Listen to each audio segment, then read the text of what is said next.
jury or with anyone on the jury. She provided information that led us to the court to contact the persons that she was suspected of having conversations with concerning the case. Those individuals were interviewed and provided an affidavit regarding the contact that the juror had with them. We then also brought those two individuals in and had a hearing in chambers on the record in the presence of counsel yesterday.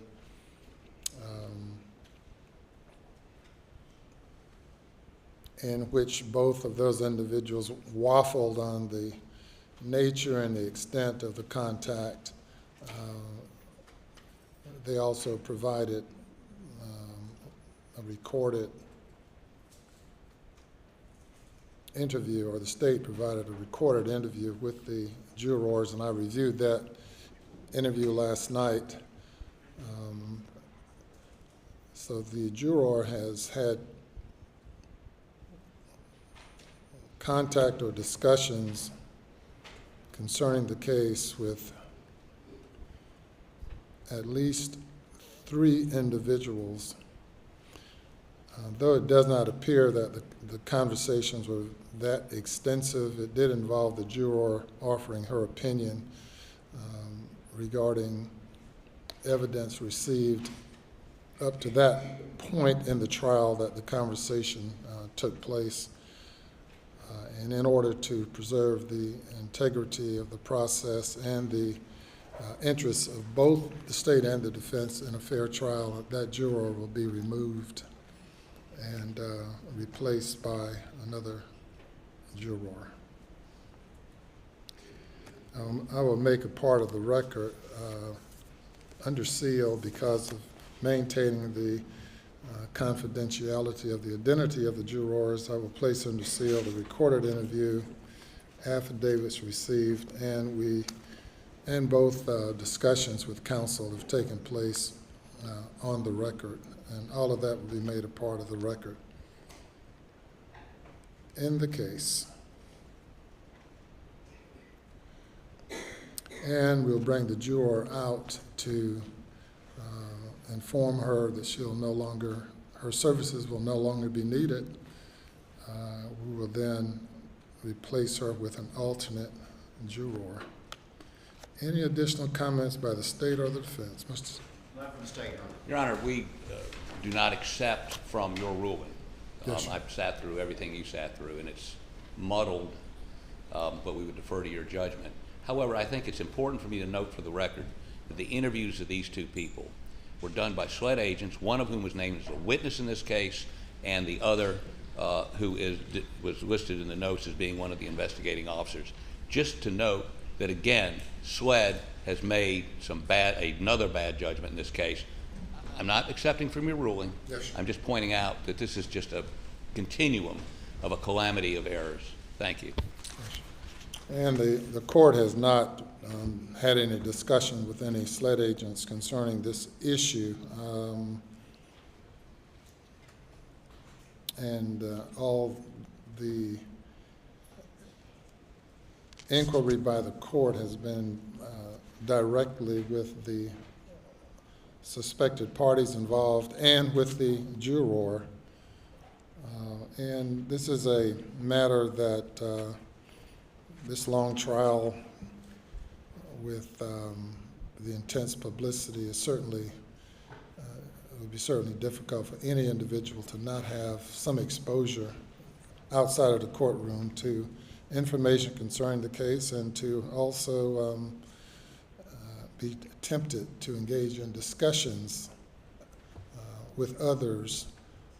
But it is improper, it is contrary to my instructions to the jury daily, multiple times per day, and this juror unfortunately violated that order.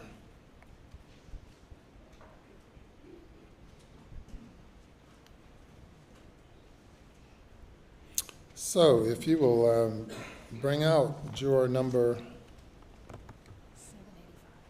785. Yes. And, sir? He's gone.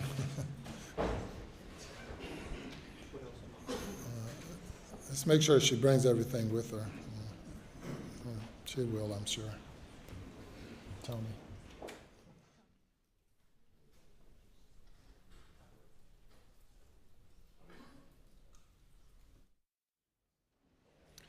Good morning. Yes, ma'am, up here. In your normal spot's fine. If you could just remain standing for me. Good morning. You doing okay today? All right. I have, as you know, we've had some discussions with you over the past couple of days concerning indications of conversations with few folks not on the jury concerning the case and expressing some opinion about the case. I have reviewed everything, including statements given by individuals and recorded interviews, and concluded that despite my order to not discuss the case with anyone, that intentionally or unintentionally you've had some discussions with some folks not on the jury, and which is going to require me to remove you from the jury. You have been by all accounts, great juror and smiled consistently and have seemingly been attentive to the case and performed well, and I'm sure that with all the time you've invested in it, you probably hate not to continue, or maybe you're ready to go, I don't know.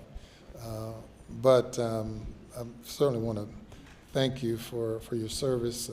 I'm not suggesting that you intentionally did anything wrong, but that in order to preserve the integrity of the process and in fairness to all the parties involved, we're going to replace you with one of the other jurors. Have you brought everything that you have outside of, you left some stuff in there? What do you have in there? A dozen eggs. Say it again? A dozen eggs. A dozen eggs? Yeah,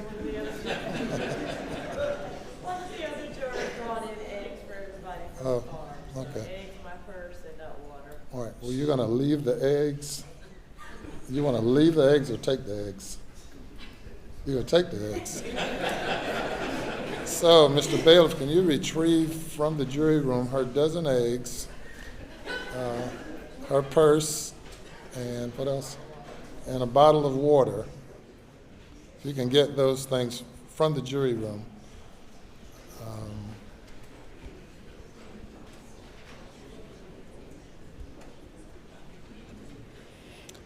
As you know, the identity of the jurors are confidential, not known to the public, and the reason you are still where you are is that cameras are not allowed to videotape the jurors, and we have operated by juror numbers throughout the process, and we'll continue to do so, and your identity will be kept confidential as far as the court is concerned. And we trust that in the event you decide you want to speak publicly about this case, that you wait until after the case is over. You're not encouraged at all to do so, but you have a right to speak to anyone you want to, if you decide to do so.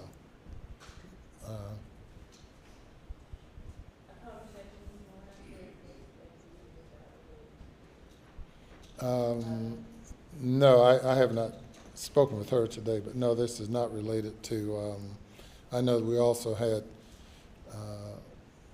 some conversation was brought up concerning your ex-husband, but that's not a part of this consideration at all.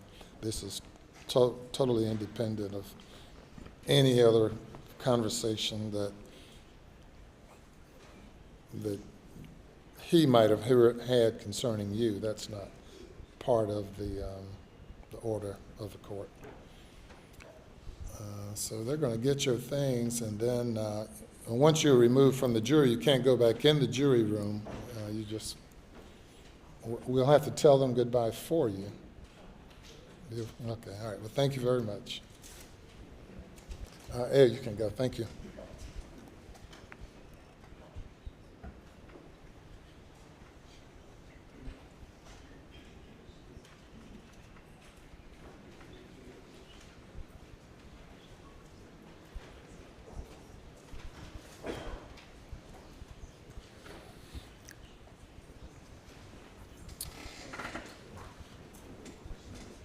We get a lot of interesting things, but now a dozen eggs.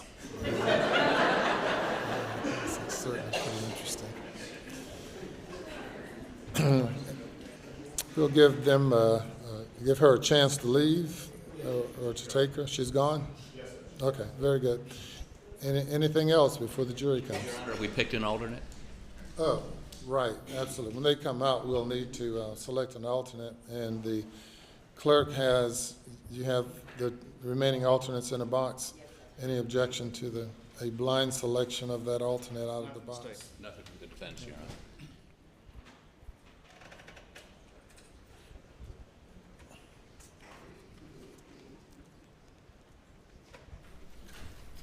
Juror number 254.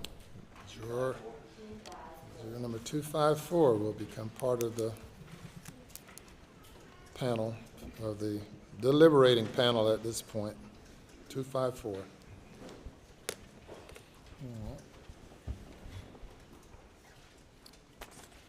Yes, sir. Mr. Griffin. Your Honor, before the jury comes in, early in my closing argument, we have a blow-up of the photos of Maggie and Paul at the crime scene.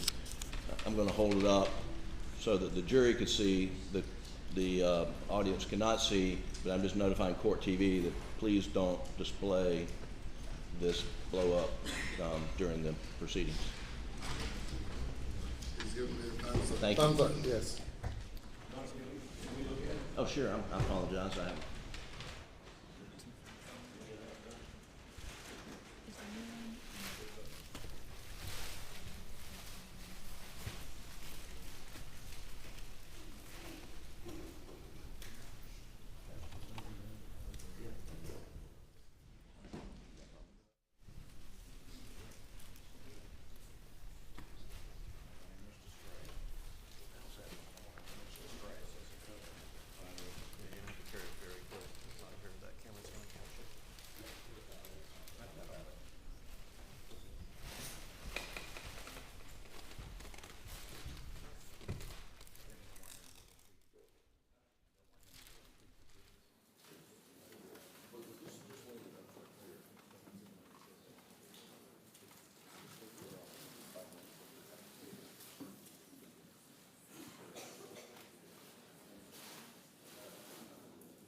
May bring the jury.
Good morning.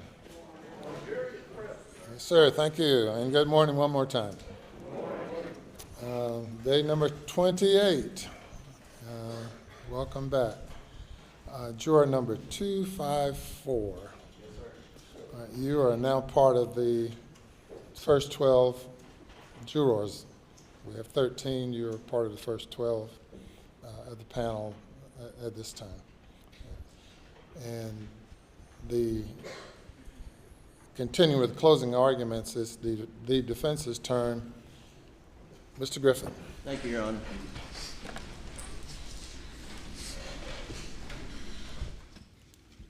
Good morning.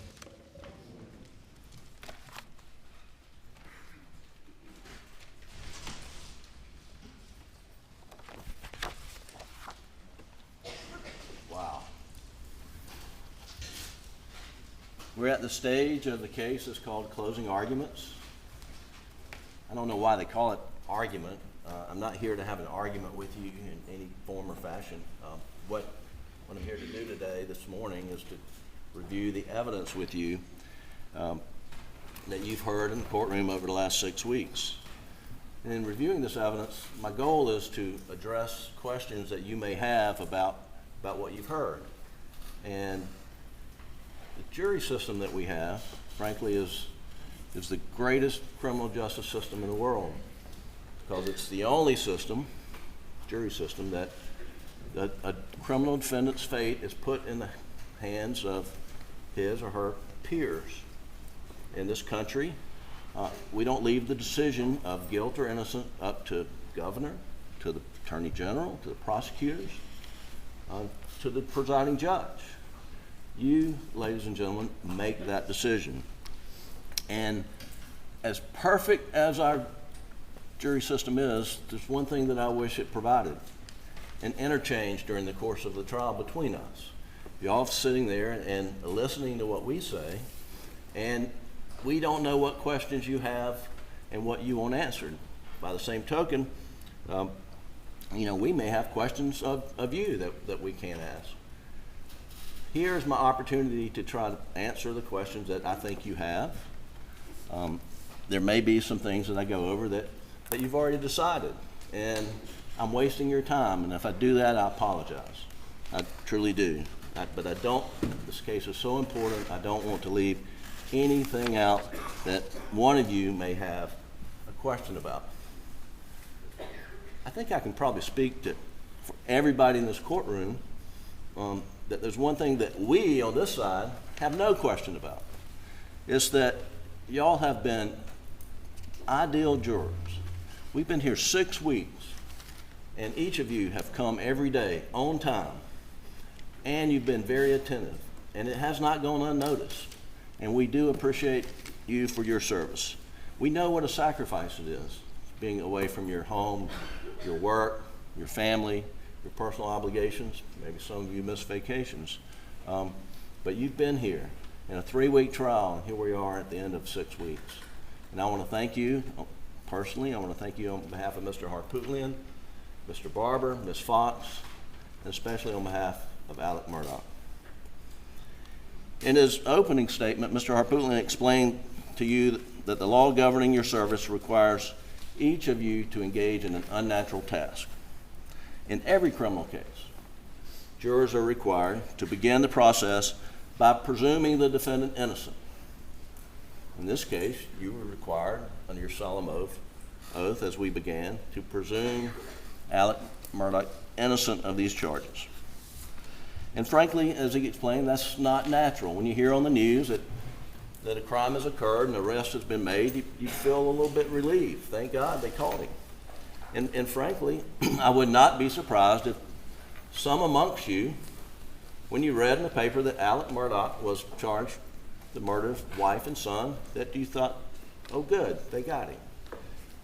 But those opinions, and each of you, when you filled out your questionnaire, agreed and affirmed that you would leave those at the door of the courthouse and that you would decide this case solely on the evidence.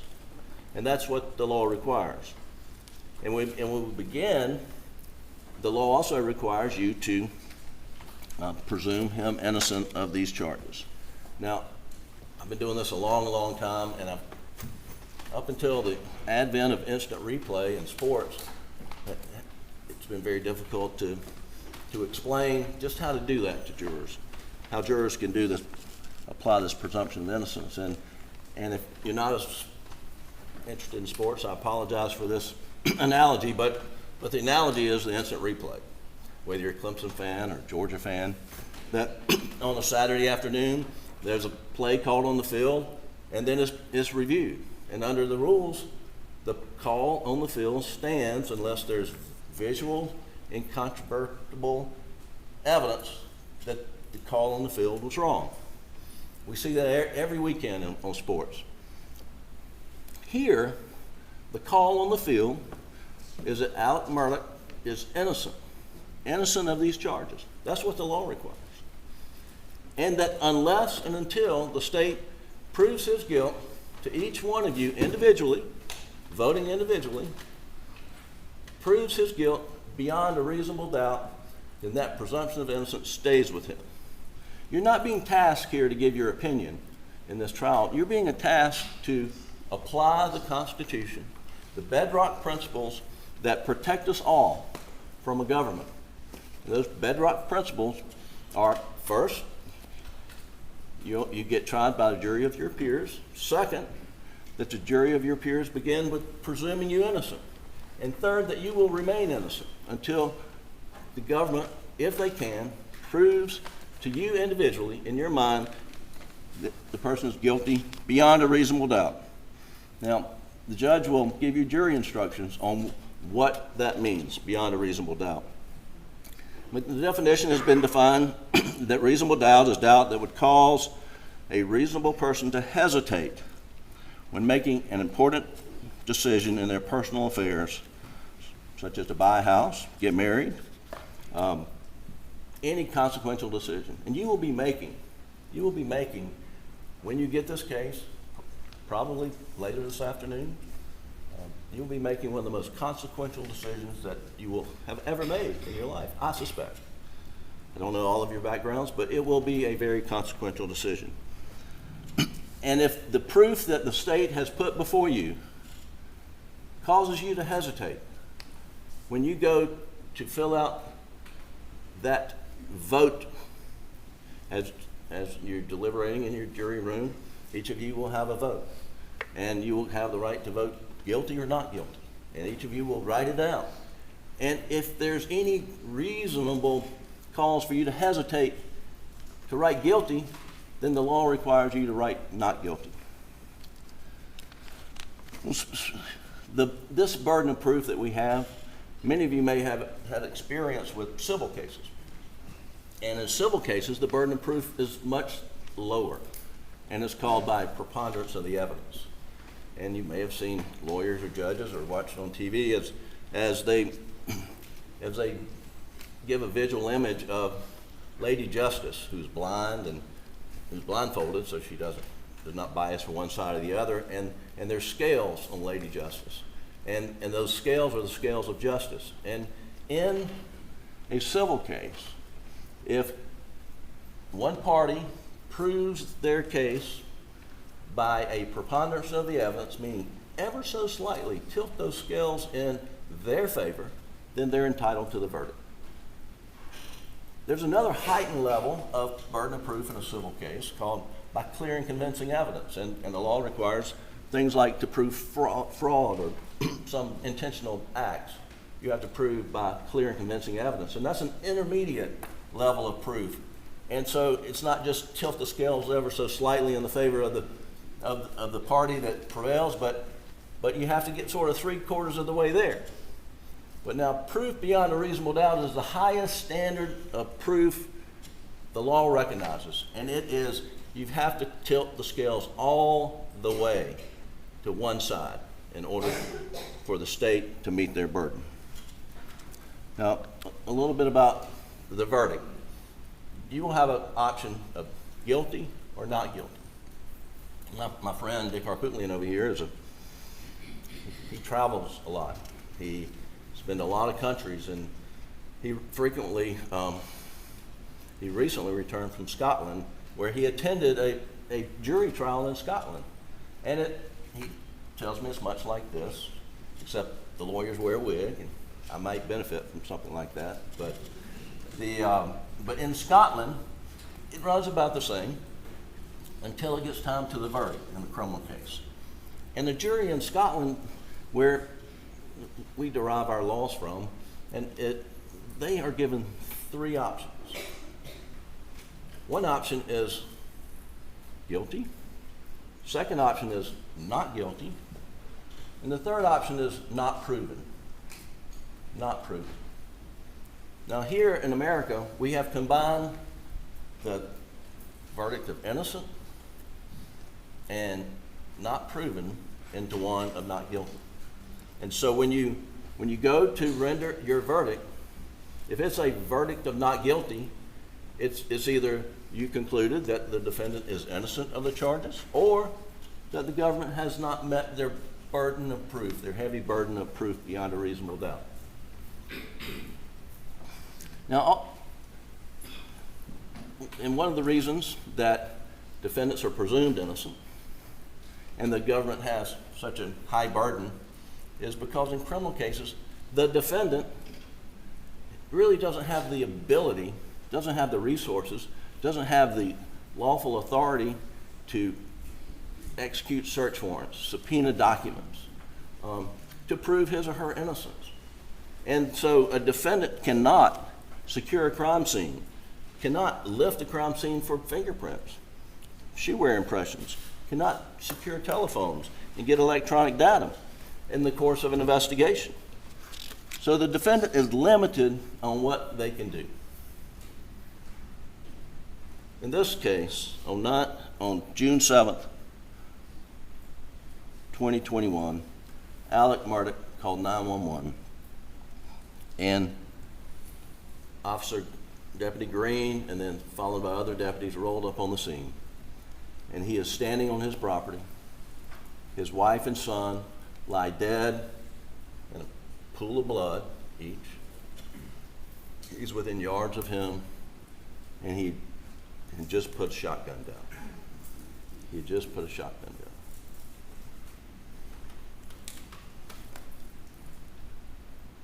And what would that look like? 90 out of 100 cases when an officer rolls up, it would look like the person who had the shotgun and 2 dead bodies may have done it, probably have done it. Certainly is someone who should be strongly considered. And all the officers in this case told you that. Deputy Rutland said, yeah, Alex Murdaugh was a suspect, but there are a lot of suspects out there. Everybody was a suspect. Fair enough. Agent Owen says, well, we have a circle, investigative circle, and it starts with immediate family members, particularly if they found the deceased, the victims. So he's in the circle by virtue of calling 911, and that's fair enough. But what doesn't strike us as fair is that the next morning, on June the 8th, after the gruesome murders of Maggie and Paul, this is what is issued, a joint press release, Colleton County and SLED, that says At this time, there's no danger to the public. At this time, there's no danger to the public. You have 2 people have been executed within, y'all are out there, I don't know, is it 100 yards, 200 yards from Moselle Road? They've been slaughtered. And at this time, there's no danger to the public? Does that tell you that on June 8th, law enforcement had decided it had to be Alex Murdaugh?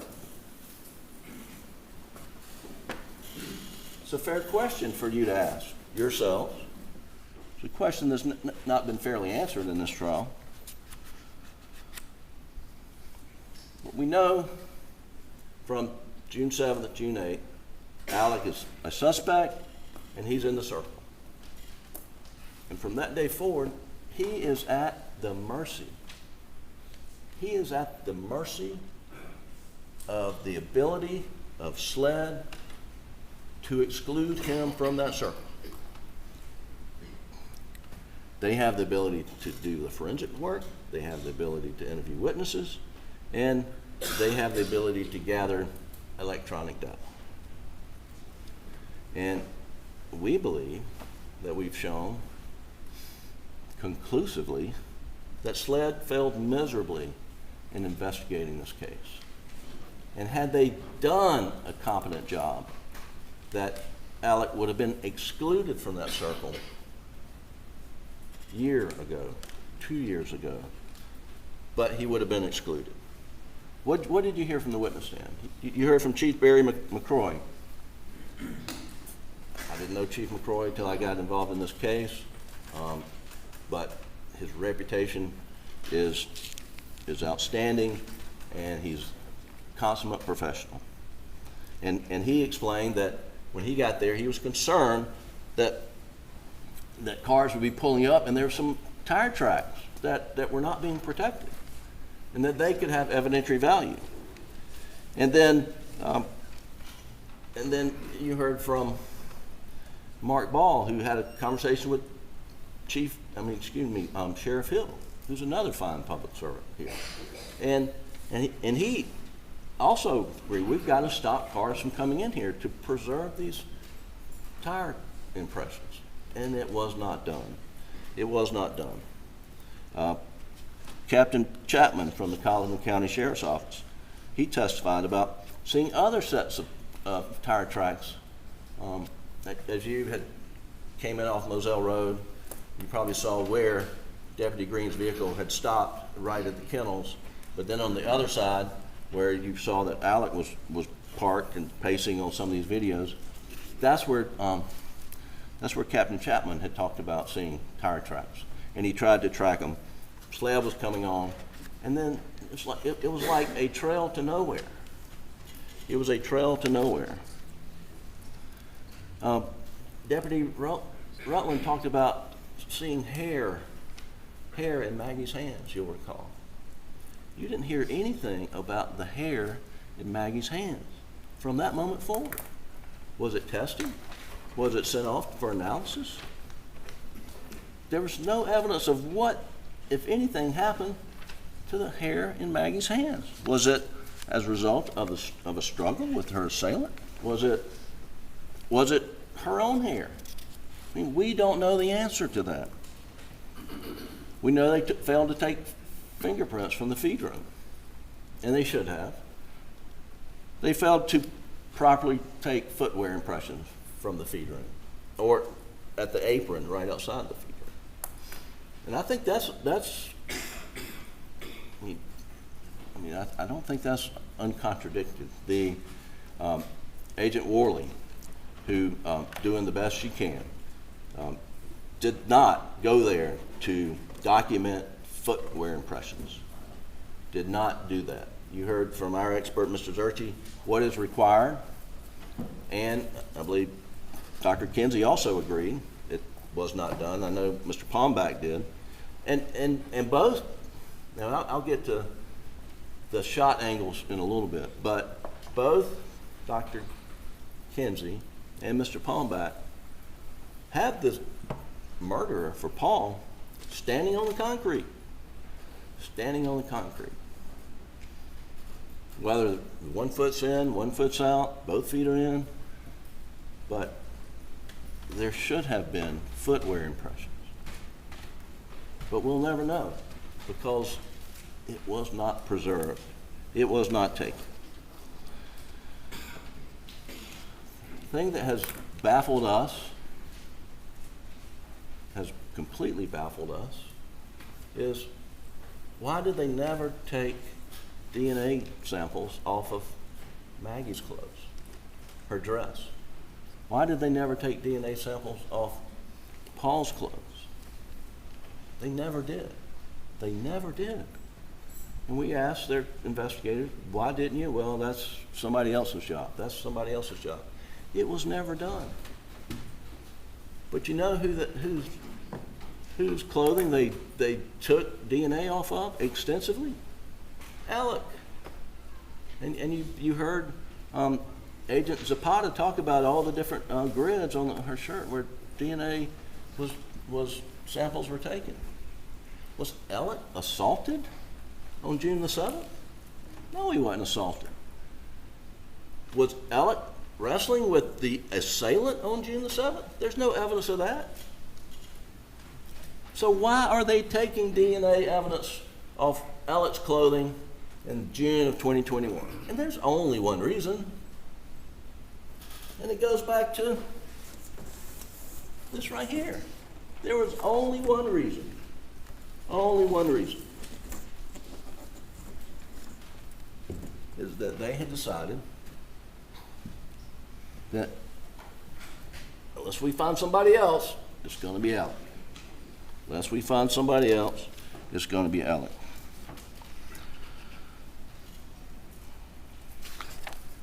And I'll get into more detail about Maggie's phone. And Maggie's phone was not secured properly. Maggie's phone was, well, let me just go right into it. Maggie's phone was found on the side of the road in the morning or early afternoon on June the 8th. Whoever killed her threw that phone on the side of the road, without a doubt. Without a doubt.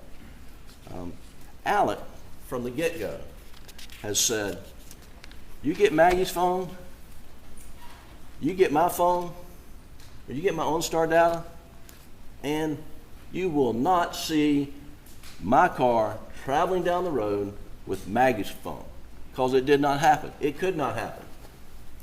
Detective Owen, have you gotten it yet? No, we've not. We sent the black box from on the Chevy to the FBI.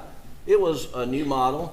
Turns out the data's encrypted, and so we haven't got it yet. Well, what about General Motors? I mean, I'll do what I have to do, whatever I can do.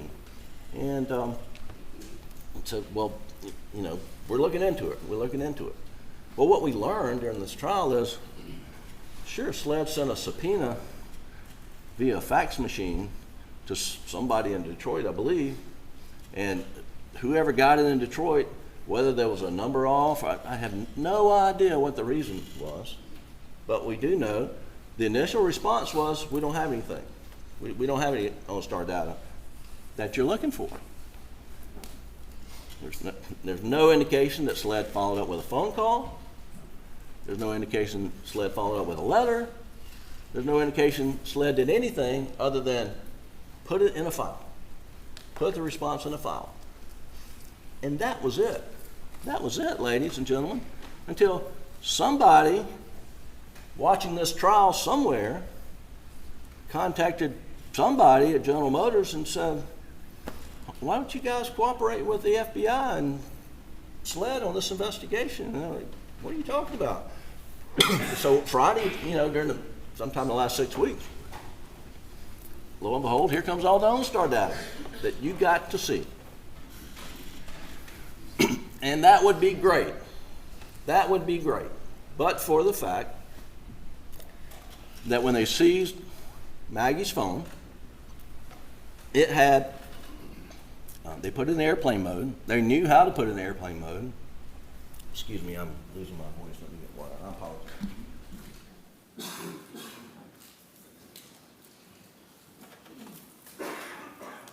Oh, there's pollen.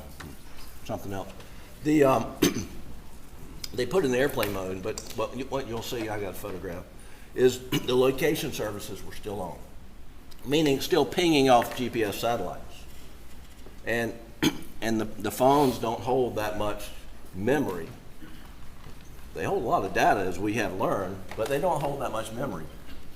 And it writes over itself.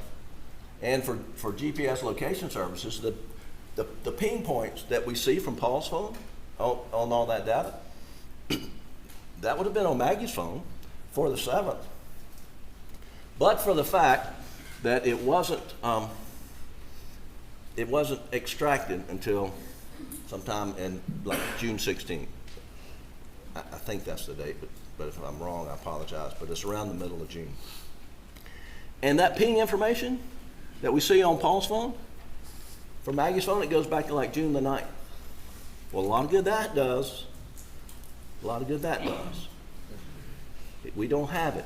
We would have had it had they extracted it earlier. Now, Agent Dove says we didn't have an updated, upgraded software that would read it. Took us a while to get it. I don't know why it took them a while to get it. There's really no explanation about that. But you heard about Faraday bags. Put it in the Faraday bag. So it's not pinging against satellites, not overriding. They didn't do that. And it's lost. Had they done it, I hope we wouldn't be here. I hope, because I know it would say, because we have enough evidence in the record, and we have to go around our elbow to get to our thumb to get there, but there is sufficient evidence in the record that shows Alex Murdaugh was not driving down the road, Moselle Road, with Maggie's phone in the car and tossed it at whatever time. When he went by at 9:08. I don't know what time they think it's tossed, but that would have gotten him out of the circle. I would hope, but probably not, because they've been so focused on him. Now, as I mentioned, Alec asked multiple times. I think the testimony was 5 times. Agent Owen, you know, if you get this data, it will show I wasn't there. And you know, we didn't learn why they didn't get it off Alec's phone until very recently, because you'll remember on June 10th, he gave SLED his phone. Yeah, you can copy it. Please copy it, because it'll show that I wasn't driving. Now, my phone was not with Maggie's phone at any point in time going down the road, I did what I said I did. Well, they did extract it, but what we've learned, the extraction was a superficial extraction. Not because Alec requested it, that's just what they did. Said a logical surface extraction. So they didn't go in and pull out any GPS pinging data like you see on Paul's phone. They didn't get it off Alec's. Now, if Alec had not made those requests to Owen, and they are disputing that, there's one thing you can be 100% sure of, is they would have called Detective Owen up here on the witness stand during their rebuttal case to say, no, he lied. He didn't ask that of me. I mean, they got Sheriff Smalls in here to say, I didn't give him permission to put a blue light in his car. They came and challenged whether he had authority from the sheriff or maybe a deputy sheriff to put a blue light in his car. But they didn't contradict anything you said about, I've been asking for this data that would get me out of the circle. And now we know why it took so long to get the stuff from his car. It's because it's because the FBI wouldn't go to General Motors on this event data. The FBI was up there and they bought a Suburban, they're riding it around and they're reverse engineering all these systems to try to come up reports. And then they come in here and tell you, well, it's not complete, some is inaccurate, but this is what we got. And during the middle of all that, that's when, lo and behold, we get OnStar. Thankfully, we did. But. So then we roll into Labor Day weekend of 2021, where Alex, long-time drug problem, his financial issues, misconduct were exposed. And that made him an easy target for SLED. And I hate to say this, but the evidence is crystal clear. From that moment, he started fabricating evidence against Alex. And Mr. Griffin, that's an awful charge. Don't all lawyers accuse law enforcement of fabricating evidence? And I can tell you, this guy right here was a federal prosecutor, was a state prosecutor, and some of my best friends are in law enforcement. And I don't make that claim lightly. Here, what you have heard is they came up with a report that says Alex's t-shirt had high velocity blood spatter on it. High velocity blood spatter. What's that? That means you're within feet of a shooting, and they didn't just say any shooting. It said in their report, it says as a result of Paul's murder. High velocity blood spatter on a shirt as a result of Paul's murder. That was number one. Well, let's stick with number one. Why do I say that it's fabricated? Well, you heard Agent Zapata said we did hemotrace confirmatory blood tests on that shirt. That means there was two types of tests. There's a presumptive test, which is what they use a product called LCV that makes it turn purple where it might be blood. But it turns purple on other agents as well, including bleach, you heard. You also heard that the shirt came out of the bag wet and it smelled like detergent. Anyway, they spray it, it turns purple in places. So they think, well, that must be blood. Next thing they do at the SLED lab is they do a confirmatory test to see if it's blood. 0 for 74, not blood, not blood. That didn't stop SLED from going out and pursuing with vengeance this report. They didn't give the no blood test result to the guy in Oklahoma, and when it surfaced, they had a problem on their hands, and they were pushing it up until this trial. And you heard the testimony from the stand that they went from Mr. Bloody Shirt leading up to this trial to Mr. Clean during this trial. And they ask him, and they raise issues during the trial with Blanca, where were his clothes? No one's asking about the man's clothes that he had on the Snapchat video back in, at 7 o'clock with his son until November or so, I think is what she said. I mean, the issue of changing clothes, it was late to the dance because when they went to, as you heard, when they went to the Collin County Grand Jury to get an indictment that you're going to be deliberating on, they told that grand jury they had an expert report that says high velocity blood spatter. And I asked Agent Owen, I said, when you went to the grand jury and when your guy gave you the report, how'd you not know, you chief investigator, how'd you not know that there's this hemotrace test that says it's no blood? Well, I didn't get the email. I say it in somewhat jest, but could the dog eat his email? I mean, how's the lead investigator in the case not get the lab report that says there's no blood on the shirt?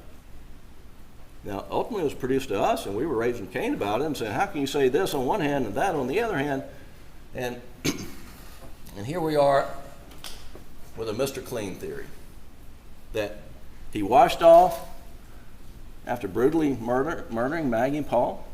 He takes a hose and washes himself off and gets in a golf cart, butt naked, I guess, and drives to the house. So that's the blood spatter fabrication. The other is this blue raincoat with GSR, and do you remember that testimony?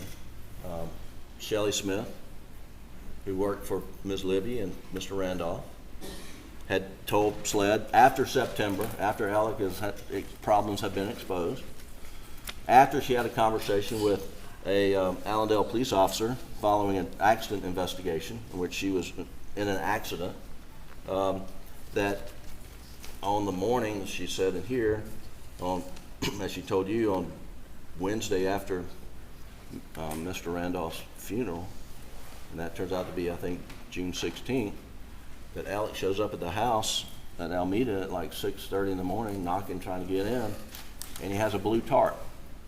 And in this blue tarp, she lets him in. He goes upstairs with this blue tarp.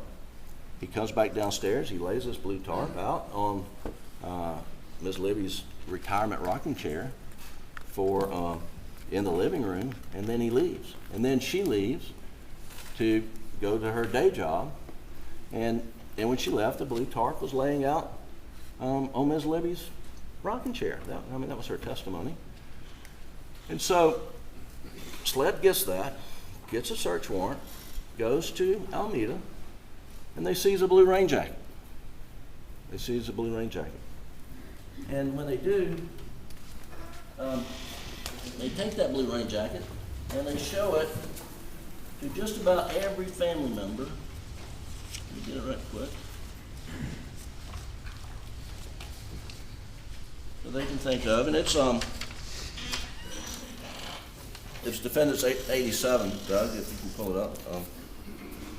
But they show this blue rain jacket to as many family members as they can get in contact with, and the rain jacket is, and no one recognizes it. No one sees it. No one said Alex ever worn it. No one said Paul's ever worn it. No one said Buster's ever worn it. No one said Maggie's ever worn it. Have not seen this blue rain jacket. Has not seen this blue rain jacket. One more thing about this blue rain jacket. When they did the search at Alameda, John Marvin was there. And John Marvin asked him, did you find anything? And they said, well, we found a blue rain jacket back on the property. And he said, well, my dad drives a buggy around, and maybe it fell off the back of his buggy. Clearly, John Marvin was understanding that it was back on the property, and then they asked him to come look at the blue rain jacket, and he was told it was found in the closet. And he said, that didn't sound right, and they never clarified it. Now here's a picture. I'm not even going to put it up, but 411 is a picture of this closet, and you can see the blue rain jacket that's just sort of folded up and stuffed down here at the bottom right. That's the blue rain jacket.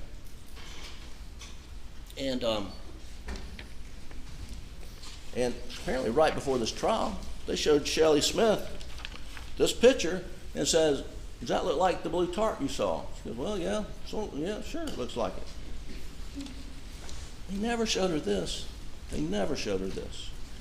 And she said, this is page 87, it's on the screen. She'd never seen this. But they did GSR testing on this, and it says, whew, it's hot. A lot of GSR on that.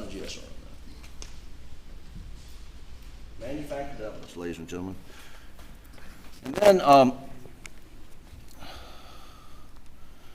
And then there's this issue of misrepresenting what are the type ammunition found in the shotguns at the residence at Moselle. Paul was murdered with first shot was a buckshot. Went through his chest, he was turned this way, went in here, and then out under his arm, and that was buckshot. The second shot was into the head, either depending on what expert and what pathologist, it's either this way or this way, but into the head. And that was still a duck shot. I learned that you can't shoot ducks with anything but steel pellets because they don't want lead in the water. So you got to have steel pellets.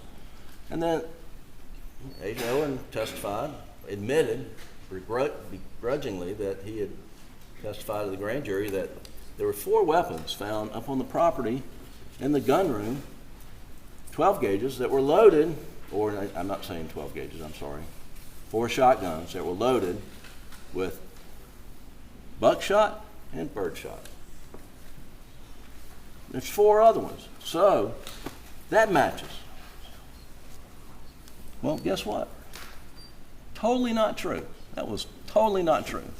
And he admitted on the stand it was not true. He admitted telling Alec during the interview, and he said, well, I can do trickery. And we're going to see that shortly. But and then I said, are you trying to trick the grand jury? No, I didn't say that. Well, we walked through it, and he did say it. And he didn't remember it, and you'll remember the testimony. And I said, well,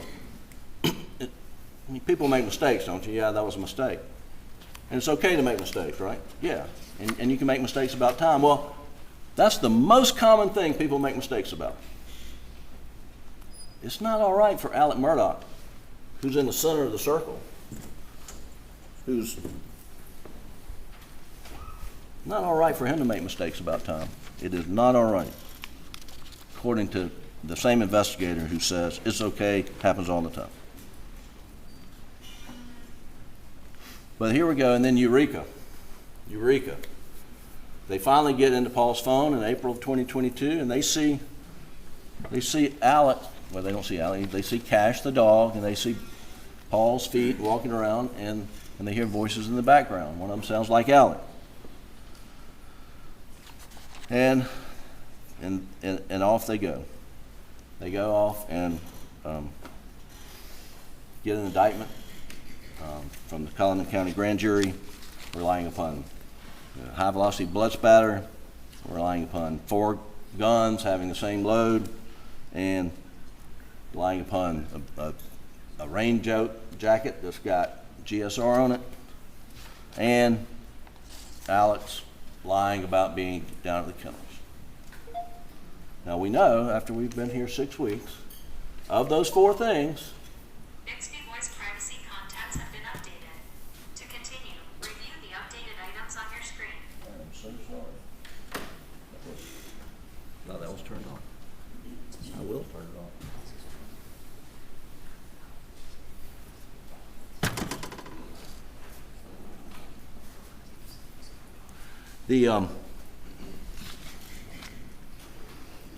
What we know is 3 out of those 4 things that was presented to the Cullinan County Grand Jury that you're going to be deliberating on for the indictments that return aren't true. No blood spatter, no GSR rain jacket that's ever been connected to Alex whatsoever, and there's no loaded gun. So we're left with the lie.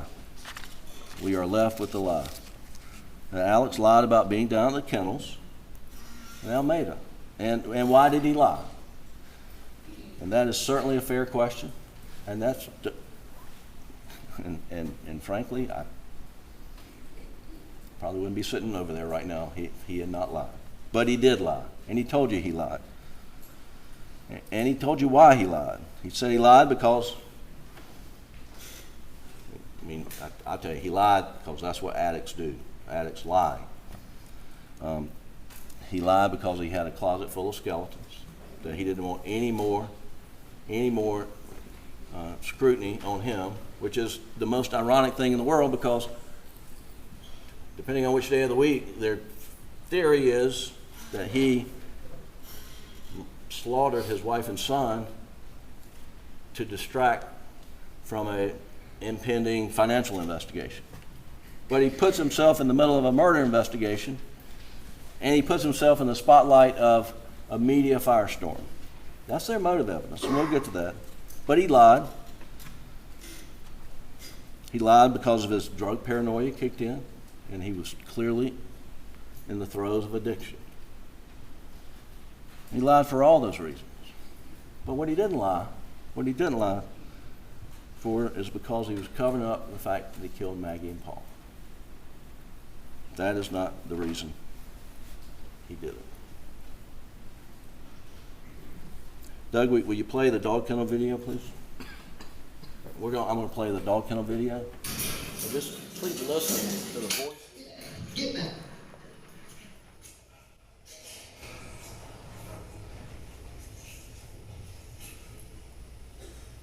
Quick, Cash. Quick.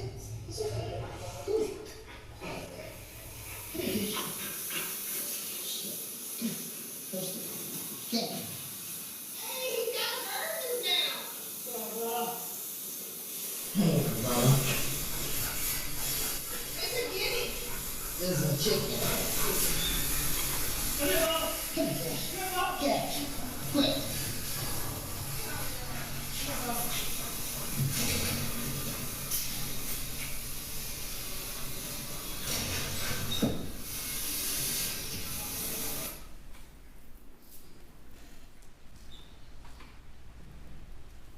4 minutes later, the state would have you to believe that Alex Murdaugh up and blew his son's brains out of his head and murders his wife after having that conversation about Bubba having a chicken or a guinea.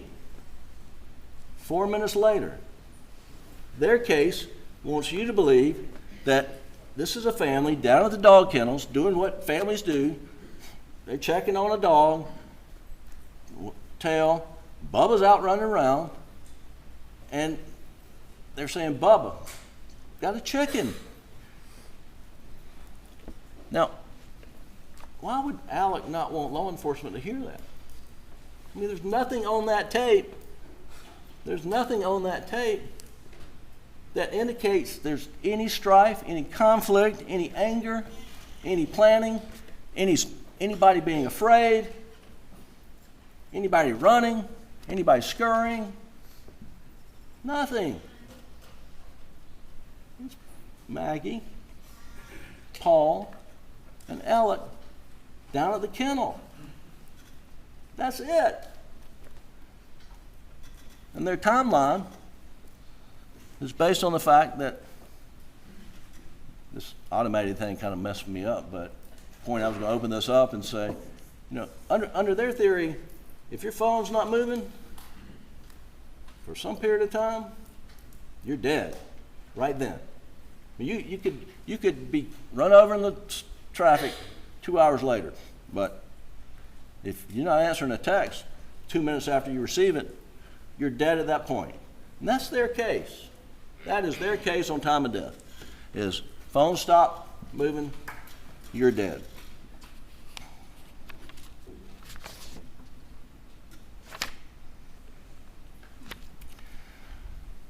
You've heard testimony from a lot of witnesses. I would say practically every witness who took the stand, who actually knew Alec and Maggie and Paul and Buster, testified under oath how much Alec adored Maggie,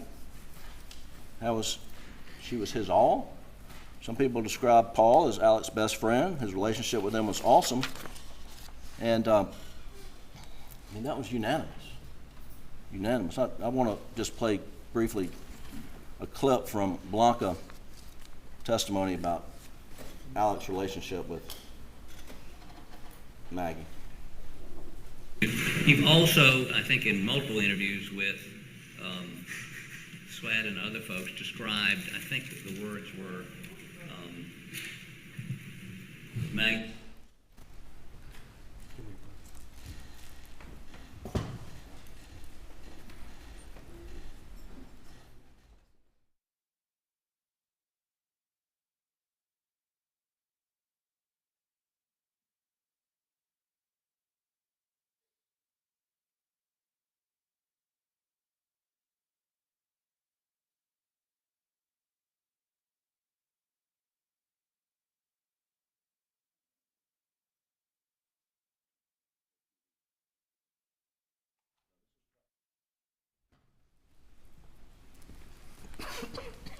Please continue, Doug. All.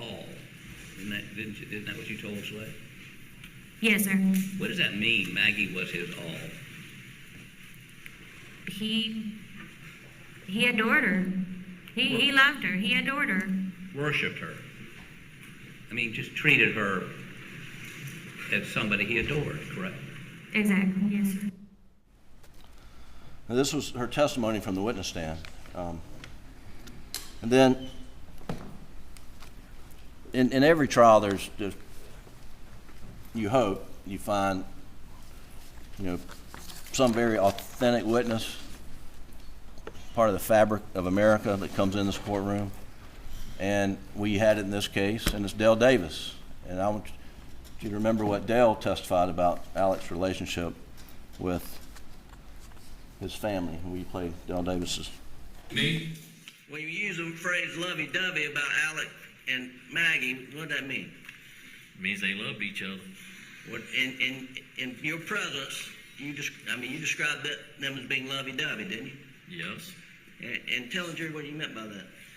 Oh, every time I always see them, I've never seen that man even raise his voice at his wife or kids. Or his wife. I've never seen him even, none of them argue. But he always, anything she wanted or the boys wanted, he would try to get it.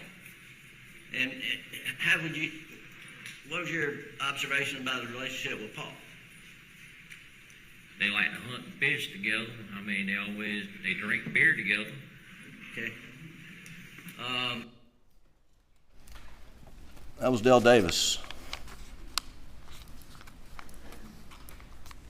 Which brings us to the question, why?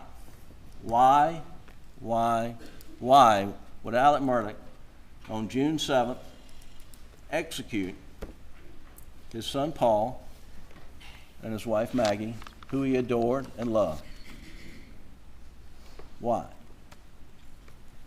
The state's theory is that that it was a storm a-coming, clouds are arising, and that his financial house of cards is about to collapse, and he's about to be exposed. And because of that, he does what every rational person would do: go kill your wife and son. That is their theory of motive. That is their theory of motive. And it worked too, by the way, because he killed his wife and son. Guess what? Jeannie Seconder quit asking questions for a few weeks. Oh, in the boating case, that won't be worth anything now that his wife and son's been murdered, because he's sympathetic. Have you heard such? One thing Mr. Waters and I agree on is the best thing about jurors is you bring your common sense in here, and you use your common sense, and that's what it's all about. That's what your collective wisdom. And just collectively think, individually think, what kind of sense does that make? Alex, his financial house is a wreck. He's stealing money from clients. He's got to produce a financial statement, maybe, in a hearing coming up. And his dad goes back in the hospital that day. His dad goes back in the hospital that day, and he ultimately dies a few days later. Okay, so I get a call. Jeannie comes in. My dad's going to the hospital. Paul's coming home. That'd be a good time to kill Paul, wouldn't it? That is their theory of the case. And if you don't accept that, beyond a reasonable doubt, ladies and gentlemen, I submit the verdict has to be not guilty. Because there's no reason for him to do it. No reason whatsoever.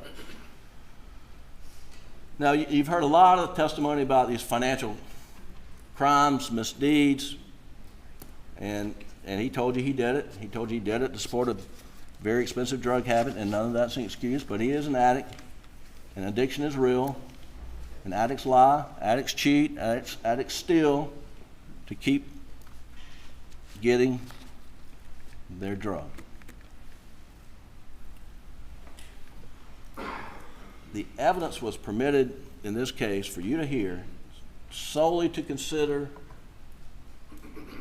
did he murder his wife and son because he had this storm a-coming, that he was going to be exposed. Is that why he murdered? That's what they say. That's why he murdered, and that's why you're allowed to consider it. Now, Judge Newman in his jury instructions will tell you that's all you can consider it for. You can't consider it by saying, man, I never knew he could do that. So if he could do that, he must be able to do the most heinous crimes in the world. Kill his wife and son, execute him style. I mean, that's a no-no use of that evidence. The only permissible use of the evidence is that sufficient provocation, motive for him to kill his wife and son? Was it sufficient motive, not provocation? And the evidence in the case is that there was no impending financial doom on June 7th. June 7th was a day which frankly was no different than any other day in the frenetic lifestyle of Alex Murdaugh. He had so many balls in the air, and he even, forgot his paralegal's name, and I apologize to her, I think Christy. She said he would come in like a Tasmanian devil. I mean, he was frenetic. And they were on to this $792,000 fee in the Ferris case, and they were asking questions at Chris Wilson's office. But the reason they weren't concerned that he was stealing money. They were concerned that he was sheltering money, trying to hide it from being disclosed in the voting litigation, in which he was a defendant. And they didn't want any part of that. And that situation with the with the Ferris fee, as Ms. Seckinger, Jeannie Seckinger said, that was a one-off. That was completely on its own, different type conduct than all the other stuff that you heard about. That was a one-off. And what happened on June 7th? She says, I'm in his office, and he gets a phone call that his dad's put back in the hospital. And she thinks that he told her it was terminal. He may have, I don't know, but his dad is put back in the hospital. He wasn't terminal that day, but the next day he got the terminal diagnosis. In any event, she takes off her CFO hat and puts on her mama bear hat and hugs him and a friend hat and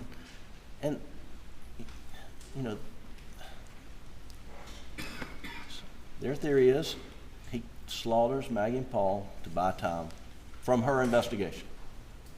That is it. That is their theory. That is their theory. And it's totally fabricated. They've got no evidence of that. There's no evidence that Maggie was on to his financial misdeeds. There's no evidence that she was about to blow the whistle on him.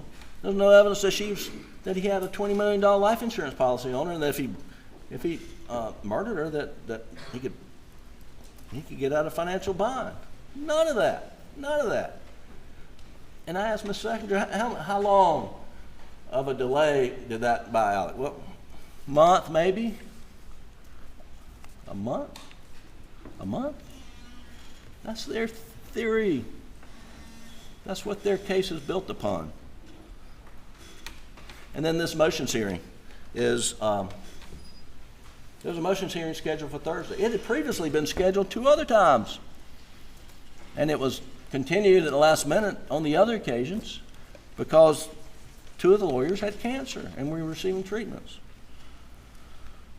But it wasn't sure it was going to be continued previously. Did he go murder anybody, to get out from under those prior hearings? No, this had nothing to do with it. And, so they brought the plaintiff's lawyer in. He's an excellent lawyer, and he's, like any plaintiff's lawyer. I'm going to clean his clock. I'm going to take everything he's got. That's what they all say. So then we had to bring the defense lawyer in to say that was a negligent parenting case, and it wasn't worth the paper it was written on. I mean, folks, that's what we are in a murder case, and that's what we're having to deal with because that is their theory of motive. But even if the financial day of reckoning was impending, if it was right there,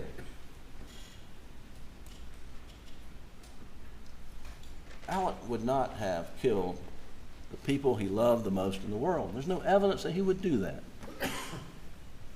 We do have evidence of what he would do and did do. And if you'll pull up Defense Exhibit 125, which is in evidence.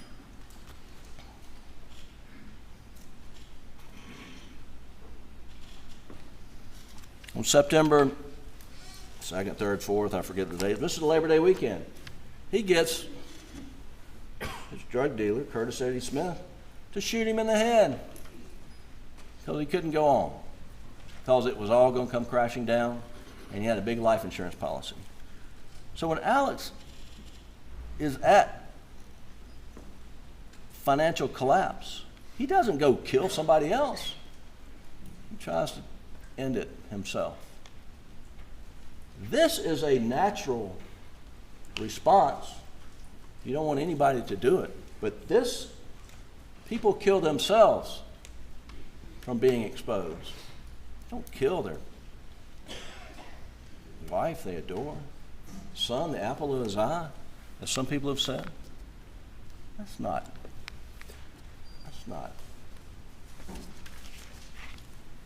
That is, I don't have the adjective for that. That is so outlandish. I don't have a word for it. Totally illogical, irrational, and insane. Those are the words I wrote down. For someone to kill their loved ones when their criminal conduct is being exposed. So, you can take that down. Yeah, thank you, Doug. Yesterday we heard a lot from Mr. Waters.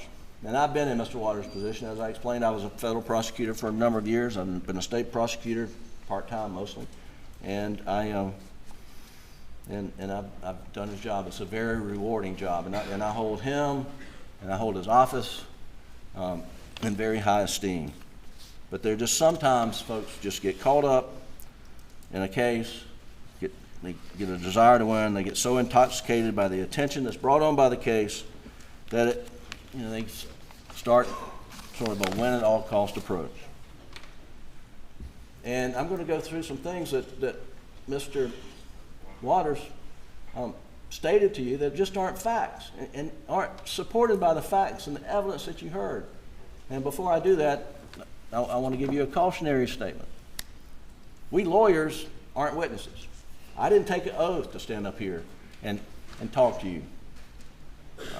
I have ethical obligations about what I can say and limitations under the rules, but I'm not a witness.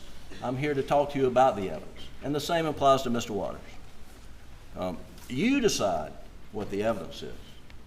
You decide. And Further, we're going to take a short break for about 10 minutes. Please do not discuss the case.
Welcome back to the Fitsnews mobile studio outside of the Colleton County Courthouse in Walterboro, where Jim Griffin has begun his closing arguments in front of the jury.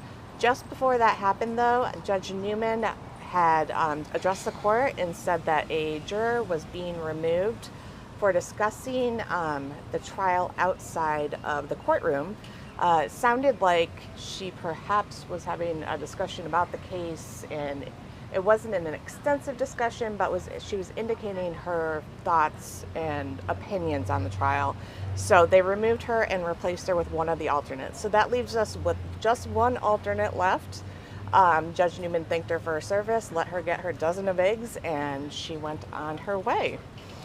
So Jim Griffin began his closing arguments. I think he's doing a great job. He's going with a friendly approach with the jurors, thanking them for their service, and then immediately going straight into the perceived failures of the SLED investigation, including the initial, that they went straight into Alec being the suspect, that the circle never expanded beyond the initial closed circle. Talked about the tire tracks that were seen, tire tracks to nowhere were seen when officers first arrived on the crime scene. He also discussed that they didn't do any footprint impressions on the scene, that they didn't test any of Paul or Maggie Murdaugh's clothing for DNA, and they didn't do any fingerprint analysis on the feed room. So I think he's doing a great job. I think this is what is necessary. He did talk about Maggie's phone and how they didn't preserve that phone, therefore some data was overwritten, and a lot of the data from June 7th, 2021 wasn't available, and what they got was from June 9th, 2021. Let's see, where did he go after that? I'm typing away in there, so I'm trying to remember. So yeah, he is now talking about how the motive doesn't make any sense, saying that by killing his wife and son, Murdaugh didn't really delay anything, and actually the death of his father, which was pretty imminent, would have taken some heat off of Alec, about the same amount as the death of his wife and son. So I think he's doing a great job. Judge Newman called for a 10-minute break in proceedings. I think everybody just kind of needed a breather. I don't think anything's going on. But we will get back to Jim Griffin's closing argument, and then we will hear from the state again.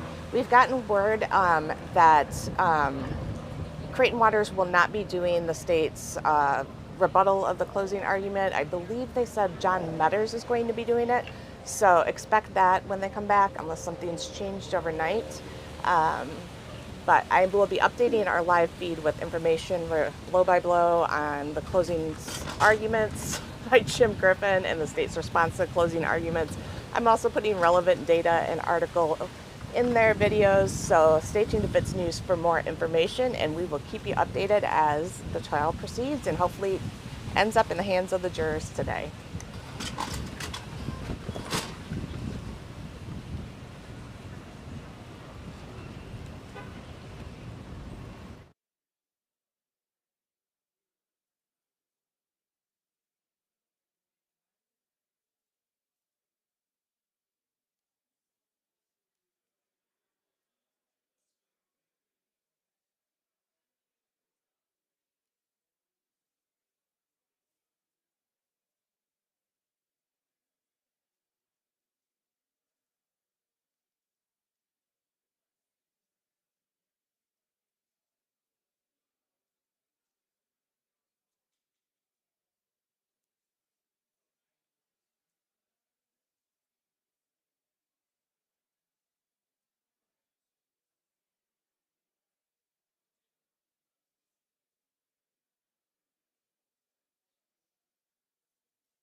Be seated.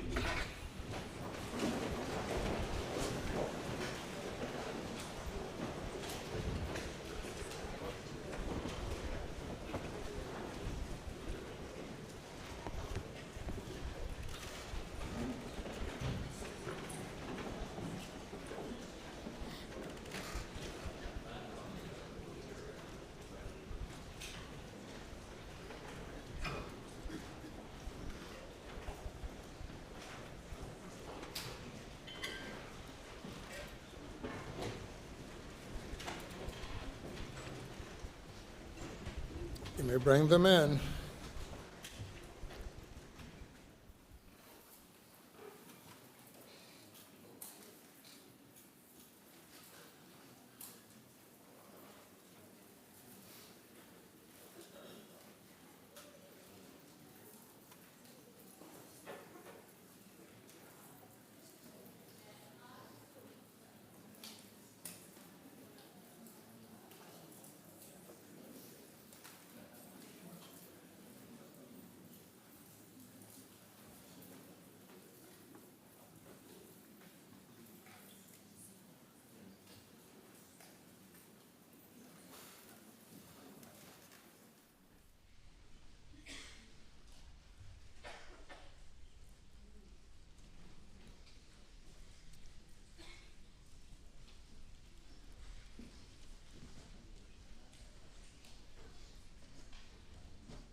All right, thank you. You may continue. Thank you, Your Honor.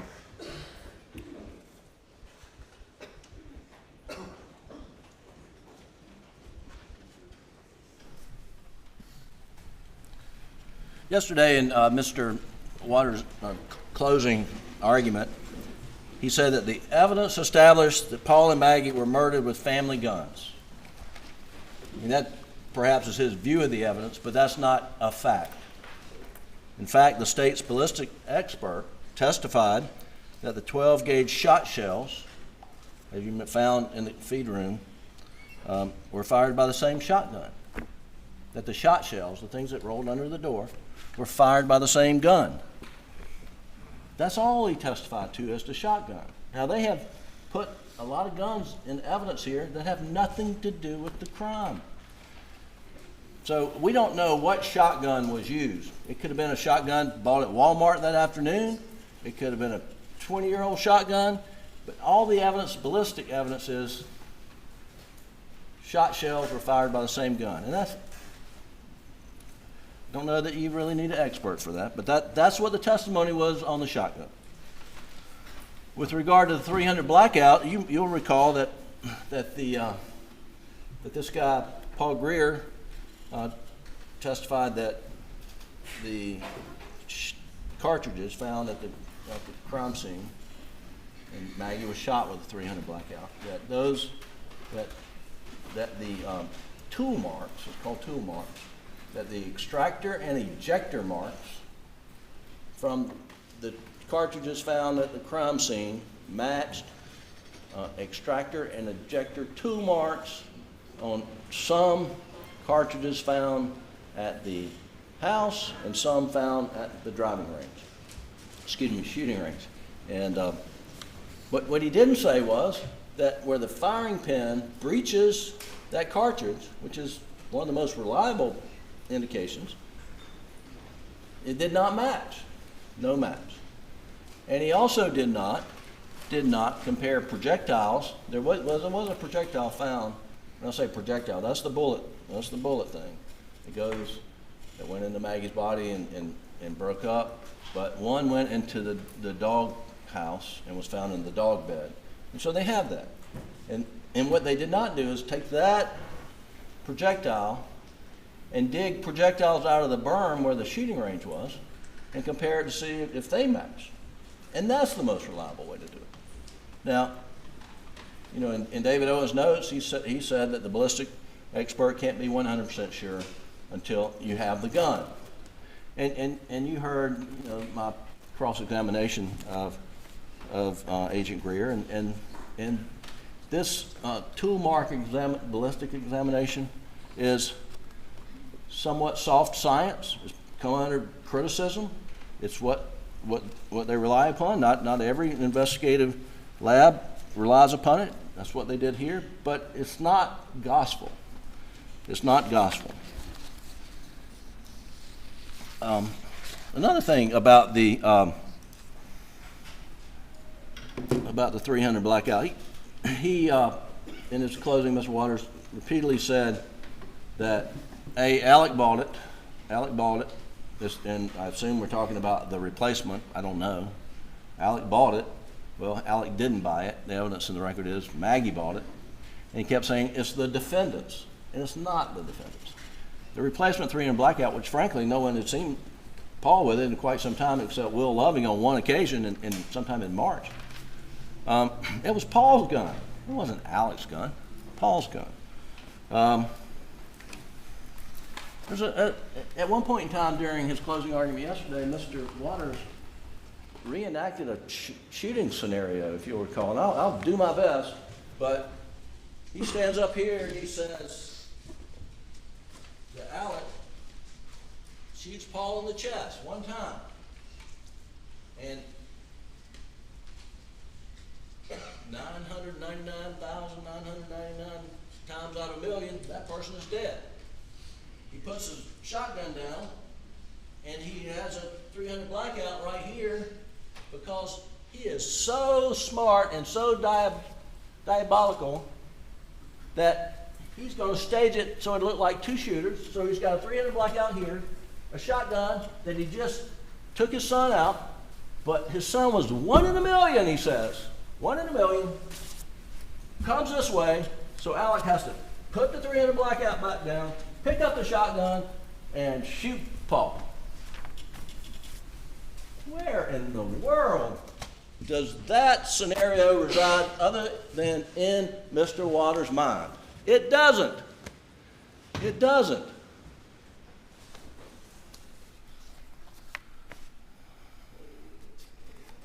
There's no evidence to support anything like that. None. None. And the fact that he has to go to such gymnastics to come up with Alex staging a two-shooter theory, I ought to tell you, there's a two shooters out there.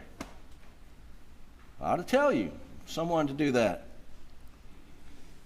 Another curious point in Mr. Waters' closing argument yesterday involves Paul's intuitive talents. You will recall that Alex informed agents that Paul was an intuitive little dude. Refer to him as a detective. That Miriam Proctor, Maggie's sister, said that Maggie referred to Paul as his little detective, her little detective. And particularly when it came to trying to root out whether Alex was still doing drugs. And then he just sort of left it there. Sort of left it there for you to then take it and run with it as if, oh, Paul must have found Alex using drugs. There must have been a confrontation down there at the kennel, and that must have been what happened. Now he didn't go that far in his argument, but he laid it out there for you to run with. But that was clearly the implication. And I want to tell you first, there are no facts to support that. None whatsoever. Let me add another scenario that's equally as plausible. What if Paul the detective learned the source of drugs that were being sold to his dad? What if Paul the detective goes to that drug source, says, cut it out, that's my dad, you're ruining my family. And if you don't, I'm going to tell on you, turn you in. And what if source is a member of dangerous drug gang? No, I won't object. Sustained. Well, the point is, there's no more evidence to support it, and there was no evidence. Those were just plausible scenarios that they were throwing out to you, and that you could think up many equally plausible scenarios. But you have to decide the evidence based on the facts that the state puts before you. Not theories, not inferences, not speculation, but cold, hard facts. Mr. Waters also said that Alex, the master liar, accused Shelley, Smith, Blanca, and perhaps another witness of lying. He never did such a thing. He never accused anybody of lying from this witness stand. Now, I've been around long enough to know that witnesses can misremember things and believe them to be true. And frankly, I'm the biggest defender of that trait in my household. I convinced myself that I remembered something accurately, and I will have an argument with my wife until she shows me photographic evidence that I'm just wrong, and that's what it takes. I mean, that happens. People misremember things. But because we point out that there was an inconsistent fact, that doesn't mean we're saying someone lied, and we never did that. We never did that. One example is Sister Marion. One example of misremembering. Sister Marion said that she spoke with Maggie about 7 p.m. while she was at Edisto, and that Alec wanted to come to Moselle to visit her father. Well, we know that her recollection is mistaken because we have cell phone records, we got FBI records, we got her phone bill, we got that shows she was in Mount Pleasant and then she was traveling to Moselle around the period of time where Sister Marion thought she was at Edisto. Did not happen. That doesn't mean that she was lying about that. Absolutely not. That's just how she remembered it. And she also said that when she talked to Maggie, that Maggie was going to go over and visit Mr. Randolph at Alameda. But we know from the records that Mr. Randolph had already been readmitted to the hospital. I mean, that's in the records. And that Maggie knew it. We've got Maggie's text to Blanca, I think in the day, saying they're putting Mr. Randolph back in the hospital. We're scared for everybody and hope Alec doesn't go down to the hospital. Well, no reason I'm pointing it out. This is how Miriam remembered it. But if she remembered it incorrectly, and that happens. Because we point stuff out like that, we're not saying they're lying. Now, then the same with Shelley and the blue tarp. She remembers something, we're not sure what.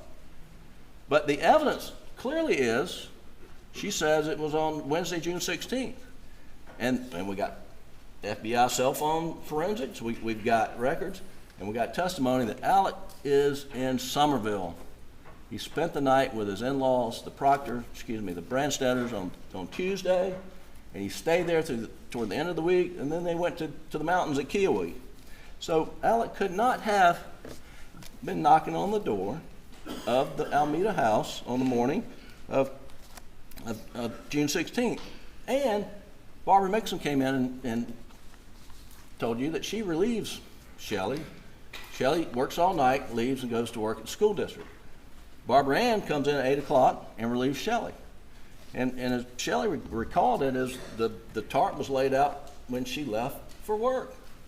Barbara Ann came in and said, well, I didn't see it. No time during that week that when I worked was there a blue tarp.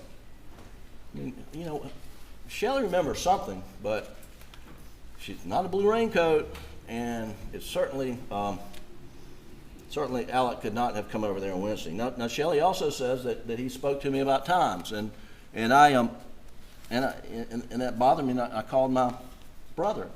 We're not disputing that, but what she didn't say is Alec told me to say I was here in 45 minutes or things like that, and frankly, it doesn't make a lot of sense because Alec kept saying, "You get my phone records. You get my phone records, and you'll know exactly what time I was when I was there." And I'll get to this a little bit more in a moment, but Mr. Waters keeps talking about, oh, he's hurrying to get over there. He's hurrying to get over there to compress the time so that it looks like he's been gone from Moselle longer than he was. Fair enough argument. I understand his point, but that point evaporates when you're talking about how long you are at Alameda. It doesn't matter if he's there 45 minutes or 20 minutes. Does it really matter how long he was there? Now, I guess before you had the OnStar data, they could be saying, oh, he said he was there 45 minutes, but he was only there 22 minutes, and he spent the other 10, 15 minutes traipsing through the woods, burying bloody clothes and getting rid of murder weapons. Well, we may have heard that in this trial had we not gotten the OnStar data from General Motors in the middle of the trial, which shows conclusively he drove over there and he drove straight back.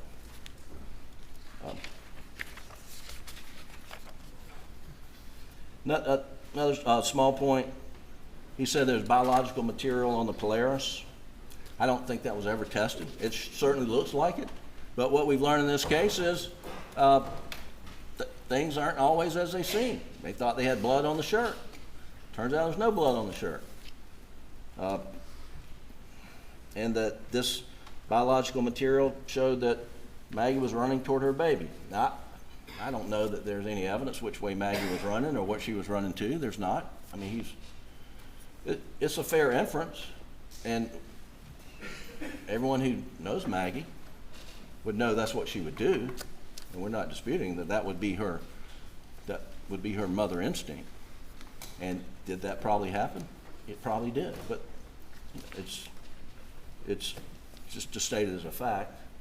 There's no evidence of that. Now, one thing he also said, the cell phone backlight turning on. And I don't have an Apple phone, but so here's the issue, and mine won't do it because I don't have an Apple phone, I don't think, but if you take a phone flat and pick it up, light comes on. And why is that important? Why is that important? Like I say, and I'll probably turn this phone off. And if I'm making a point that you all know the answer to, I apologize, but it's important that you do know the answer to why this is important. It's important because now that we have the OnStar data, we know Alec drove his Suburban by the spot where Maggie's phone was found at 9:08. Now, there's probably some seconds in there, but 9:08. And we know that her phone is in the woods at that point. So the question is, did Alec throw it out the window at 9:08? And the answer is, no, he didn't. Because if you throw it out the window, at a minimum, the display light's going to come on. At a minimum. And when that display light comes on, it registers. These phones say a lot. Lesson learned in this case. It registers in this Knowledge C database, and it says display light on. And it has a time that the display light came on. Well, on Maggie's phone, the display light does not come on at 9:08. Okay? So, means Alec didn't throw the phone out. And yesterday, Mr. Waters says, every single expert testified that the backlight comes on and sometimes it doesn't when the phone is raised aggressively. That's not true. Only one person testified to that. And Mr. Murdaugh, who, over the weekend, he works for Charleston County Sheriff's Department. I don't know why they didn't get SLED agent to do it, but he got a phone similar to one that Maggie had, not Maggie's phone, had software, well, not the same version as Maggie, and he spent all weekend throwing the phone on the ground and see what would happen. Or many hours of the day throwing the phone on the ground. And he comes in here and says, hey folks, sometimes the light comes on, sometimes it doesn't. Well, our expert, Mika Sturgis, says it comes on. It comes on. And that's what we're talking about. That's what we're talking about. But folks, we wouldn't even be having this discussion if they had secured Maggie's phone and not put it in a Faraday bag so that the GPS coordinates on the 7th would not have been overwritten. And they were. So now we got a guy down in Charleston throwing a phone around all weekend. Because they are desperate to prove Alec threw the phone out when he went by the ring. They got no evidence of that. In fact, the evidence is the contrary. He did not. And the evidence supports everything that he had said from the day he had that interview, or a couple of days. You get the OnStar data, you get GPS data, you get my GPS data, and you'll know I'm not traveling with her phone. Never got it. Wrote over it, and now we've got a guy tossing a phone in an office. Doesn't even work for SLED. Not every expert says that. The guys even said that's not his area of expertise. So, let me see if I've hit all. Oh yeah, the last one's about me. Mr. Waters says that I did an HBO interview in November 2022, and he references some things I said in the HBO interview. Well, I didn't, and he knows I didn't. It was testified about. There's an HBO special. I am on it. I'm not telling anybody to watch it, but that was filmed back in, I don't know, spring, summer of 2022. I'm well before he was charged with murder. I'm not on TV talking about his murder charges, but he wants you to think that, and I don't know why. And I took a little bit of offense to that. I really did. And we object, because he was.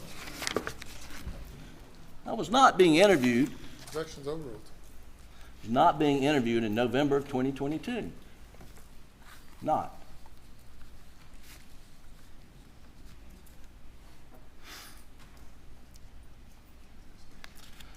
So I've asked why. They can't answer that. They don't have an answer as to why. Now how? How could Alec, in the time period we know, we're going to get to it, but how could he have butchered Maggie and Paul without leaving a trace of evidence within a matter of minutes? How? We went from why, now how. And the answer to the how is he couldn't. But this is the wrong question to be asking yourselves. Because the question that you are tasked with answering is, has the state presented evidence that proves beyond a reasonable doubt showing that Alec butchered Maggie and Paul without leaving a trace of evidence, all within a matter of minutes? In a matter of minutes. Have they proven evidence? Do they present evidence of that? Proof beyond a reasonable doubt. He was able to make bloody clothes, bloody guns,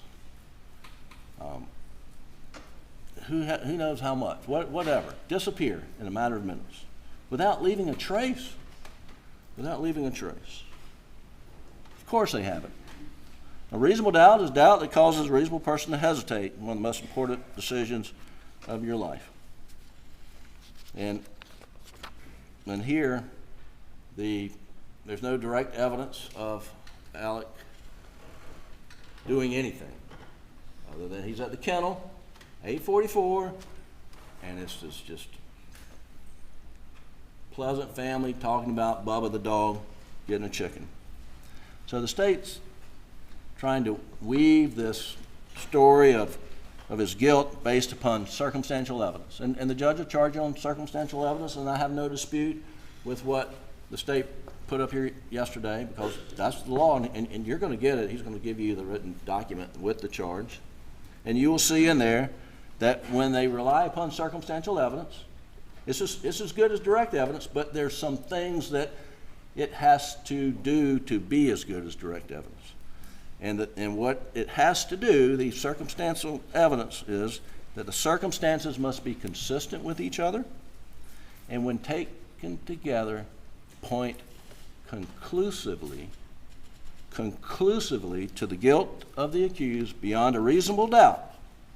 And if these circumstances portray the behavior of a defendant as suspicious, the proof has failed. That's circumstantial evidence. So what are the circumstances that the state relies upon? Well, he was at the kennel at 8:44. Paul last used his phone at 8:48. He replied to a text with a friend about a movie recommendation. Maggie's phone locked for the last time at 8:50. Actually, it's 8:49 and 50 some odd seconds, but 8:50. But, however, her phone recorded significant steps around 8:55, and we're going to see that. And her phone tried to activate the camera at 8:55. and it registered an orientation change at 9:06. And I think you pretty much understand orientation change, but when the phone goes from landscape to portrait, or Mrs. Beats me, but goes from that to that is an orientation change. And the phone will tell you. So it did that at 9:06. And they've got 300 shell casings, the extractor and ejector markings match with casings found around the house and shooting range. So that's pretty much it. And then of the circumstantial evidence of his guilt. Now they want to say, well, he lied about it, so it's consciousness of guilt, but I'm talking about what evidence they have, put all the circumstances together, prove he shot and killed Maggie Paul, and that's pretty much it. And how have they established the time of death here? Solely on cell phone use.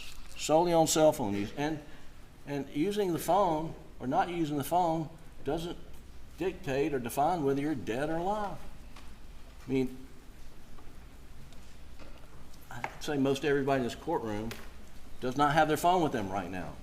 Under the state's theory, as I mentioned before, if they die while they're not using their phone, then they're dead the moment they stop using their phone. That's what they have here. That is their case. There are a number of reasons that Paul would stop using his phone. First, so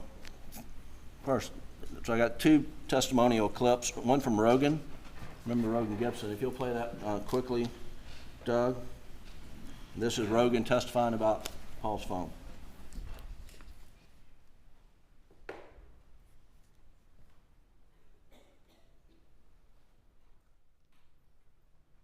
You asked a little bit about Paul's cell phone usage. He was on it a lot. He was on it a lot, yes, sir. Yeah, and This is testifying. and did the battery get down? Okay, just a moment. All right. What is the objection? Not showing the witness, they're showing the defendant while the witness is testifying. I think the testimony What's was. the legal basis for the objection? That is irrelevant. All right. Mr. Griffin. It's a clip from the live feed of this trial, Your Honor. I can't control who is being depicted, but it's my voice asking Rogan. Been in trial how many weeks? 6 weeks. All right, so we're not going to replay the trial.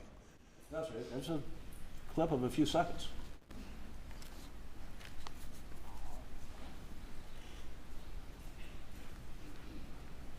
I sustain the objection. All right, take it down, Doug.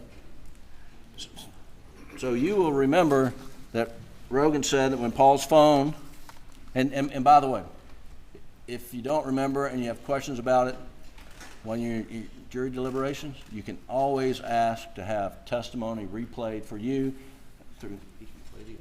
Without the video. You want to do that? Your Honor, can we play the audio without the video? You're asking me, Yes. what can you do? I rule on objections. Can you play the audio then, please? You asked a little bit about Paul's cell phone usage. He was on it a lot. He was on it a lot, yes, sir. Yeah, and did the battery get down low pretty regularly? Yes, he would let his phone die sometime or he would lose it. Well, and when it would get down low, did he have a habit of not using it to try to keep him going all the way out? Yes, I have seen that happen before. And have you done that yourself? Yes, sir. All right, and so you'll know from the photographs and the evidence in the case that Paul's phone was at 2%, and it was on low power mode at the time. He was texting this friend of his about a movie recommendation. And then can you play the audio only of, you remember Nate Tootin, and he testified about Paul putting the phone down when he was working around the kennels. And how would you describe the relationship between Paul and Alex? They had a really good relationship. Would you say that Alex? I don't think that's the right clip. The so there's Mr. Tootin testified that when Paul would work, he would put the phone down, forget where it was at times, and that it was pretty common for him to put the phone down at the kennel so he wouldn't get it wet. And you recall, Dale Davis, they brought him to the stand. I think they brought him to the stand to make it seem like the hose was unraveled and then it was used and put back. And we know from the video, and you can see it again, the dog kennel video, we pointed out the hose is on the ground outside Cash's kennels. And Mr. Davis says, yeah, that was not how I left it. Someone had put it down. And then I'm going to show you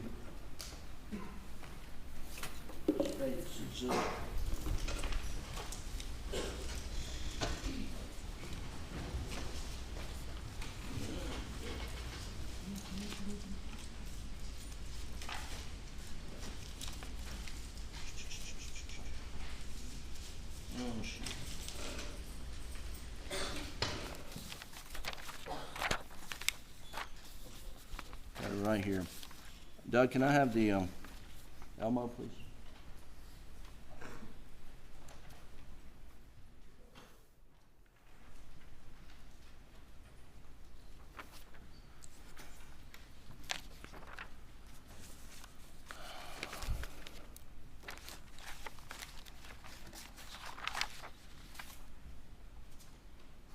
Oh, that's awful.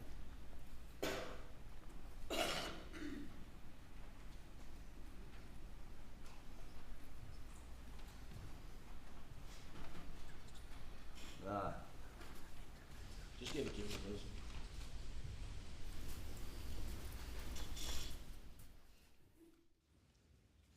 Ladies and gentlemen, you'll have back in the jury room State's Exhibit 503, which is a picture of the dog kennels from the murder scene, and what I'm pointing out on top of these two kennels are dog beds. You'll see Exhibit 503. The dog beds are up here on top. And you recall Dale Davis says that when you clean out the kennels, hose it down, you put the dog beds on top. On top. So it's pretty clear from these photos, this photo, that Paul and or Maggie had sprayed out those dog runs and put the dog beds on top, and put the hose away. Alec testified that Bubba and Grady had on collars, and we see the collars in State's 45, and so their collars hanging here, but their collars hanging here, and then there's collars here, and the dogs don't have collars on them in the dog picture. So it's a fair conclusion that after Alec left, when he said he left, that Paul puts Bubba up, Paul puts Grady up after cleaning out the kennels, and then he goes back into the feed room to get his phone where he was confronted. Or sometime later it happened. I don't know. But they are relying upon cell phone usage for time of death. The coroner said he did the armpit test, which is no test at all. It's just a guesstimate. Can you pull up in evidence? Now I want to talk about Maggie's phone and Defendant's Exhibit 158, please.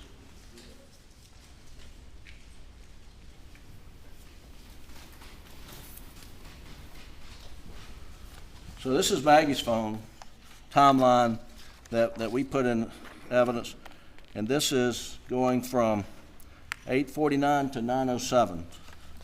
And if you'll just walk through it, you'll see at 8:49:26, last text message read by Maggie. Okay, go to the next one. 8:49:28, backlight off. Go to the next one.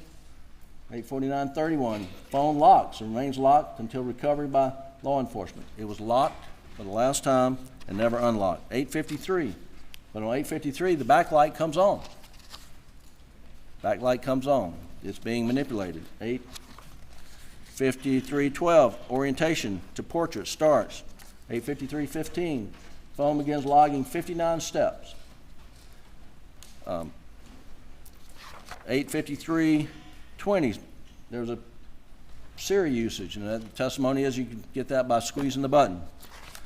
8:53:24, the orientation portrait completes, so it switches. And then 8:53:28, backlight is off.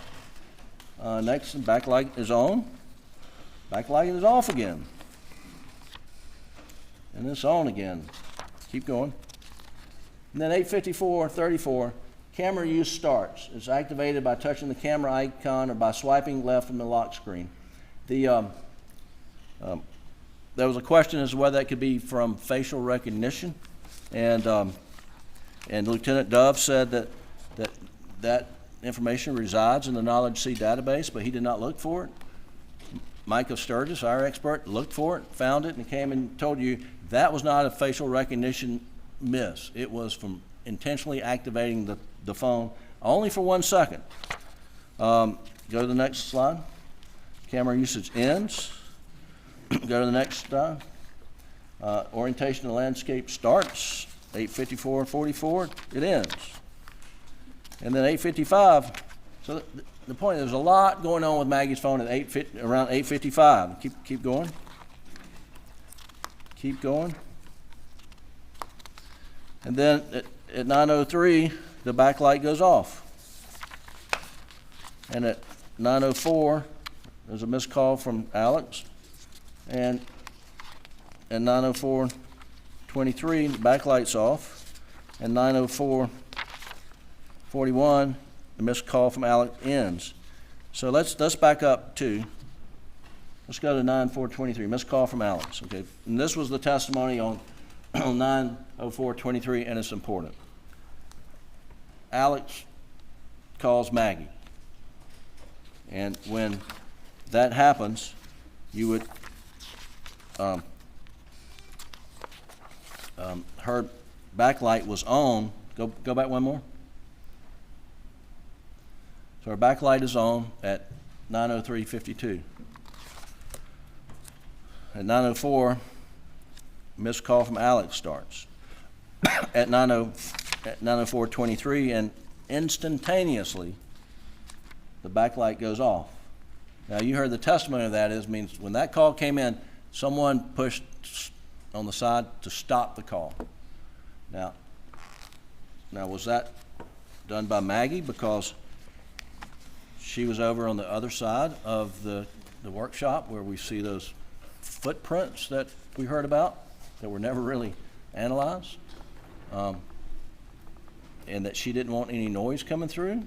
Or was that some bad guy or bad person has Maggie's phone and stops the call? But something's going on with her phone at 9:04, I'll tell you that. And then at 9:04, the next one is missed call from Alex ends. 9:05, backlight on. 9:06, orientation changes to portrait. 9:07, incoming call from Alex. 9:06:14. Keep going, Doug. And 9:06:52. Keep going. And then at 9:07, her phone stops for good.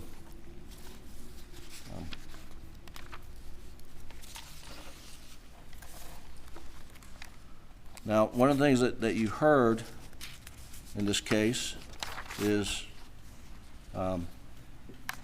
that orientation change was at 9:06 that we just talked about. And Doug, if you'll go to the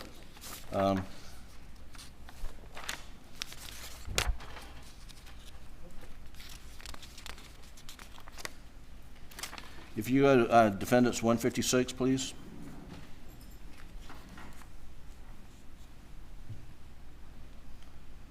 And so these are Alex steps on his phone that were registered during this time period. And if you'll go to entry, if you'll look at entry 28, and if you'll pull that out, Doug.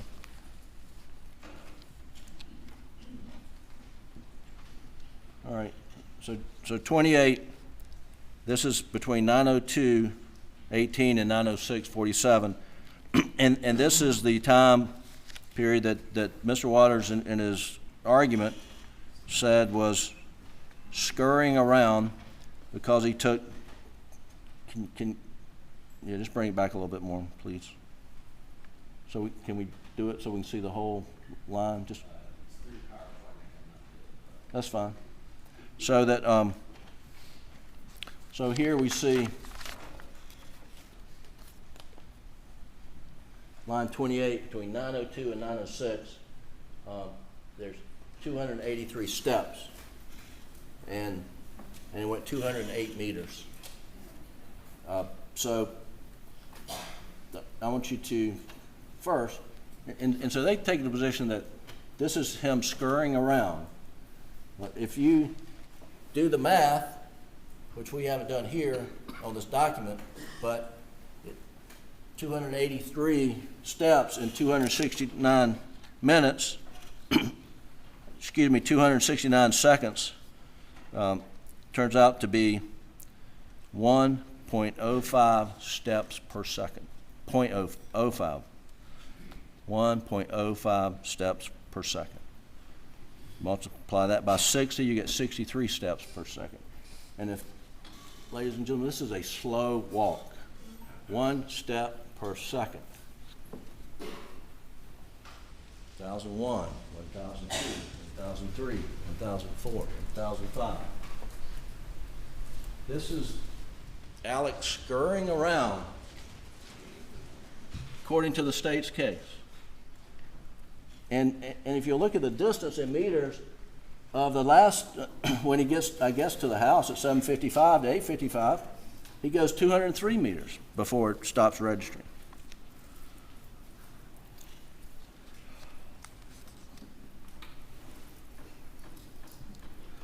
And then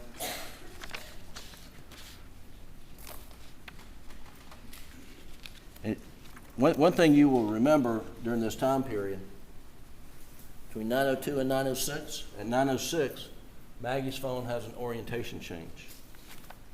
Her phone has moved from here to here, but what her phone doesn't have, is go to the second page.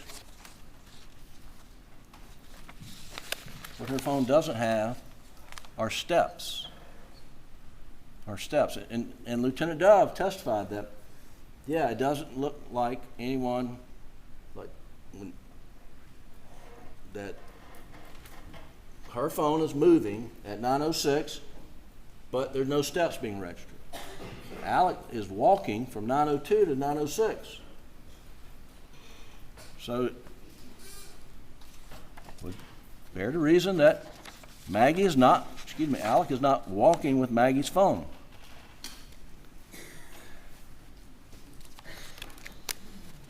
That's the timeline data that I wanted to review with you. The if you'll go to Exhibit 524,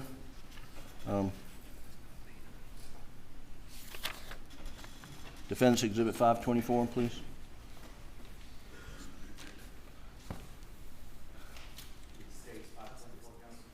I think it's, yeah, State's 524. I'm sorry. Do you have that? So if you'll go to the slide where no, sir, not 38. Do you have the whole document, or you don't? Oh, yeah, we'll drop that. Okay. Well, I mentioned earlier, and so State's Exhibit 524 is all the OnStar data. You will see there that he goes by the spot at 9:08 where Maggie's phone was found. And there was testimony that he sped up after he went by there. He sped up to like from 42 to 45 and went back down to 44 miles an hour when he went by there. He's not speeding up when he goes by the area where Maggie's phone was found, whenever it was tossed. and then they have, you know, a chart or slide that talks about how long it took him to get over there and the speeds that it took. And Mr. Waters was arguing to you that compressed the timeline. The faster he gets over to Alameda, it means that he's gone longer from Moselle, and it gives him a better alibi because, as you know, he's orchestrating this alibi. And so he's driving fast over to Alameda according to their theory, and we graphed it out, and he's driving, he's passing some cars, and he is, you know, he's a fast driver. Okay, so they say, oh, he's compressing the timeline. Compressing the timeline is what they say, compressing the timeline. But then they say, he drives fast on the way back. Why? He's driving the same speed over there, same speed back. There's no reason to compress the timeline coming back. I mean, you'd want to be driving slow as you can to make it appear you've been gone a lot longer. I mean, he drives the same speed from Moselle to Alameda as from Alameda back to Moselle. It takes him the same amount of time. He's not compressing any timeline at all. And what's the most curious part about Maggie's phone? About Maggie's phone? What's most curious about it is Alec has her password. Alec, if he is wanting to change the timeline, when he calls her phone, he should answer her phone. When he texts her, he should reply to that text to show activity on her phone that she's still alive. If he is manufacturing a timeline by speeding, the easiest way to do it is use both phones, talk on both phones, and he did it. I mean, this whole thing about using Maggie's phone, driving Maggie's phone, throwing Maggie's phone out it's such a stretch for them to come in and try to put her phone in his hand. And then you start thinking through, why would Alec take her phone and not Paul's phone? Let's start there. Why would Alec take her phone and not Paul's phone? That's a question I don't have an answer to. It makes no sense. It makes no sense why he would take Maggie's phone. If there's something on there, he knows her password. Put it in. See what it is. We know from all this phone data, her phone was never unlocked. And he had the keys. So if he's taking her phone to unlock or to do something with it, he didn't. And so why? Why?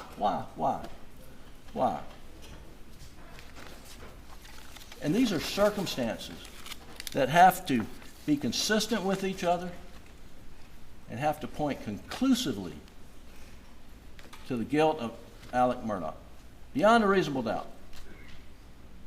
And these circumstances just raise more questions, ladies and gentlemen, raise more questions that we wouldn't have to be dealing with if they had just simply secured Maggie's phone in a Faraday bag on June the 8th when they got it. We wouldn't be here.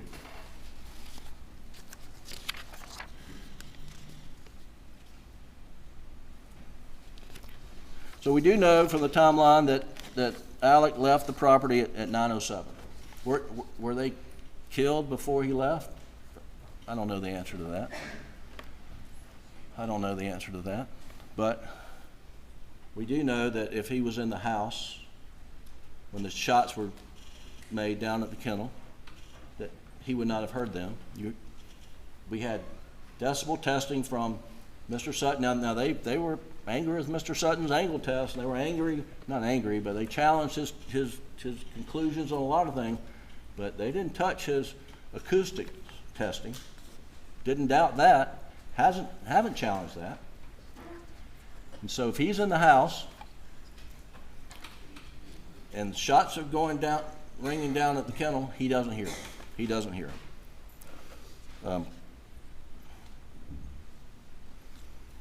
Now, they say that sometime after 8:44, and they peg it 8:48, 8:50, because that's when Paul last responded to a text from this friend of his, but they ignore the fact that it had to be cleaned up, and I think Buster testified that takes 10 minutes at least to get the dogs in, clean up, and et cetera. And then there's all this 8:55 stuff going on Maggie's phone, but let's take him at their theory at 8:50, after having a pleasant conversation, talking about, is it a guinea or is it a chicken, and Bubba, and getting, all right, so 4 minutes later, let's go ahead and kill my wife and my son because I got questioned at the office today by Jeannie's secretary. Okay, that's their case. So let's run with it and see where it takes us. Well, it takes us that he leaves the property at 9:07. So from the moment, if he's got, if it happens at 8:50, he's got 17 minutes. 17 minutes. He would have to be a magician to make all that evidence disappear. As you heard, under either Dr. Kinsey or Mr. Palmbach, Dr. Reamer and Dr. Kinsey, Mr. Palmbach, and Dr. Eisenstadt, either way, the shooter's covered with blood on Paul's shooting. And that's what all that testimony was about. It wasn't about trying to figure out who's got the right angles. The whole point of that is, while we ended up having to get our own experts, is to prove the shooter is covered in biological material, covered in blood, covered in everything, because of the blowback. And it wasn't until on reply that Dr. Kinsey said, oh, well, there'd be blowback under my version too. Blowback meaning blood, biological material from killing Paul. So the shooter's covered in blood. The shooter's gun is covered in blood.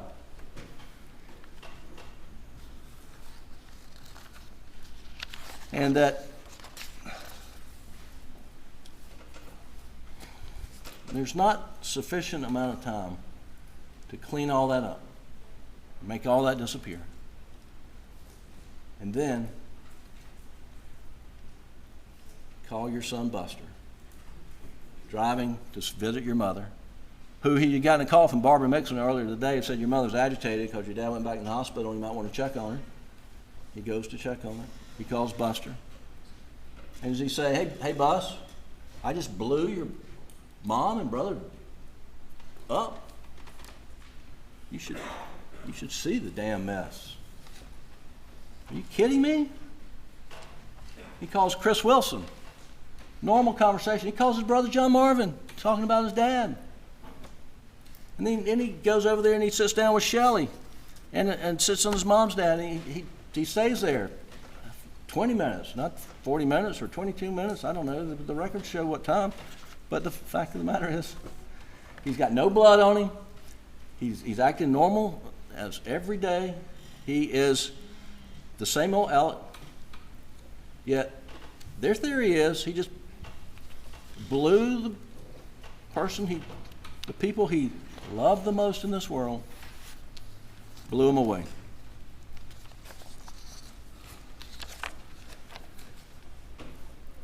Now,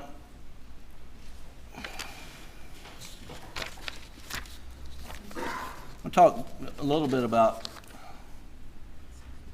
the angles that Mr. Sutton did, his reverse trajectories on the shots, and I mean they're having a good time joking about the size of the figure in the Pharaoh, saying, oh, it must have been a 12-year-old kid, it's 5'2", 5'4", and let them have their fun, but that's not what the testimony was. Testimony was that the barrel of the gun has to be at that level to make the shot into the quail pen. We didn't take the measurements. SLED took the measurements. And so, yeah, could a 6'4" person get down to that level? Sure. And Mr. Sutton says that's not a natural shooting angle. Could a 6'4" person get on their knees? Sure. shooters are in movement, and a 6'4" person's going to be moving around on their knees? I don't think so. But, you know, the most common sense thing here is there were 2 shooters. Because there were 2 guns, and as Mr. Palmbach said, one gun is high capacity, holds 10, 20, 30 rounds. And if you're going down to execute somebody, one gun's enough. Why take another gun that only has 3 shots? And Dr. Kinsey agreed with the angle coming out of the quail pen, so that the angle puts it pretty far away from the door of the feed room where Paul's killed. But it's not our burden. It's not our burden. It's their burden to prove to you, based on circumstantial evidence, that all the circumstances are consistent with each other and point conclusively to the defendant's guilt beyond a reasonable doubt. And those facts are just not consistent. Those facts are just not consistent.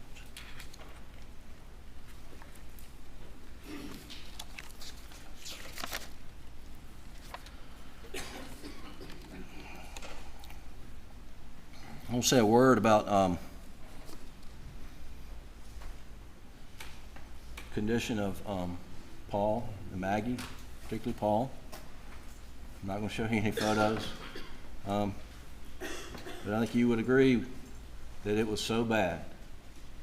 It was so bad. And Alec, in the back of the car, with me in the back of that, you could see me on the camera, sitting there and talking to Agent Owen and Agent Croft, and he says it is so bad, they did him so bad. Agent Croft misheard that and said, he said I did him so bad. And I think the evidence is, everyone who's listened to it and everyone who knows what Alex was talking about around that time says they did him so bad. And Agent Owen was in the car, and he doesn't say to you, oh, he actually said, I did him so bad. I think we can put that issue to rest, but that issue points to a bigger question. What would they be saying in this trial if that conversation wasn't videotaped? What would they be saying? We know Agent Croft would be saying, he said, I did him so bad. And then where would we be then? I am grateful to SLED that they videotaped that, so that you'll hear it if you have any questions. I don't think you should, but they did him so bad. That is for sure. Another thing that we're going to clear up right now is Alex's concern for Buster. You heard that, and you heard that in Mr. Waters' closing. That in the statements that Alex made on the roadside shooting in Labor Day weekend, where he tried to arrange an assisted suicide, that he told officers that there's no danger to Buster. Of course, there was no danger to Buster because of that roadside shooting, because he knew who shot him, Curtis A. Smith. He knew he was trying to get himself killed.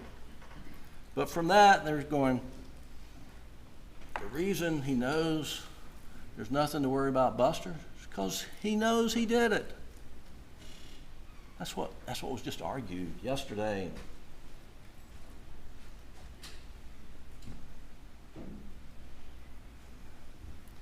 Well, Deputy McDowell, in a body cam video that's in evidence, captured Alex speaking to Buddy Hill about his concern about Buster's safety. And will you play that now, Doug? It's in evidence. I don't have the exhibit number.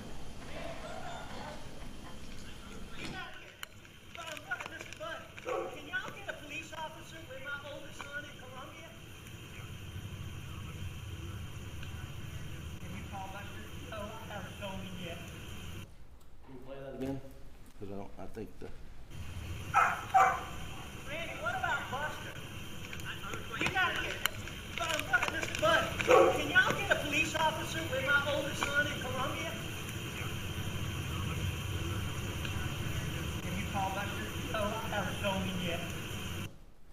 Did you hear that? Can y'all get a police officer for my oldest son in Columbia? What about Buster? What about Buster?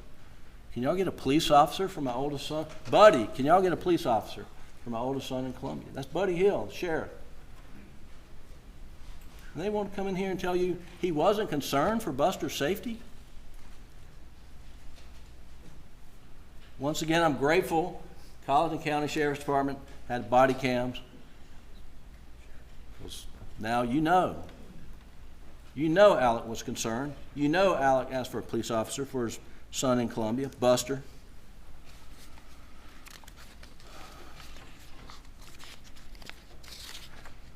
Now I'm almost done, I promise. But I do want to talk about Alec's misstatements about time.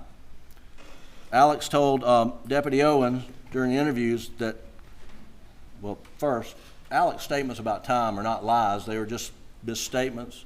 And even, like I said, Deputy Owen says people make mistakes about all the, Agent Owen, they make mistakes about time all the time. And they do. Now, Mr. Waters is critical because Alec was wrong every time he gave a time estimate. Turns out, I think Mr. Waters is probably right about that. Whether the time period is inconsequential or consequential, he's wrong about it. And the and we had brought in, Alec had told deputies in an interview that he got home at 5 o'clock, and that's not true. That he went to work that day at 8:30, that's not true. And that and so he is just wrong on times. But what was consistent whenever he had an interview, he said, you get the records, and it will show what time did this, what time I did that. It will all be in the records. And guess what? They are in the records. And when the records show that his time estimate was wrong, they jump up and down.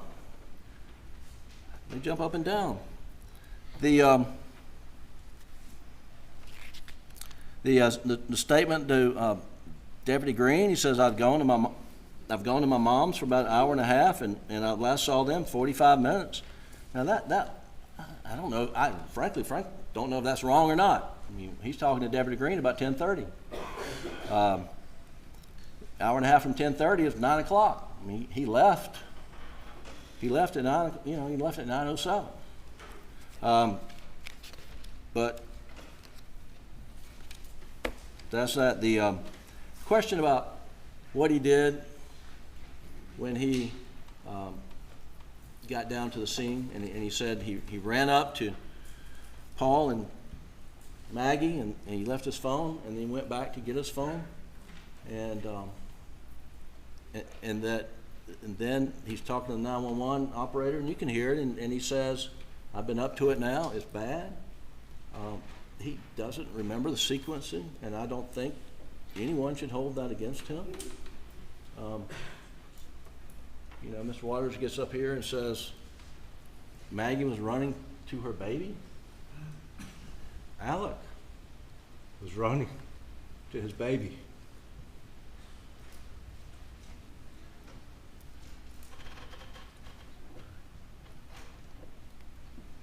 And can you imagine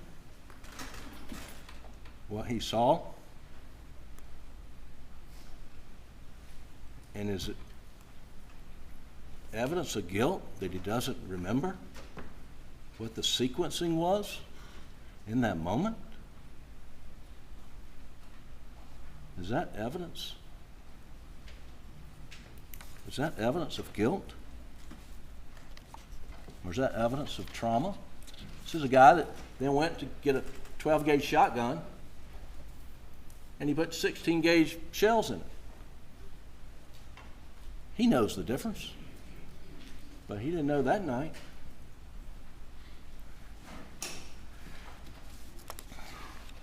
And I'm not quite understanding what the state makes of this.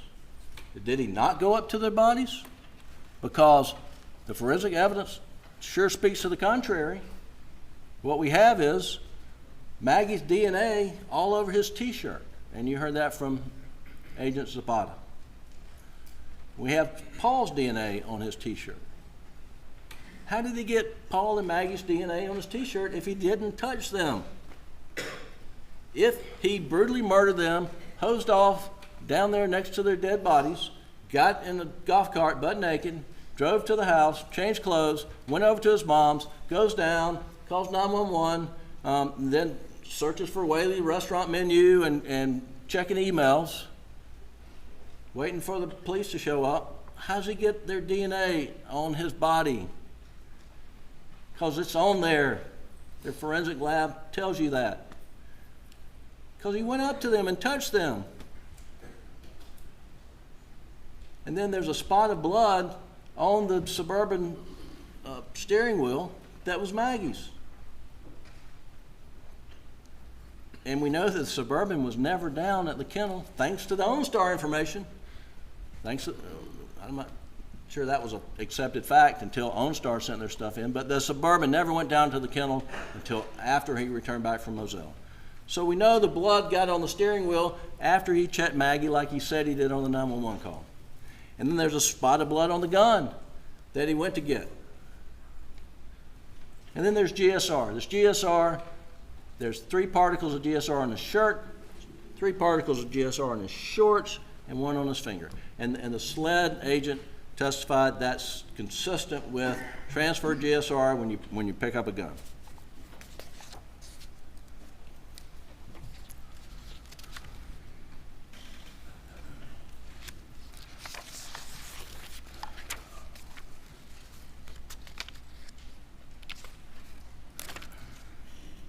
So, but really, we're back to the lie.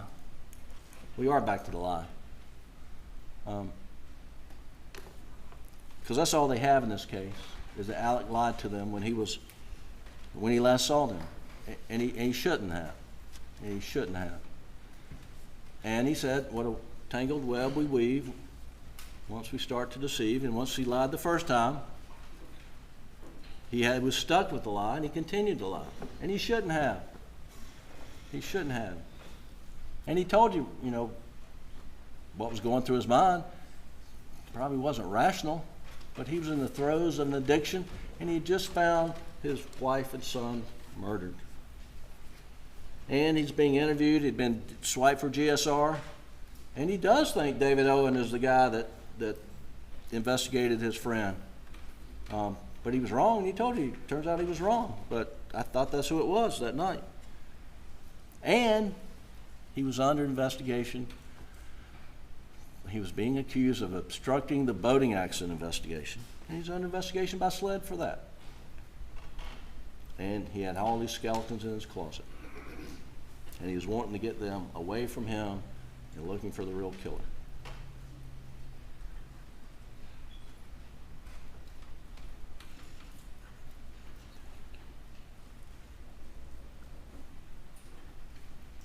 The state in this case has gone to lengths trying to, through a sleight of hand, convince you of this and show you that, and without convince you of guilt, without showing evidence of guilt, convince you that he murdered his wife and son because of his financial misdeeds were going to come out, which is about the most illogical thing imaginable, and there's no evidence of that. And then the state brings all these shotguns in here, and I'm not going to pick every one of them up, but the forensic evidence on these shotguns is they can't be excluded. Well, okay. They can't be included either, so you know nothing more about these shotguns than you would have the day you showed up for jury selection, because there's nothing to know about them. Can't exclude them, can't include them according to them, but we do know there's no blood, guts, brains on any of the guns that would have been there from the shooting under everybody's interpretation of how Paul was murdered. They want you to think that because you own guns, that you should be viewed differently. I don't know what else to make of that. I don't know what else to make of that. When this trial began with opening statements on January 25th, Mr. Harpootlian asked why. Why would Alex execute his wife and son in cold blood?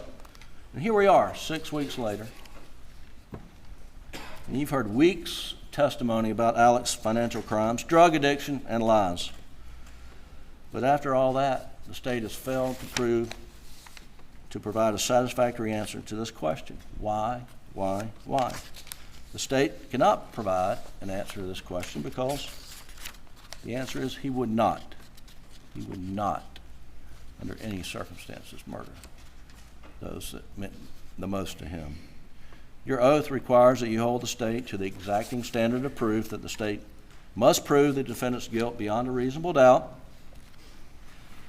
And when they rely solely on circumstantial evidence, these circumstances must be consistent with each other, and when taken together, point conclusively to the guilt of the accused beyond a reasonable doubt. And if they merely portray the behavior of the defendant as suspicious, you must find him not guilty.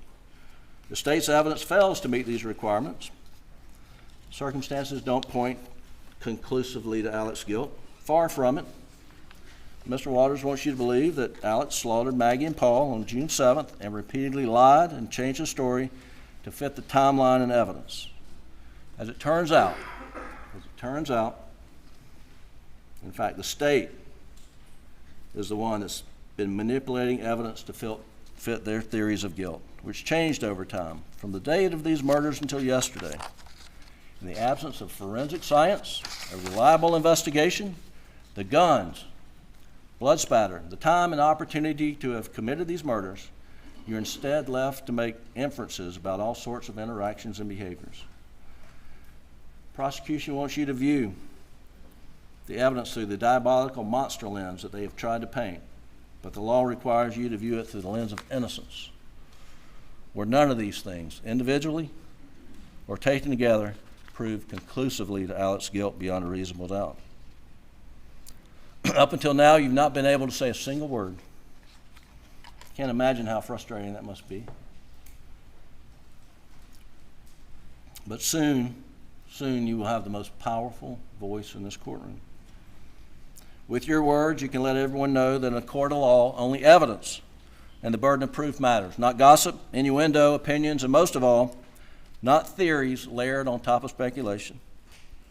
With your words, you can let the state know that they don't get to obtain an indictment by misleading a grand jury and then bring you before you a case built on theories, speculation. There are two words that justice demands in this case, and those two words are not guilty.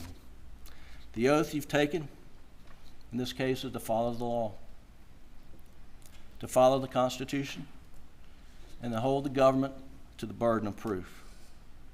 And it requires a verdict of not guilty.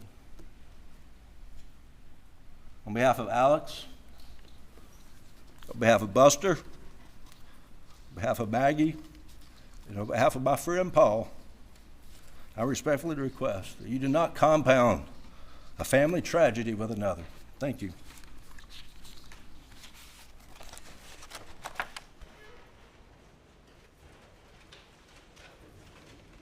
Ladies and gentlemen, we'll send you to the jury room for a break. Please do not discuss the case.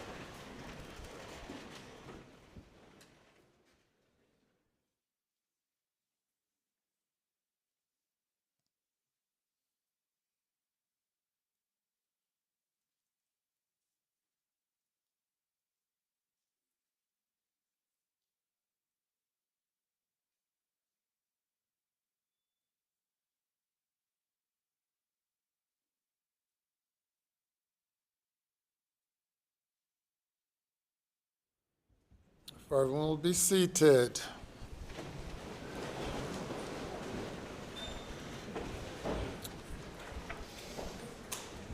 So, Mr. Meadors, are you closing on behalf of the state? Yes, sir. Do you have an estimated length of time that you might go? No more than 40 minutes.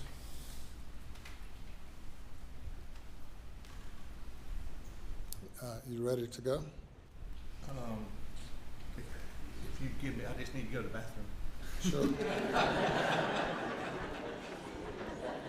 All right, we'll take a 5-minute recess.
And we are on a quick 5-minute bathroom break as John Meadors prepares to give his closing argument in front of the jury, and then the jury will be instructed and they will hand things over to the jury to deliberate. I'm here with Brett Flashnick, who's going to talk to us about wild hogs, because I had a lot of questions about hogs and he has a lot of answers.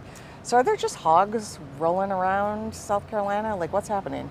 There are. So there are two primarily invasive species of wildlife that we have here in South Carolina. One is coyotes, the other is wild hogs. And those are both really detrimental to our agricultural crops as well as ground nesting bird habitat. So DNR here in South Carolina, the Department of Natural Resources, views those as an invasive species, and they are horrible. Okay, so why don't I see them like running down the road? They're mainly in your swampy kind of lowlands, your wooded areas. They do tend to get out and do the damage nocturnally. Oh, they're night owls. Yes, so Okay. They are night owls, which would explain the quite elaborate hunting setup that the Murdaughs have been using. Okay. So that's why they've got the 300 blackouts with the thermal scopes. Yes, so that lets you have a little bit of an unfair advantage to hunt them at night. which for an invasive species is not bad if they're trying to protect their habitat for the native wildlife here in South Carolina. Can you just eat a wild hog after you kill it? Like, what's the Sure, Really? Absolutely. Yeah, there is here in South Carolina. There's no hunting season. There's no restrictions. There's no limitations on anything that you can do from both a conservation and an agricultural standpoint. Do they taste like regular pigs, or are they? They do. Yeah, they are not that much different. So most wild hogs we have here in South Carolina actually come from a domesticated pig. When it's a really fascinating thing that I'm not a biologist, so I won't get into, but once a pig escapes from its domesticated lifestyle, they can go feral and revert back to their natural state within several months. So you mentioned earlier that these hogs are aggressive. They are. They do tend to be very aggressive, as any wild animal would be when it's protecting its young or protecting its territory or habitat. This is fascinating. I've had so many questions about wild hogs. I'm like, I've been in South Carolina for 6 weeks now, and I've not seen one just like strolling down the road or dead on the shoulder of the road. I have in Louisiana. There was one on the side of the road, and it was huge. I remember thinking that it was huge. It was like huge. They are mass. They are several hundred pounds. They really just take over. So you're not typically going to see a hog in a somewhat urban environment like we're in here. And they're quick, right? They're fairly fast. Yeah, for the size animal they are the NFL linebackers of the animal world. This is fascinating. All right, so for all of you people that have had questions about the wild hogs in South Carolina, we got Brett Flashnick here to answer them for you. As John Meadors continues to do starts his closing for the state, we will keep you updated on the Fitsnews live feeds, so stay posted there. And we will be back at the lunch break, which I think will be after Meadors does his closing. Then the jury will be instructed and deliberations will begin.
Rise and come to order.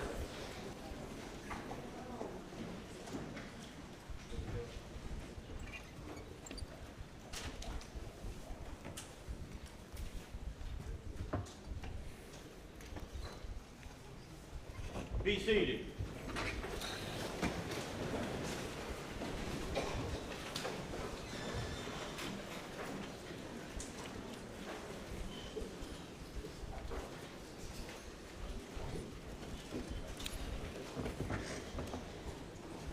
Jury guy there.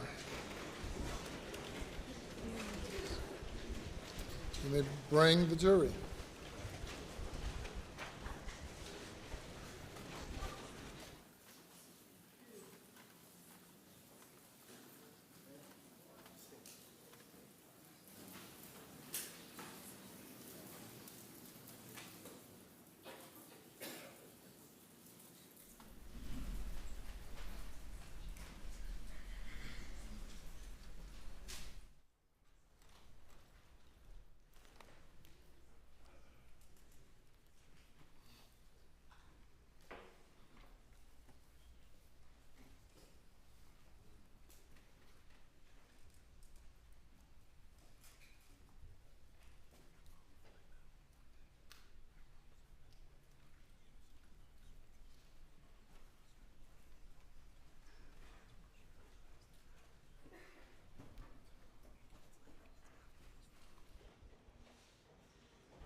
Thank you.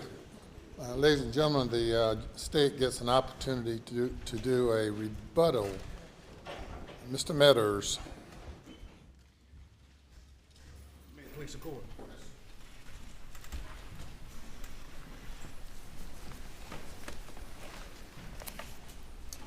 Good afternoon.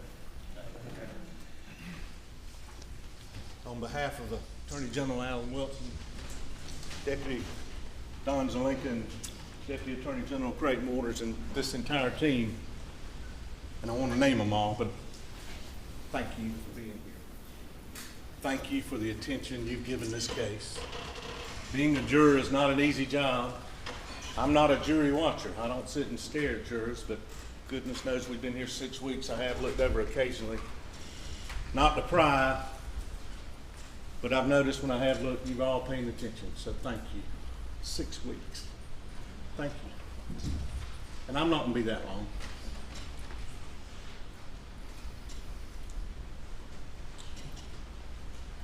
Your clerk, Ms. Hill, has done an outstanding job bringing the world to Colleton County, bringing the world right here with her hospitality, her grace,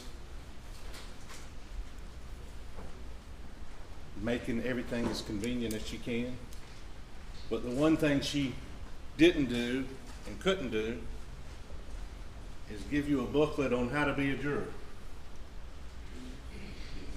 5.5 weeks ago when y'all got here, 6 weeks ago, she didn't have that pamphlet for you because they don't exist. There's not a book on how to be a juror. But you have been preparing for this moment in this courtroom to decide this case your entire life. And it's called life. It's called living. It's called experiences. It's called interacting with your spouse, your children, your neighbors, your coworkers, your good experiences, your bad experiences, evaluating people, and deciding what's credible, what's believable. It's true in every case I've ever tried in my 34 years of doing nothing but murder cases. Credibility, believability. And I agree with Mr. Griffin. When I looked at this case the first time, I said to myself, this is a CSC case. Now, in our world, that means criminal sexual conduct. It's not a criminal sexual conduct case. This is a common sense case. And you didn't leave that common sense with you when you came here 6 weeks ago. It's with you now. It's been with you during the 6 weeks here and you're going to take it back into the jury room.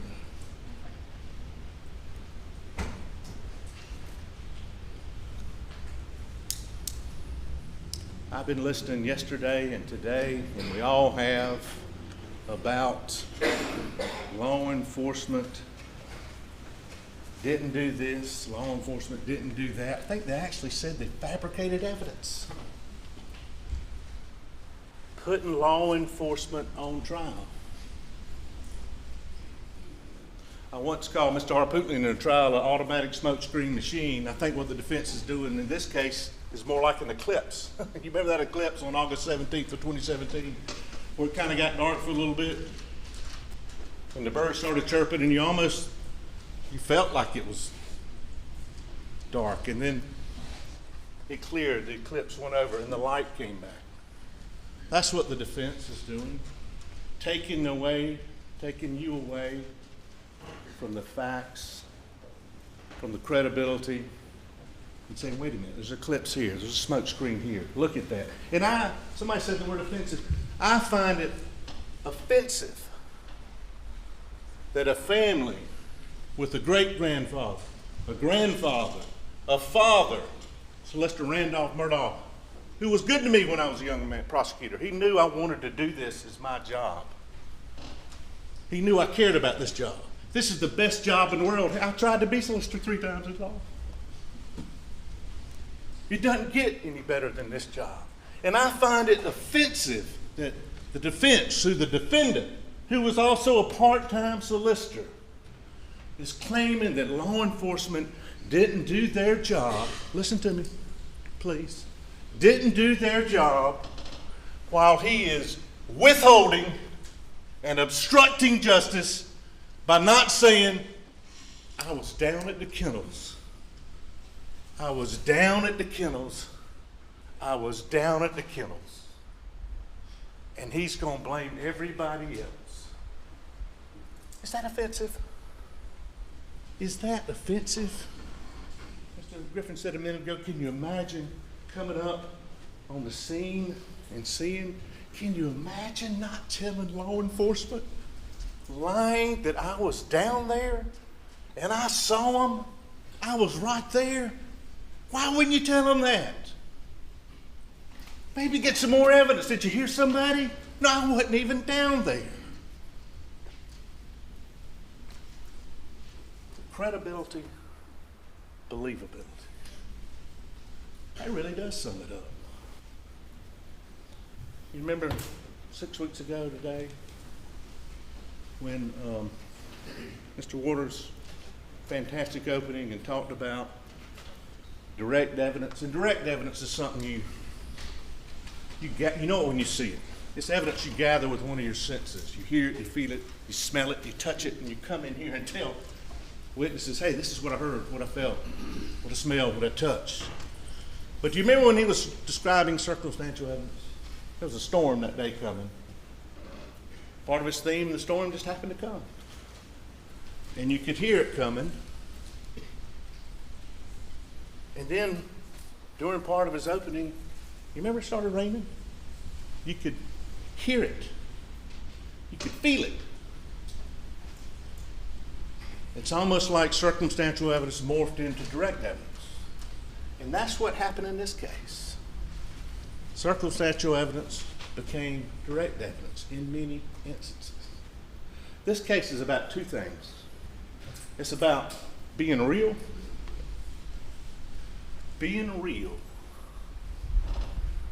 and choices. My mama gave me a book when I was a little boy about the Velveteen Rabbit. I was actually going off to college, dealing with people and learning about people and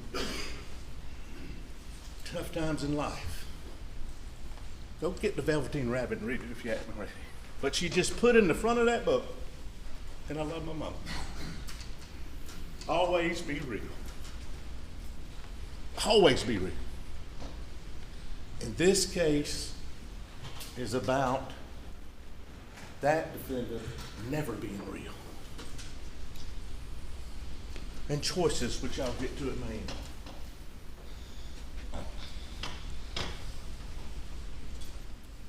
Ladies and gentlemen,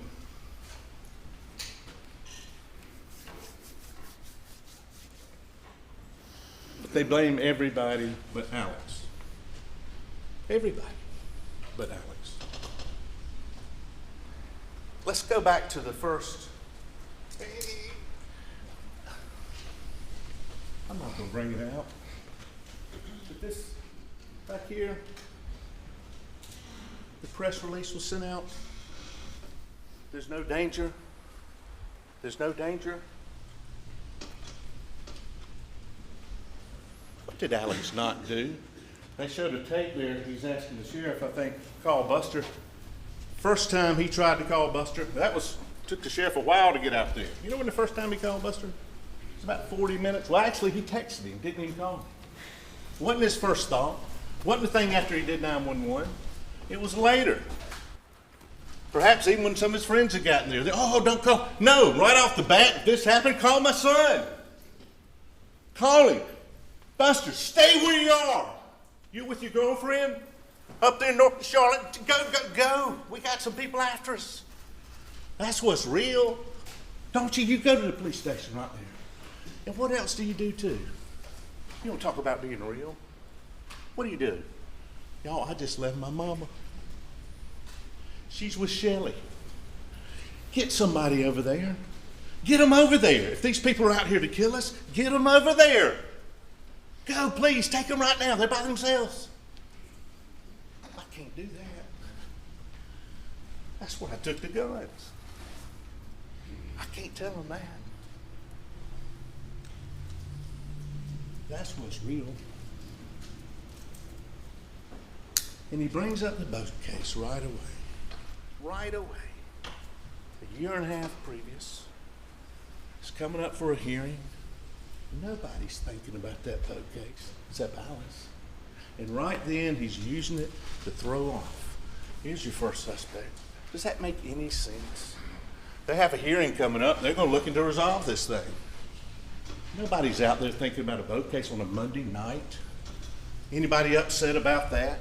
Think about all the facts that would have to happen. They'd have to know both, as Mr.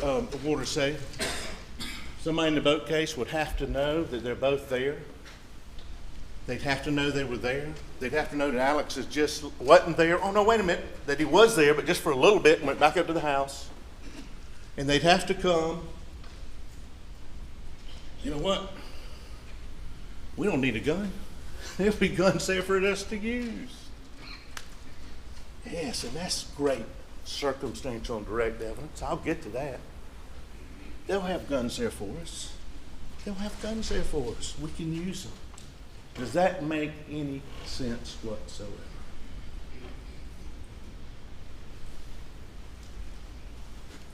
Let's talk about murder. Murder is the intentional, malicious killing of another living, breathing human being with malice aforethought. What's malice? Y'all know what malice is? It's the name malice. It's the evil wickedness one person shows to another. You know how long it's got to exist? Just like that. At the pulling of a trigger. Pulling of a trigger. Pulling of a trigger.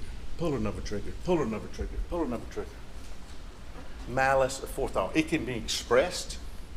Rarely happens. I'm going to kill you. Or it can be inferred. It can be inferred with the use of one gun. There's no claim of self-defense here. They're claiming they weren't there. It can be inferred 2 guns. Malice aforethought. And we don't have premeditation in this state. We don't have to prove premeditation. We don't have to prove motive. I think it's been proven. His world was collapsing. Mr. Griffin goes, does that make sense? Did in his mind. His world's collapsing. His world's coming down. This was the only way he could save. It's the only way. It's the only way he could save Alex. But if you don't, if that motive, well, I don't know, is that enough? Don't know. We don't have to prove motive. We're certainly there. That's one explanation. But if he's down there and he's angry, just don't sound like a real jovial there. Bubba! Don't let me forget. Forget about Bubba. Bubba, come here.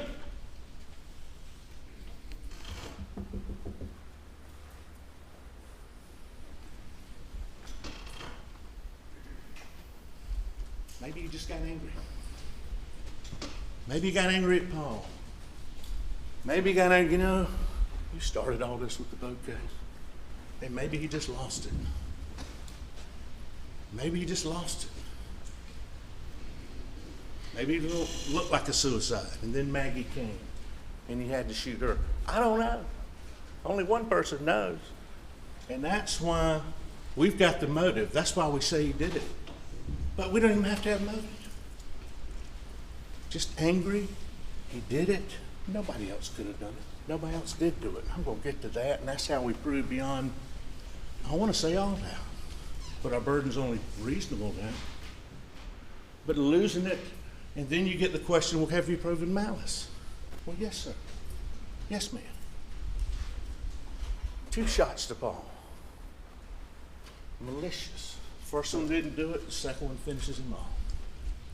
5 shots to Maggie. Not an accident. 1 shot, 2 shots, 3 shots, 4 shots, maybe 5 shots, depending on whether this one's running through. That's malicious. So if you find he killed him and you get the malice, I don't think there's any dispute in there about that this is a malicious killing. But I've got to go over that with you. Malice of forethought. And then the burden on us in this case, as in every case that's tried in this wonderful land of ours, that's why this is so great, I agree with you, is beyond a reasonable doubt. I'm going to borrow one of these waters if that's okay. It's not beyond all doubt. If that's the case, this courtroom wouldn't have been here historically as long as it had. The law doesn't describe that, and listen to His Honor. And I'm not playing up to him, he is the best. He's the law. Listen to him when he reads the law. Beyond a reasonable doubt. It's not beyond all doubt. We can't do that. It's beyond a doubt that would make reasonable folks hesitate to act. I was trying a retrial case years ago and reading reasonable doubt from this ex-solicitor, Solicitor Wilson, I'll give him credit, describing reasonable doubt, and he said, sometimes, you know, questions are just questions. You can't answer every question, and the law doesn't require it. If after hearing all the evidence, you don't, or if you're firmly convinced of the defendant's guilt, you must find him guilty. If, on the other hand, you're not firmly convinced, then you must find him not guilty.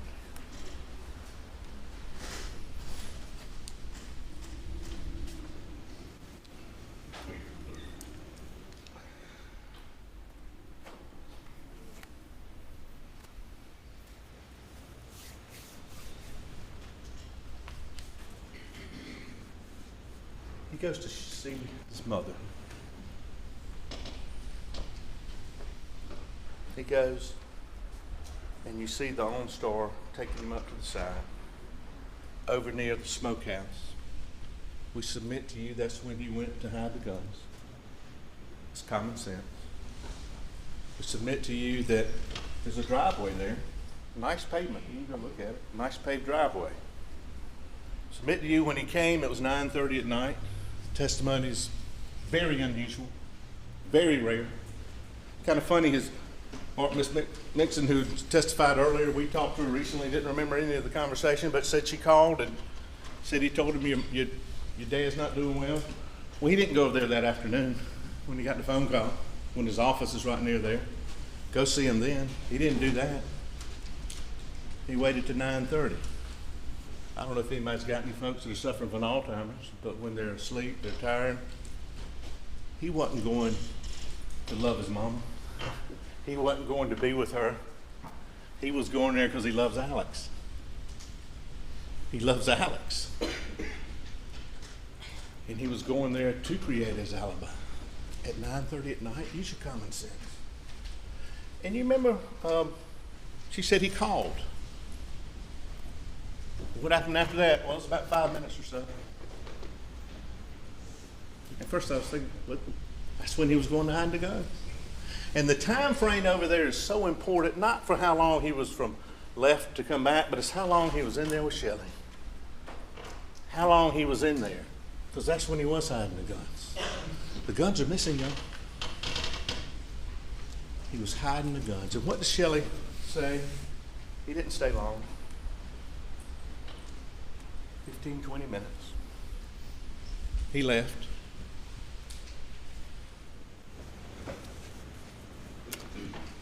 And later that week,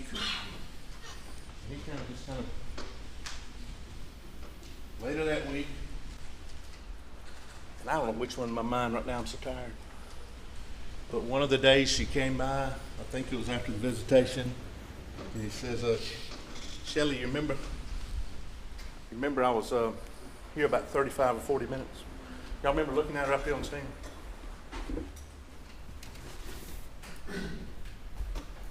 And she got visibly upset. I said, what's wrong? Ask her, what's wrong? What's wrong there? Was he there 35, 40 minutes? No, sir. Why are you upset? It's a good family. You think she knew right then? He's coming back to say, hey, I was here 35, 40 minutes now visiting my mom. Shelley said, no. No, you weren't. So upset that she calls her brother, police officer in Yamasee. You think she knew right then? And that's real. That's real. Shelley's real.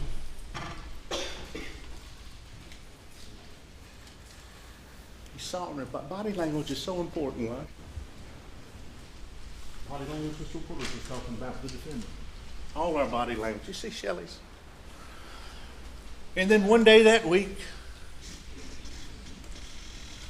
never before, never, ever before, it's 6:30 in the morning. Doesn't call. He didn't need a timeline to create for that one visit. Didn't want a timeline. Didn't want a record of that. He comes to see Shelley. You ever been over that time before? No, sir. What was he carrying?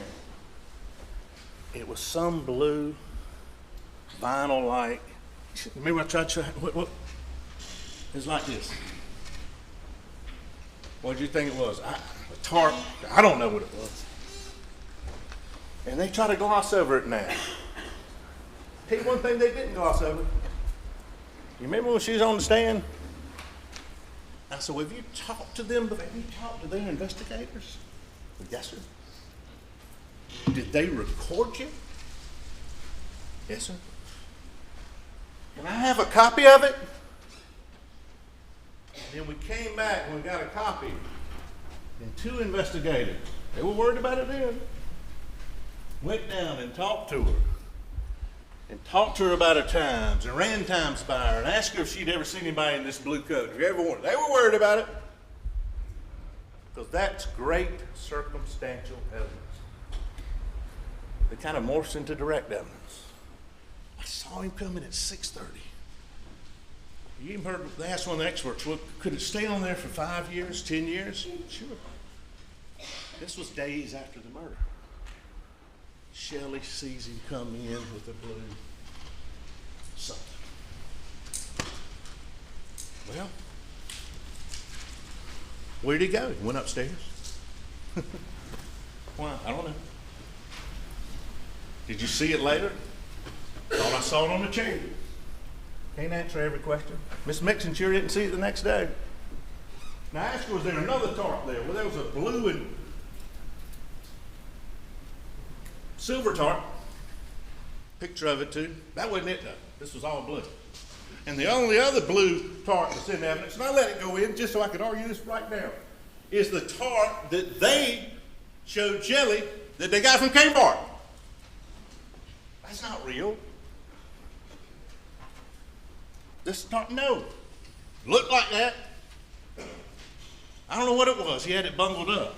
Well, lo and behold, when we find out this information, and they try to make a big deal about it, I think it makes it more pure. She's at a traffic stop or an accident or something, she tells the police officer, I forgot about this. You can't make it up. So they'd get a search warrant, and they go search. And lo and behold, crumbled in the closet is a blue vinyl something where you pull it out, and it's this jacket. You see how evidence of a fact and another fact that leads to the fact in question? I don't know why he put it in there. I don't know why he killed his wife and son. I don't have to say why. I think he did it to protect the one he loved the most, the one he really loved the most, so he could keep his lifestyle and not be embarrassed financially, and he wanted to keep going and loving Alex. I don't know why he kept that jacket. Maybe it was Solicitor Murdaugh's jacket. Certainly consistent. It might have been in that truck. I think one of the family said he kept a lot of stuff in that truck. Might have been out in that stump house. I don't know. But he brought it back in there and hid it. 6:30, days after the killing. And what's inside? Wait a minute. What's on the outside? Well, there's a little bit. Gunshot here and there. What's on the inside? The inside. Minimum 38 particles. It got so much that Megan Fletcher finally said, you know, we get, I can't remember the term right now, we get so many, I just stopped. I'd have been there for days. Gunshot residue. Inside. Inside the rain jacket, the blue tight garment that Shelley said, I saw him carrying something like that. He got rid of the guns, and he's hiding it there for some reason. Thank goodness he did. Because thank goodness for Shelley for bringing that in. That's what he disposed of the guns with. And he went out of town. She said he left, and before that, she thought he'd left. He came back, and he had moved to ATV, and then he said he was in another truck, and he came back, then he left. He's disposing and hiding whatever he was doing with that evidence. Only one person knows. But that blue rain jacket, that tarp, is incredible circumstantial evidence that we ask you to consider when you go back there. Is Shelley making that up? How could she make that up? How could she know there'd be a blue tarp in that closet? Same closet, same stairs, he went upstairs. We went upstairs. I can't explain the tarp on the chair. Don't have to. We can't answer every question. That doesn't mean it's not reasonable doubt. She saw a blue tarp light. It was in that closet. It's got gunshot residue on it a few days after. Maggie and Paul were brutally murdered. And that's consistent with every reasonable hypothesis. And you know the thing he told Shelley?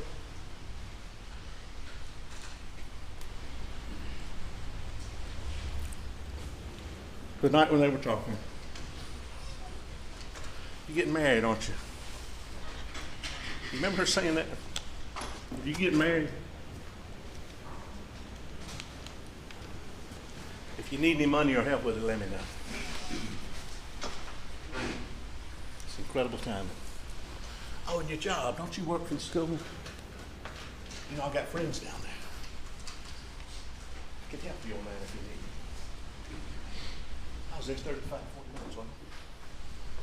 Can you make up those sequence of facts that lead to the conclusion he's trying to get her to say, I was there longer. I wasn't outside longer. Blanca.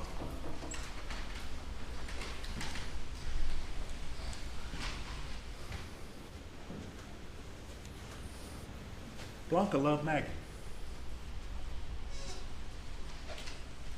I didn't realize that really until I talked to her just a few times. I met her years ago at a federal prison. Remember when I saw her? Remember her name.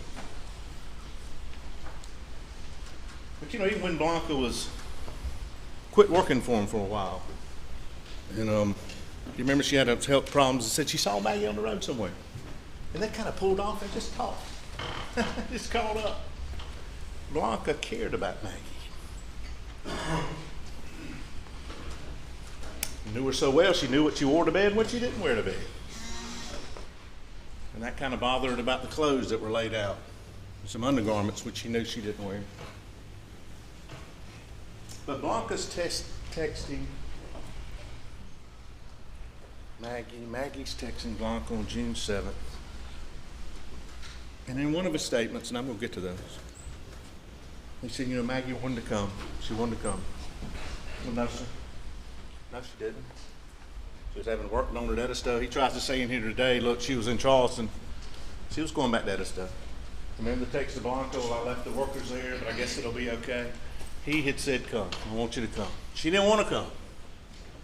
We also know that from her sister Mary, who had a little regret in here today. Didn't hear much regret from over there, but you know who regretted? Who was real? It was Mary. I encouraged her to go. She didn't want to go. They got in close. You know, it's like siblings. Jane, Marshall, James. I had to get my siblings on the record. We love each other. But she had that relationship. You know, we weren't close. Then we got closer as the kids got older. I got younger. We were close. We talked. One of her best friends. And she told her, why don't you go on over there? She regretted that. But she killed her battle. But that refutes his lie. Oh, she wanted to come. She wanted to come. No, sir, you wanted her to come. Why? Had he already planned it out? Was his world collapsing? He didn't have to. We don't have to prove he did. But he got her there. She wasn't planning on being there. Blanca's got the food ready. She leaves. Let's stay on the real train for a minute. She goes home. She gets a call sometime that night. And this is real. What does she do when she hears? She drops the phone. Remember that? Her husband had to get on the phone. She dropped the phone, real emotion, because she cared about Maggie. That's real. And you remember she described that day when she left Alex leaving, and I put his shirt up, got his collar, helped him with his, I assume it was a blue jacket, I don't know. Described the shirt. Remember, he just kind of tucked it in.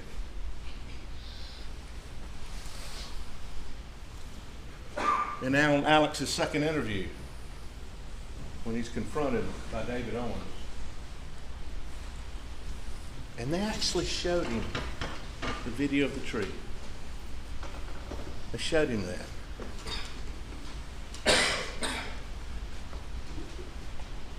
When did you change? When I saw you that night, you were wearing shorts. When did you change? And you remember what Alex said on that interview? When is that? You sure that? When is that time was that? And then he told him the time, 7:44, whatever it was. He said, I guess I changed after that. Well, those are the clothes he was wearing when he murdered Maggie and Paul. Those are the clothes. And what does Blanca tell us? That was on August 11th. She said sometime mid-August. I didn't even know this. I got it. You can't make it up. Sometime mid-August, he comes to see her. Do you remember that shirt when I left that day? I said, no. I mean, yes. It's a Vinnie Vine shirt. You weren't wearing a Vinnie Vine shirt.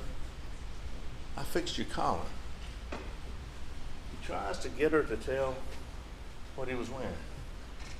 He tried to say, no, you weren't wearing that shirt. That Columbia shirt, you've got one of those. But guess what? I ain't seen that one since. I have not. Blanca and Shelley. That's great circumstantial. Did you ever see that shirt again? Never saw that shirt again. Ever. Where's the shirt? You know what? I forgot about Shelley. I don't think this was mentioned. When Shelley sees Alex that night, you remember what she said about his clothes? Shorts, shirt. You know what she said about his shoes? Sperry type cloth shoe. You remember that? When Dave Owens and those get there, when I think I accidentally put some of the dust out on those aren't Sperry shoes. He's changed his shoes again. I'll get to you in a minute why that's important. From the one to visit his mom, he's got Sperry type shoes. He comes back and puts on the tennis shoes. Why? Is she making that up? Blanca said, I've never seen the shoes before. When I got there the next morning, there was a t-shirt that looked like it had been pulled down, fell on the floor. Where does he keep it? She washes her clothes. Those are clean shorts up there. This is where he kept his shorts. Did he wear these shorts much? No, he didn't wear them much, but she knows that family. She knows where the shorts are, where the shoes are. Do you remember the Sperry shoes? Yeah. Did you see those? Never saw them again. Never saw that shirt again that he was wearing in the video.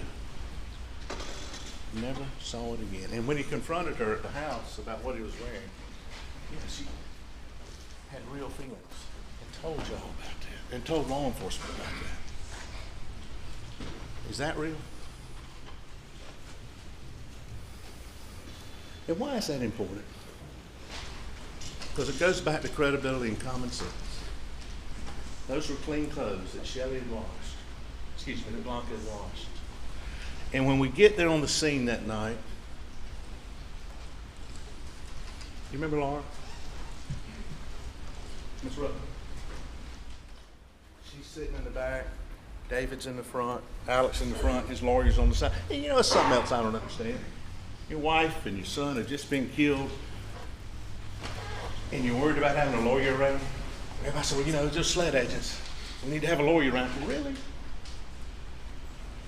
My wife and son have just been butchered, and I'm worried about having a lawyer? But they did. And that threatening, overbearing, cheating, manipulating. You know when I asked old Dave, put his hand on his shoulder? So did Laura. What are you doing? I got a heart. Is that rushing to judgment? I got a heart. They didn't rush to judgment. They were saying, tell me what happened. Tell me what happened. Well,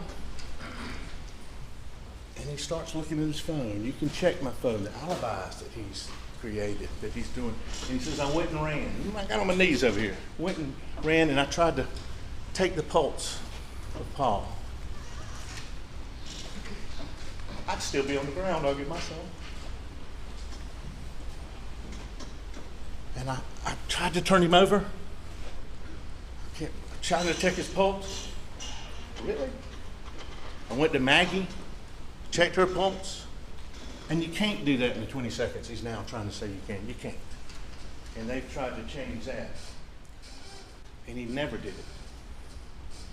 Because what did she say? What did Miss Rutland say? He was clean, he was clean, he was clean, he was clean. He'd washed up. Yeah, and you hear the water running in the dog video. You hear it. He'd washed up. And this phone, tried to make a big deal about this phone that you do see right afterwards when we know he was down there. There's some movement on Maggie's phone.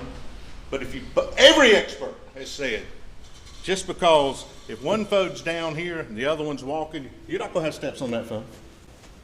He took Maggie's phone, the golf cart, however he got, drove back up to get those shorts and that shirt.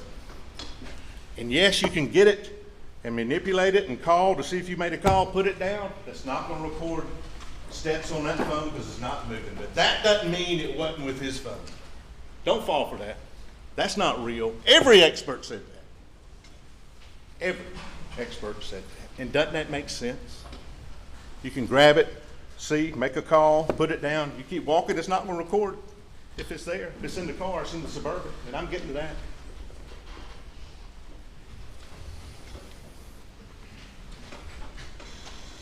So what happened? And this is why I asked Miss Rutland. And they're bringing in drug use. If he did as many pills as he said, he'd be dead. You can't take that many pills. That's your common sense. But why I ask her this, and I'm asking, I want to look at every one of y'all.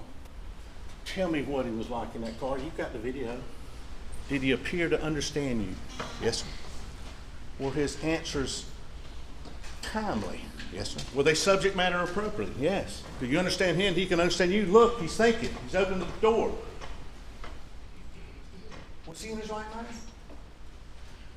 Of course he was. And why is that so important? He says he didn't go down there. Is that enough? Yes. With everything else, that's enough. I never went down there. He's in his right mind. I never went down there, Dave. I never went down there, Lord. I never went down there after supper. I stayed up. I took a nap. He goes from taking a nap from 6-7. Then the next time they met, 6-10, I took a nap. August 15th. You sure you're down there? Or up there taking, yeah, I took a nap. I never went down there. Never, ever, ever. You think he would have taken the stand and said, you know, I was down there, y'all, if that video hadn't come out on that phone? Well, no. Now, under Mr. Waters' cross-examination, I lied. Why'd you lie? I wrote it down. I'm still not clear.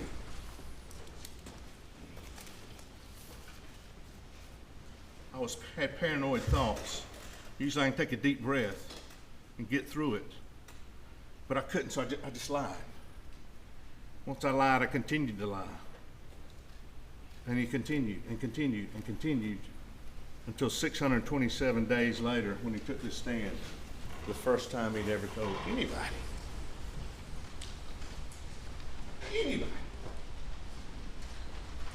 He told his family, he told his friends, he told everybody, and they believed him. I wasn't down there. Why is that so critical? That's the time of death. That's when it happened. That's what the records show. That's when the conversation, yes, it is important. Paul, who used his phone all the time, Paul was in a conversation about the dogs, interacting. Well, send me the picture. He does. And then it stops. Yes, that's when it happened. And then Maggie's phone. A little bit text. She reads that text. I think she went to her car. Y'all decide. Nobody knows. One person knows. She goes to her car. And she's got some rings there she's putting back on. I think she's got 2 rings there, and she's putting on another in the car. Maybe they've been working in the kennels. There's one shooter. There's only one shooter. And she hears that shot, and she comes back around. She hears the shot. She reads the last text y'all will have in there. I think she opens the thing about Solicitor Murdaugh. He doesn't. And then you don't see anything else. You don't see anything else on the phone. So is that common sense? Yeah, that's when they were gone. Yes. Yes. When they interact so much. Yes. That's common sense. And that's why it's so important. You want to help law enforcement? You're in law enforcement? I was down there. Y'all know what? I was down there. I didn't take that nap as long as I did. Did you hear anything? Why would you not give that information? Okay, then the 10th, with his lawyer, Mr. Griffin, in the car. Did you go down there? No. Look at him. Is he coherent? Is he under the influence of anything? Is he withdrawing? No. I want to help you. I want to help you. And then on the 15th, here's this video. Here's you in the tree. Now, Rogan says he thought he heard you down there earlier. Well, I don't think so. Why not say it then? Think about it. Well, it's just Rogan's word. Does that make any sense? Just Rogan's word. No, sir, I can handle that. He made a mistake, like Shelley did. Like lock it and close. No, sir. I can handle that, though. But when the video comes out, he's stuck. He's stuck. I'm going to try to wrap up.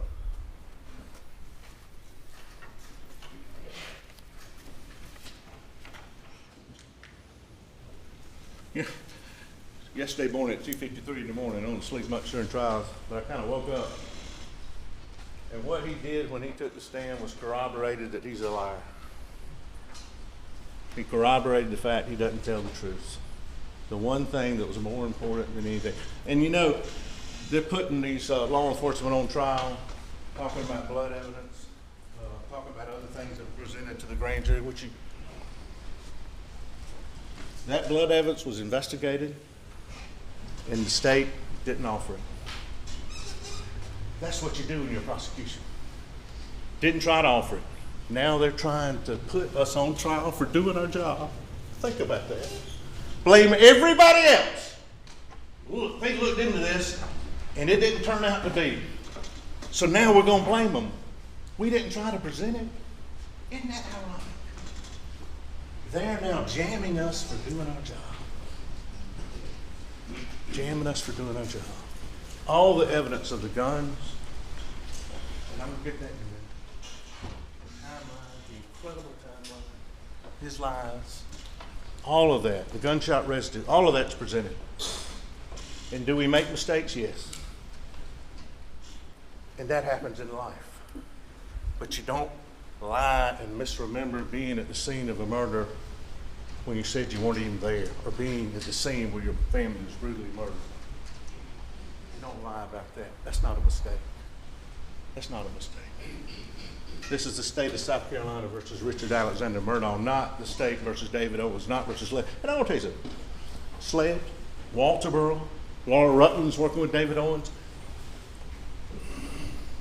Sled starts working with the FBI. They're working together. This is, think about it. Rush to judgment. They gave that man every benefit of the doubt. Oh, what are y'all doing? How's it going? You remember that third interview when he was, David Owens said, well, and I submit to you, they're taking those interviews where he's trying to come find out what they've got on him. Well, how's this thing looking? How's this thing looking? Well, we've got some shell casings. By Maggie's body, out over there where y'all shot in the range, and some shots out there by the side of the house, the shell casings, they all were made from the same gun. All cylindered in the same gun. You think if they didn't, they could find an expert to refute that, they would have? And Alex goes, oh really? So the gun was there? Yeah. You see his reaction? They all came from the same gun on Maggie. Now the other one, Mr. Griffin tried to argue, Paul Greer, yeah, it could have come from that shotgun. Don't know. Is that credible evidence? But it could have. Not saying it did or didn't, but it certainly could have. He's got that gun. He's got Maggie's blood on it. Don't know if he used that or not. But I know the assault rifle's missing. And Will Loving comes from a fine family in Columbia, I can tell you that. Says we were down here not in March, it was more like May or April or May. We were shooting his gun on the side of the house and those shell casings. That's where they found them. And lo and behold, the shell casings match the shell casings around Maggie. They were all cylinder in the same gun. They came out of the same gun. They've been in the same gun. Yes, Mr. Waters is right. That's a family-owned gun. And is that incredible, circumstantial, and direct evidence? Yes, ma'am. Yes, sir, it is. That's powerful. You can feel it like the rain. The murderers come in. There'll be a gun there. We'll just use their gun. Does that make any sense?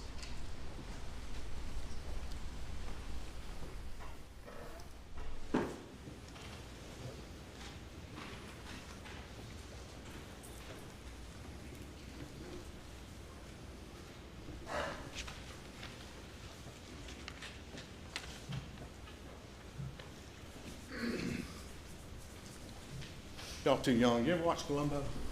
When I first looked at this case, this is an episode of Columbo, except this is real. And you get to see one of my heroes, the detective, didn't always look that good, wasn't all that, but you got to see the crime, and then you got to see him figure it out, and the mistakes they made. And that's what happened here. He killed him.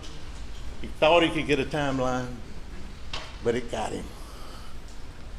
Within 20 seconds, he's texting Maggie on that phone when he's passing the location of her phone. Is it common sense? He threw that phone out, called her, and threw it, and the orientation didn't go on. They said, if you pick it up, yes. Yeah, we had somebody come in here, you throw it rough, and it doesn't come on. And one of the chances is anything else. He'd almost had to bump into him. And you take this new story, I was down there till 8:50, whatever, go and take a quick nap, come back, he didn't hear the shots, just happens to come back. And common sense, don't leave it with you. Take it back there with you. I'm down there now, my wife told me this. I'm down there under this new story, and the deal was to come talk, go see my mama at 9:30. And you're right down there, you've just seen them now. When you said before we hadn't even seen them, don't forget that. And you go up to the house, why don't you say, hey, Max, I'm gonna go see Mom real quick. Just a few minutes later, no. You go up there, you take a quick nap. You know what? I'm gonna try to call them, let them know I'm going down. Does that make any sense? And then when you get to the Y, you'll see the light. When y'all went out there yesterday, those trees are much lower. Go back in and look at the way it was. And I think even Buster said when you get down there, if the lights are on, you can see. Why don't you just go right over there? Hey, I ain't going down there. No, doesn't hear anything, doesn't do anything. He just takes off. He just takes off. Does that make any sense? We've proved that nobody else could. With that kind of line. Does it matter when he's rushing back? Yeah. I doubt he's ever killed 2 people before. So he's not thinking, he's frantic. Puts the wrong 2 shells in the gun. Coming back, he's got Maggie's phone.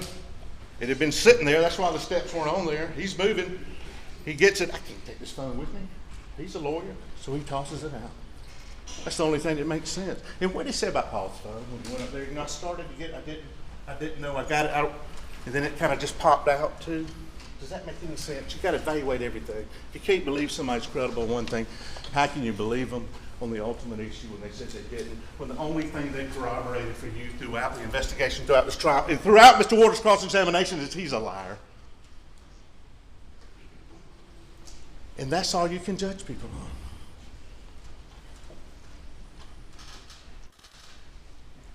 The 3 witnesses that were beautiful, that were uncontroverted. And one was Paul. He didn't testify to you up on the stand, but he testified through Dr. Raymer, and he testified through his phone. And here's so beautiful of evidence. It's so pure. He didn't know he took that video. That's why he said he wasn't down here. And this is beyond all doubt. We respectfully submit. Paul knew. Dad, I got some insurance. I got some insurance. Not the kind of insurance you've made money off of. An insurance some clients you gave back and some you didn't. I've got some insurance on you. I don't know why you killed me. I made some mistakes. You heard a lot of good things about Paul too. I know I put your life, open your life, your fake life with this boat case. Your finances are coming out. I know that. But if you go lie and say you weren't down here, I got you. I don't know when it'll come out. Maybe you'll go ahead and lie. But this is going to come out. Paul had that insurance on him. And maybe that's why he was worried about that phone. And you can't make that up. Because you remember when I asked David Owens, does anybody else in the world know that that video was out there except Paul? No, sir. And that's incredible evidence. And it did sit there until law enforcement working together, the states, the local, SLED, everybody, got it out. And that's great law enforcement. Thank you. Yes, and that's when the case changed, along with all the other evidence. Maggie testified to you. He shot me here. He shot me here. And look at all the shell casings around me. Y'all look at them. They're the same ones that Will Loving shot with Paul. They're the same ones that have been shot down there. Yeah. They came out of the same gun. That's great directing circumstance. And finally,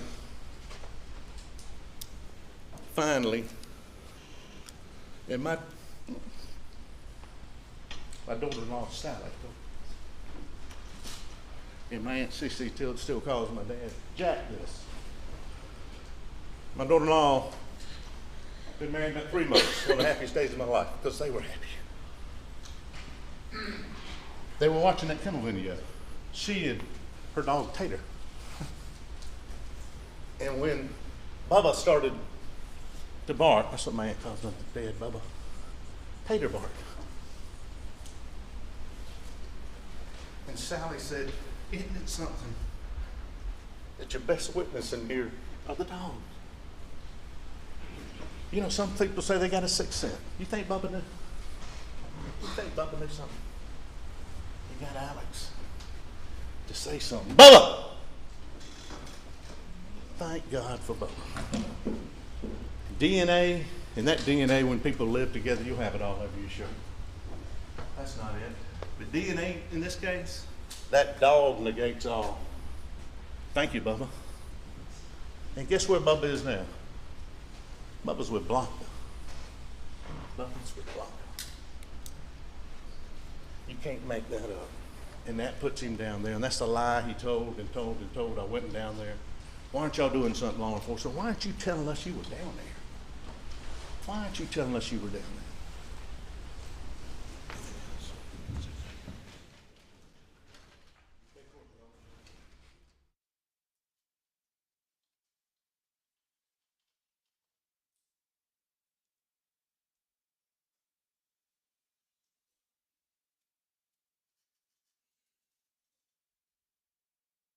Thank you.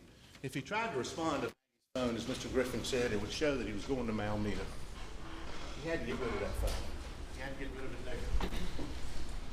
Finally, it's about your greatest power. My dad gave it to me when I was young. He said, read it. Your greatest power. You know what it is? Your greatest power is your power to choose. Choice. We've all got it. We're born with it. We use it every day. We use it when we treat people, whether we say, hey, where we're nice, whether we forgive people. We make good decisions. We make bad decisions. But what my dad always told me, don't blame anybody else. If you make a good choice, that's good. Don't get too cocky. Be humble, but that's good. But if you make a bad choice, you're responsible for it. There are consequences. It's your greatest power. And for whatever was going on in his mind, his world's collapsing. It's coming down. All these world is coming down financially. He's confronted that day by somebody's law firm. Where's this check? He's got another hearing coming up. It's a motive. Don't have to have it. But yeah, it's there. And is this rational? When he said that, is that rational?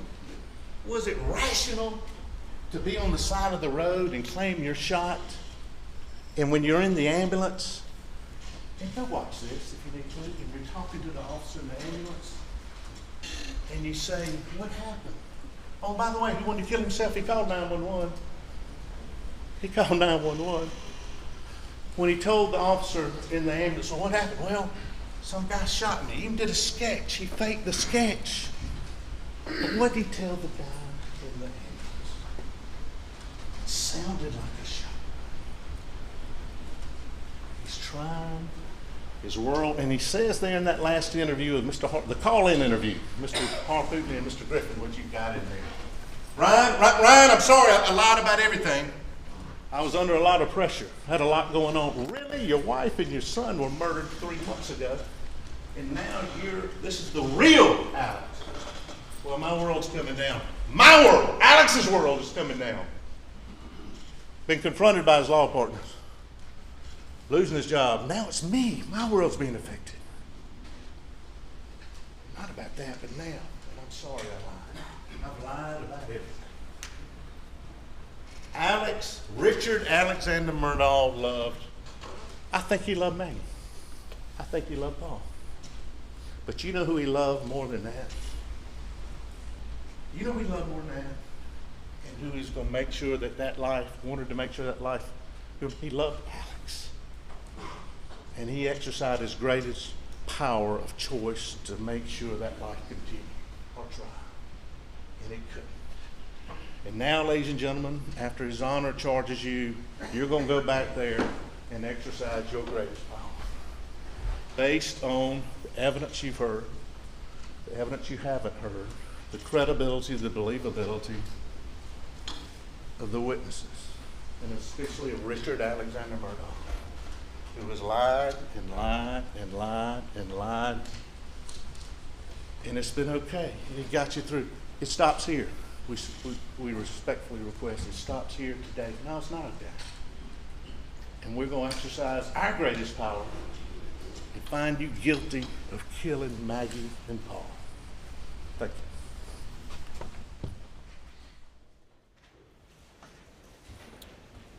you. Ladies and gentlemen, you've now heard the evidence and you have heard the closing arguments.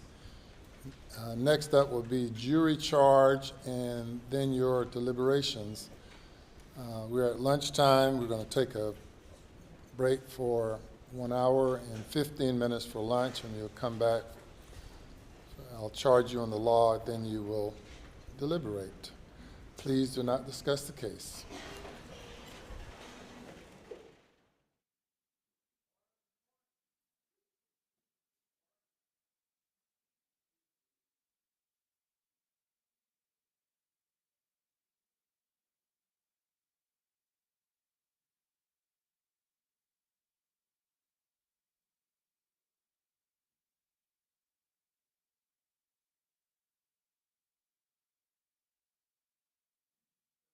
Seated.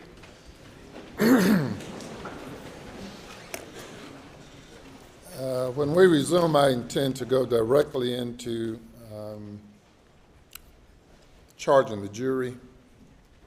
When I'm charging the jury, no one comes, no one leaves. Before we break for lunch, are there any matters to discuss regarding the jury charge?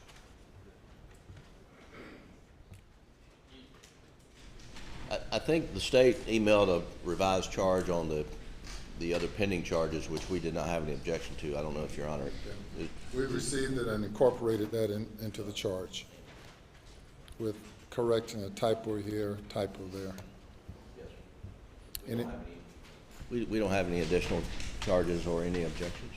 And without addition, we don't have any either. All right, we'll be in recess for 1 hour and 15 minutes. All rise.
All right, Jen Wood, some incredibly compelling arguments, two completely different styles there. Jim Griffin, very analytical, going through every different facet of the prosecution's case, covering every base. I thought he was spectacular. I actually did too. A lot of people are disagreeing online, but I thought he did a good job. He rambled at the end, but he started very strong.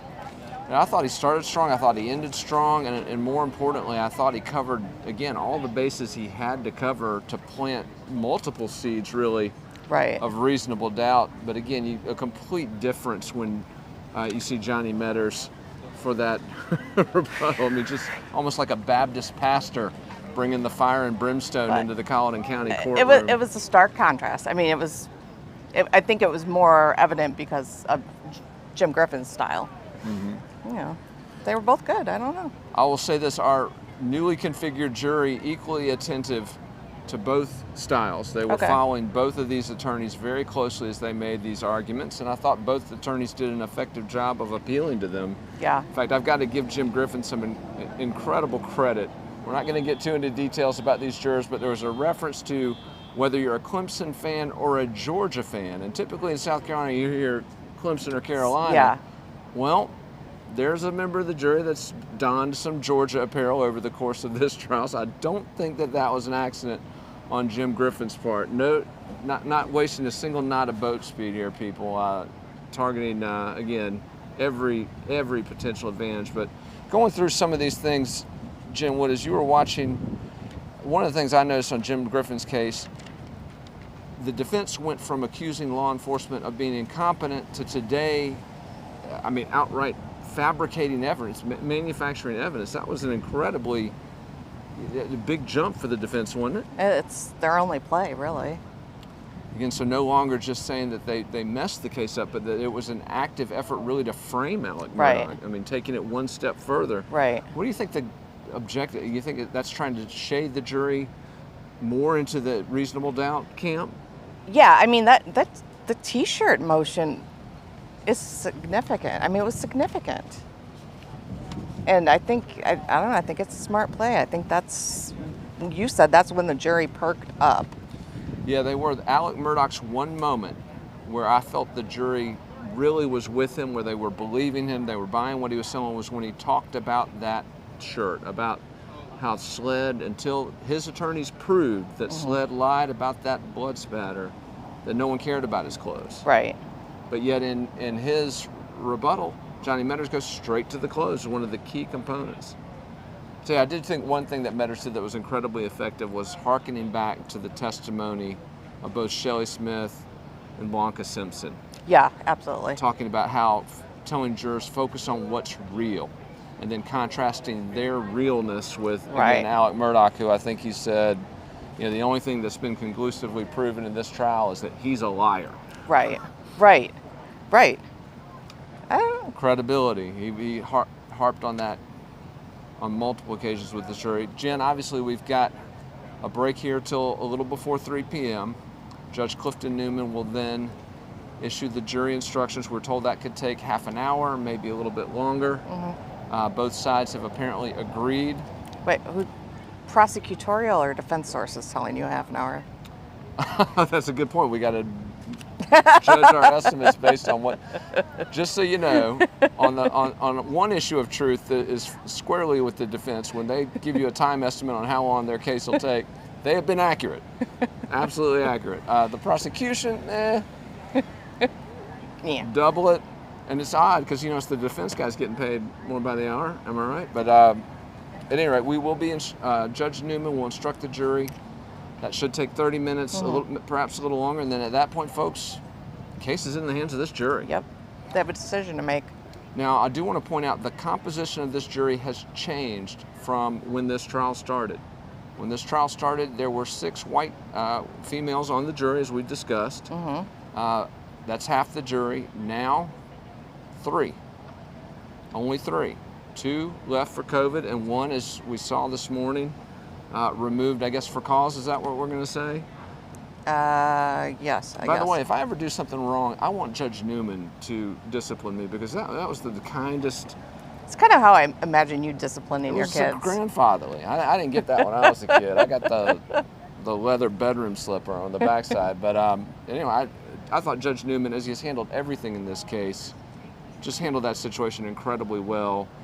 You know, clearly this juror, based on the affidavits, I guess, and then the judge had 2 of these witnesses in the chambers to discuss this. Right. And this is obviously what was going down last night, the decision made to remove this juror.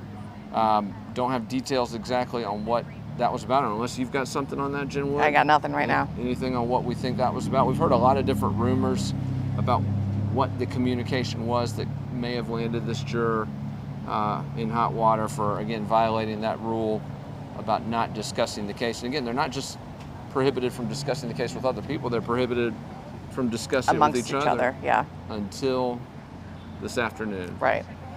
Let's talk, Jen, for a minute about what we think. First, this jury will, what conclusion they will reach, and then second, how long is it going to take them to get there? You're on the spot. You always do this to me. I do.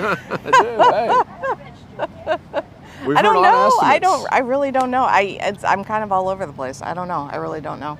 We've had some knowledgeable sources tell us they think the jury could decide this in as few as, one source said 5 minutes. I don't think it'll be that short, but there's a chance they could decide today. Yeah.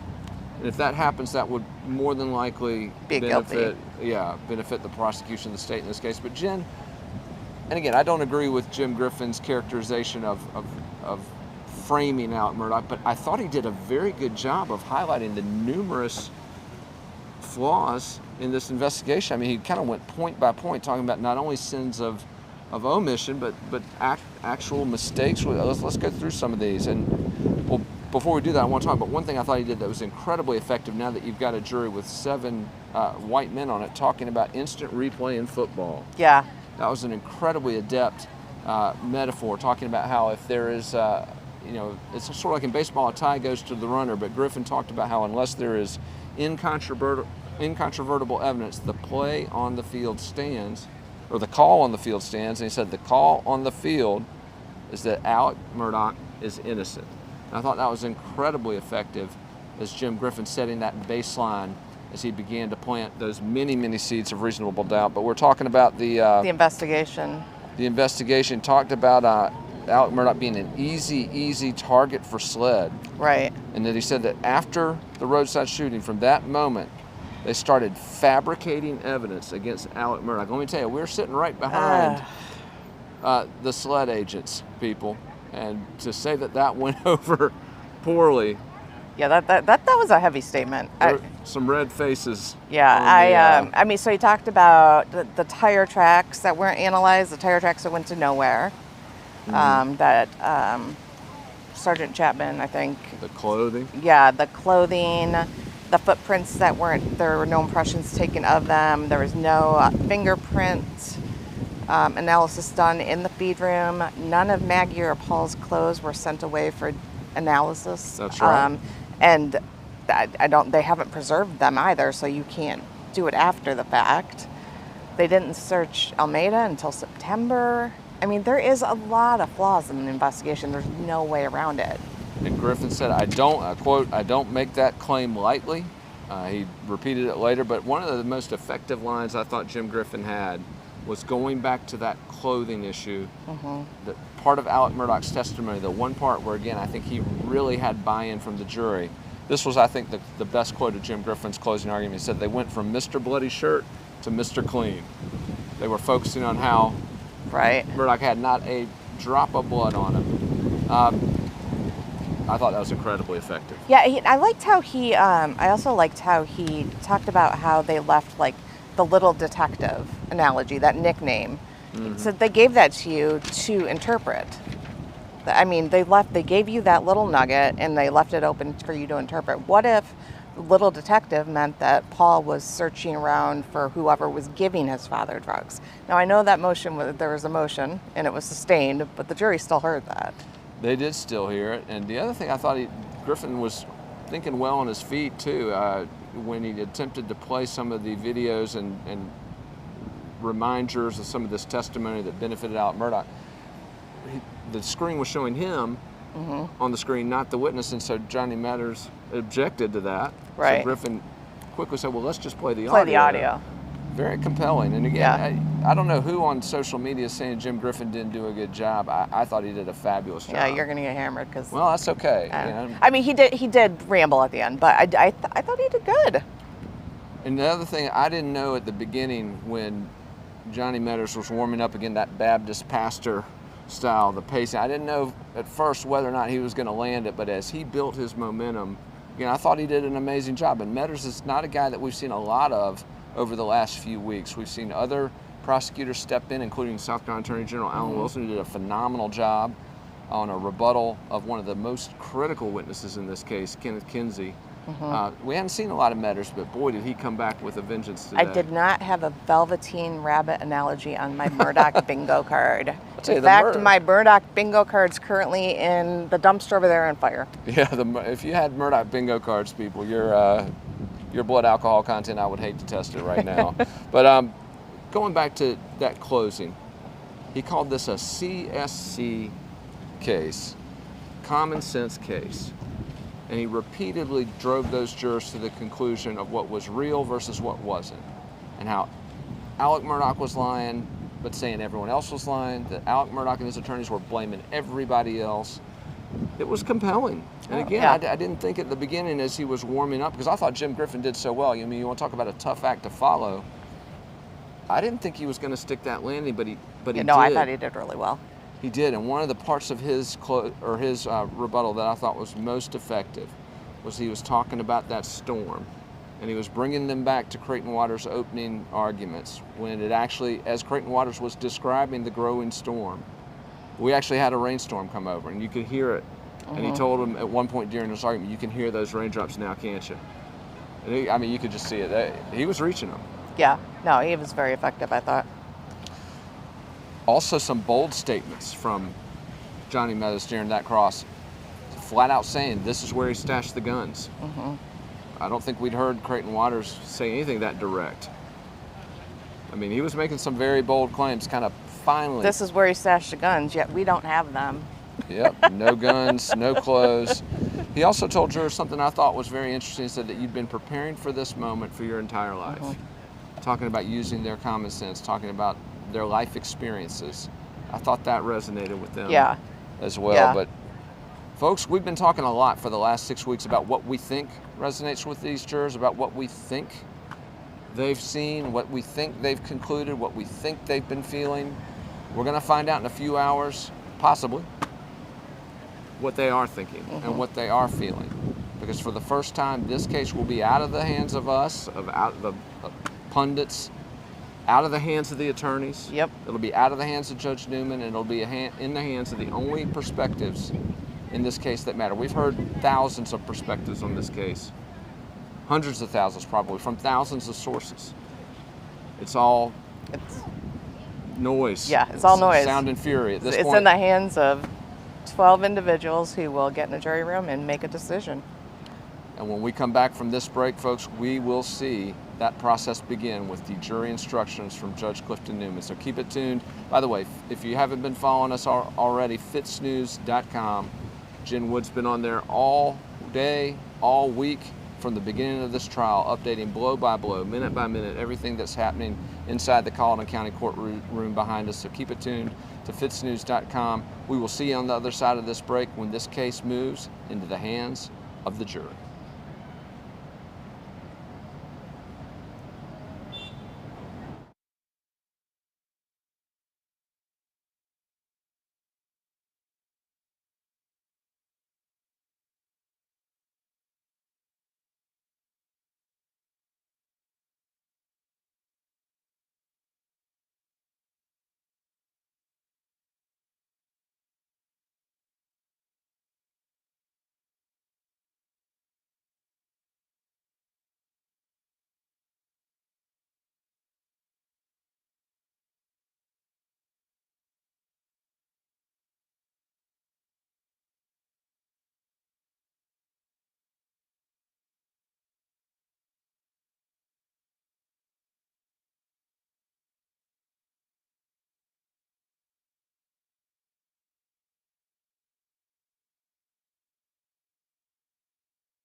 seated.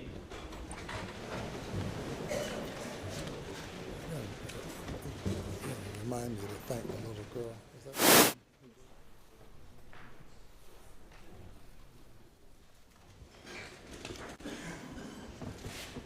If you will bring the jury.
All right, thank you.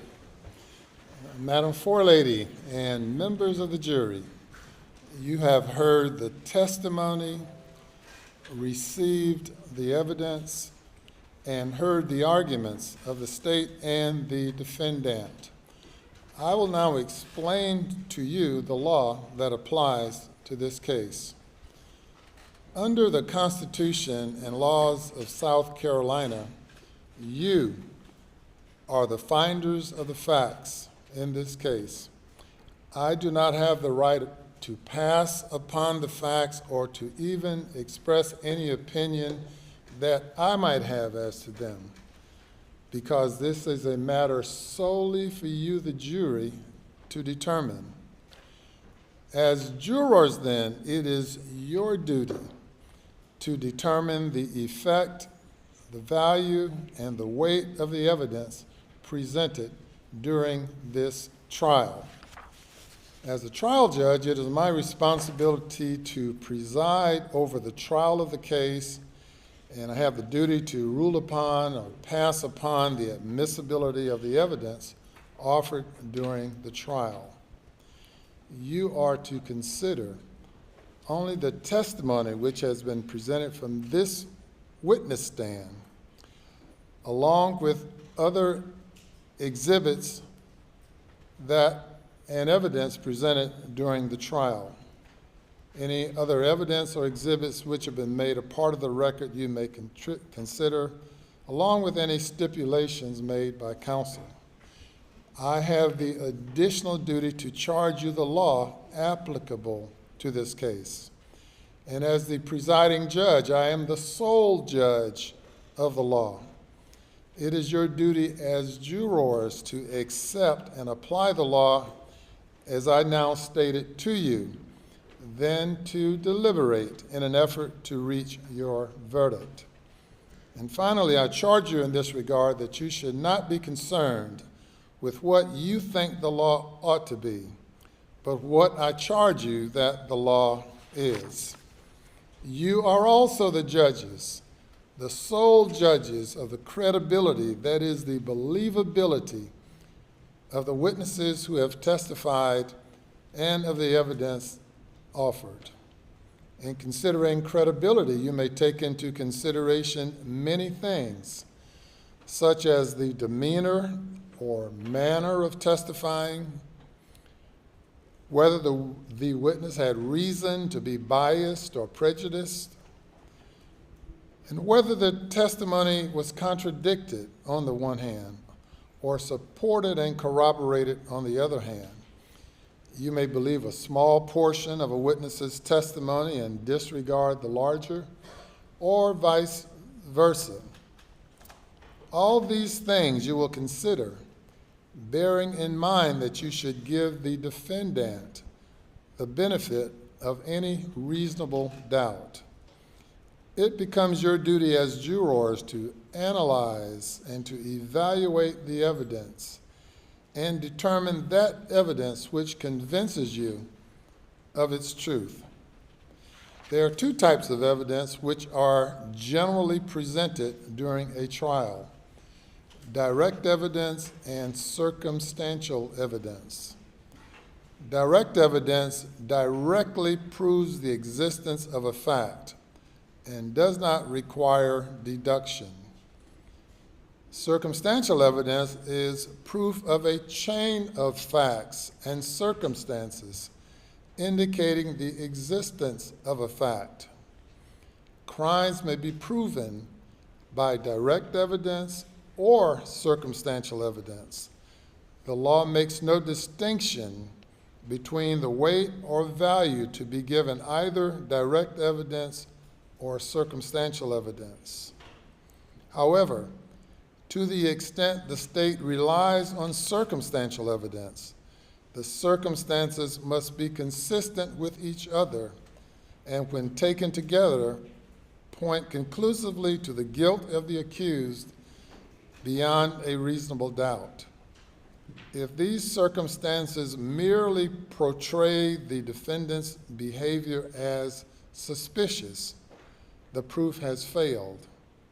The state has the burden of proving the defendant guilty beyond a reasonable doubt.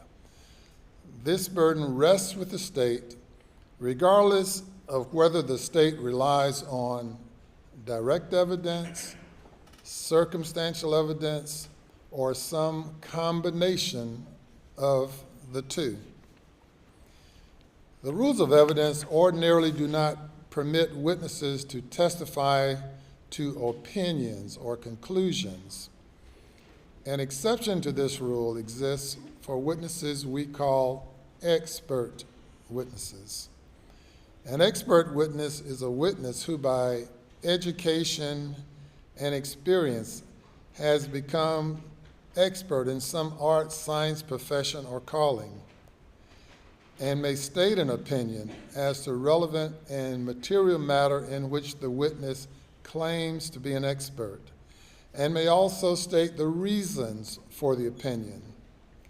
You should consider any expert opinion received in evidence, and like any other evidence, give it the weight you think it deserves. If you decide that the opinion of an expert is not based on sufficient education and experience, or if you conclude that the reasons given in support of the opinion are not sound, or that the opinion is outweighed by other evidence, you may then disregard the opinion entirely. An expert witness's testimony is to be given no greater weight than that of any other witness, simply because the witness is an expert. Further, you are not required to accept an expert's opinion, even though it is not contradicted. In regard to evidence of other crimes and evidence of alleged bad acts on other occasions, this evidence is limited to consideration by you as it relates to the motive of the defendant for the offenses charged in this case. This evidence cannot be used for any other purpose. This type of evidence must not be considered in any other fashion. In particular, the South Carolina rules of evidence provide that evidence of other crimes, wrongs, or acts is not admissible to prove the character of a person in order to show action in conformity therewith. Put another way, evidence of other crimes or bad acts cannot be used to show that the defendant is a bad person and therefore is more likely to have committed the crime for which he is accused. You may not consider evidence of other crimes and bad acts for this purpose, or for any other purpose other than it as it relates to the motive of the defendant. In addition, while you may have heard that other crimes and bad acts of the defendant have resulted in other charges or indictments not before you, the fact that the defendant was arrested, charged, and indicted in these matters is not evidence and cannot be considered by you as evidence of guilt in this case, nor do these indictments create any presumption of guilt. As to any other pending charges, as is the case here, the defendant is presumed innocent until proven guilty beyond a reasonable doubt by the state in a court of law. The function of the jury is to determine whether a defendant is guilty or not guilty, and the consequences of a conviction in this or other pending matters is of no aid in determining whether the defendant committed the offense. You should not consider nor speculate about sentencing consequences for this or any other crimes, as those issues are not before you. The fact that the defendant was arrested, charged, and indicted in this case is not evidence and cannot be considered by you as evidence of guilt. Nor does it create any presumption or inference of guilt. The indictments are simply the formal written instruments which contain the charges made against the defendant. The indictments are the formal documents by which this case is brought into this court. The defendant, Richard Alexander Murdaugh, has pled not guilty to the indictments, and that plea puts the burden on the state to prove the defendant guilty. A person charged with committing a criminal offense in South Carolina is never required to prove himself innocent. I charge you that it is an important rule of the law that the defendant in a criminal trial, no matter what the seriousness of the charge may be, will always be presumed to be innocent of the crime for which the indictment was issued, unless guilt has been proven by evidence satisfying you of that guilt beyond a reasonable doubt. This presumption of innocence does not end when you begin your deliberations, but it accompanies the defendant throughout the trial until you reach a verdict of guilt based on evidence satisfying you of that guilt beyond a reasonable doubt. The presumption of innocence is like a robe of righteousness placed about the shoulders of the defendant, which remains with the defendant until it has been stripped from the defendant by evidence satisfying you of that guilt beyond a reasonable doubt. The presumption of innocence is not a mere legal theory. It's not just a legal phrase. It is a substantial right to which every defendant is entitled, unless you, the jury, are satisfied from the evidence of the guilt of the defendant beyond a reasonable doubt. The state must prove the defendant guilty beyond a reasonable doubt. So what is a reasonable doubt in the law? A reasonable doubt is a doubt which makes an honest, reasonable, sincere, and conscientious juror hesitate to act. Proof beyond a reasonable doubt must therefore be proof of such a convincing character that a reasonable person would not hesitate to rely and act upon it in the most important of his or her own affairs. Proof beyond the reasonable doubt can also be described as proof that leaves you firmly convinced of the guilt of the defendant. Now, there are very few things in this world that we know with absolute certainty. And in criminal cases, the law does not require proof that overcomes every possible doubt. If, based on your consideration of the evidence, you are firmly convinced that the defendant is guilty of a crime charged, you must then find him guilty.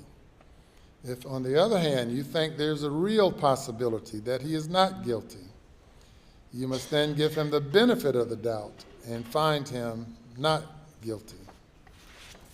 The indictments in this case allege 4 separate offenses against the defendant.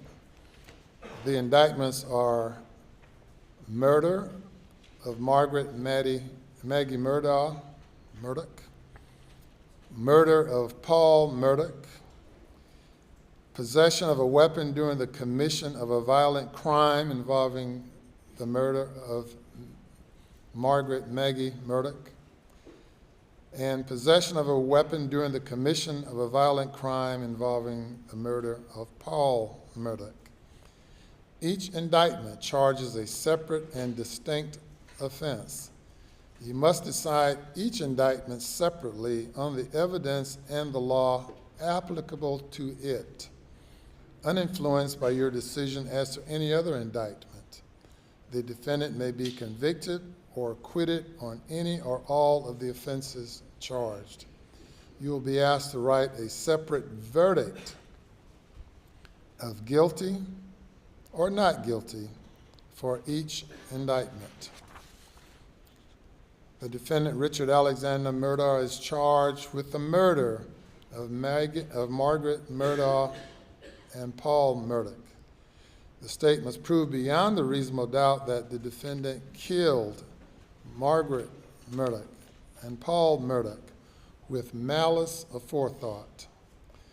Malice is hatred, ill will, or hostility towards another person.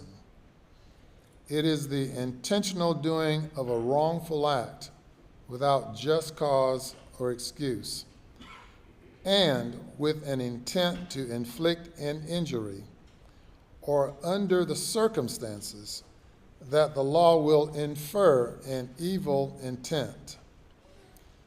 Malice aforethought does not require that malice exists for any particular time before the act is committed, but malice must exist in the mind of the defendant just before and at the time the act is committed. Therefore, there must be a combination of the previous evil intent and the act.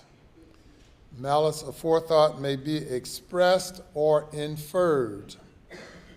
These terms, expressed and inferred, do not mean different kinds of malice, but merely the manner in which malice may be shown to exist. That is, either by direct evidence or by inference from the facts and circumstances which are proven. Express malice is shown when a person speaks words which express hatred or ill will for another, or when the person prepared beforehand to do the act which was later accomplished. For example, lying in wait for a person, or any other acts of preparation going to show that the deed was within the mind of the defendant would be expressed malice. Malice may be inferred from conduct showing a total disregard for human life. The defendant is also charged with possession of a weapon during the commission of a violent crime. 2 counts. The state must prove beyond a reasonable doubt that the defendant was in possession of a firearm during the commission of a violent crime. A firearm means any weapon which is designed to or may readily be converted to expel a projectile. In order to find the defendant guilty of possession of a weapon during the commission of a violent crime, you must first find the defendant guilty of committing a violent crime. Murder is a violent crime. The state must prove beyond a reasonable doubt that the weapon furthered, advanced, or helped in the commission of the crime.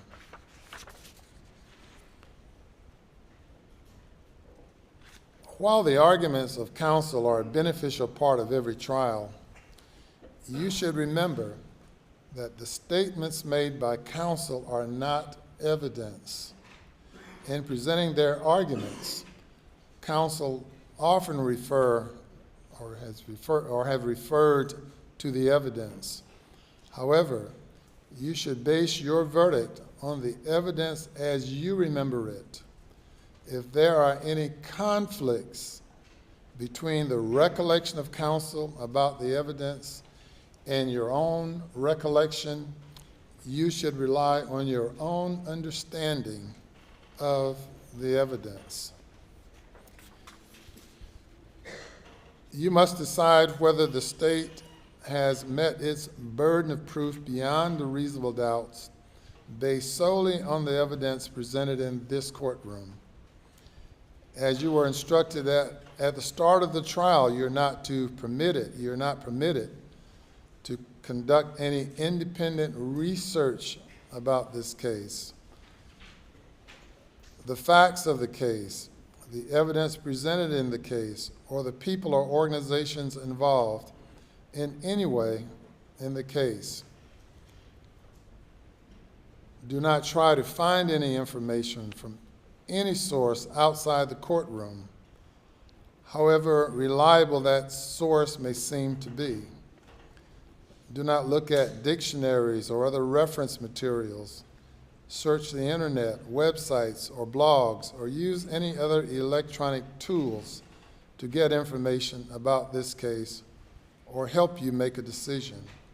You may not use computers, telephones, cell phones, smartphones, tablets, the internet, or other tools of technology with communication capabilities at any time during your deliberations, except only as provided by the court to review the digital evidence in this case.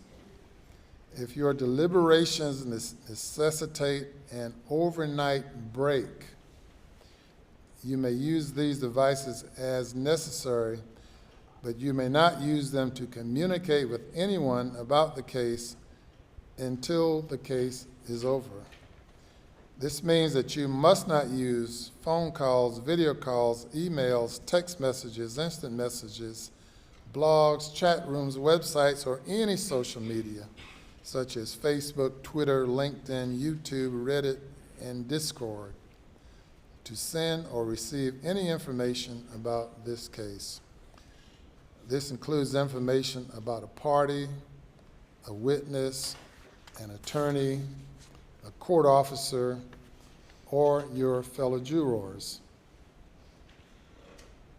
News accounts about the case, research on any topic raised, or even any topics you may think would be helpful in deciding the case, or any testimony presented by any witness you may not investigate. During your deliberations, do not read, listen to, or watch any news reports about this case.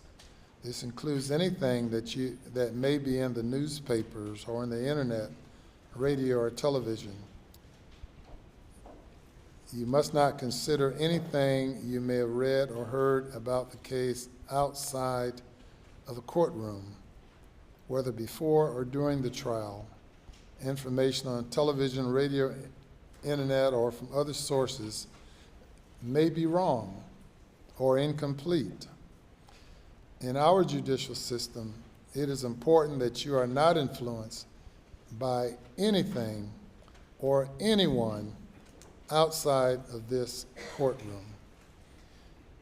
If your deliberations necessitate an overnight break, even though you may use electronic devices as necessary for purposes unrelated to this trial, I must urge you to minimize your use of such devices. Many internet browsers, smartphone apps, and social media services, as well as traditional media like television and radio, will provide information and news that you do not seek with little or no prompting. It is a strong possibility that information about this case may be thrust upon you every time you use an electronic device. You must therefore use these devices only as absolutely necessary. You must ignore and avoid uninvited information about this case. Now, Madam Forelady and members of the jury, I am required to charge you the law as I have done through these instructions now I'm being given, to help guide you to a just and lawful verdict. Whether some of these instructions apply will depend upon what you find to be the facts. The fact that I have instructed you on various subjects must not be considered as indicating an opinion of this court as to what you should find to be the facts or what your verdict should be. In conclusion, now you've been chosen and sworn to give the parties a fair and impartial trial. When you have done so, you will have completed your oath, and no one will have a right to criticize your verdict. You must not be swayed or influenced by opinions or expressions of opinion you may have heard outside of the courtroom, but rather should base your verdict solely on the testimony of the sworn witnesses who took the stand, the exhibits received into evidence, and the law which I have stated.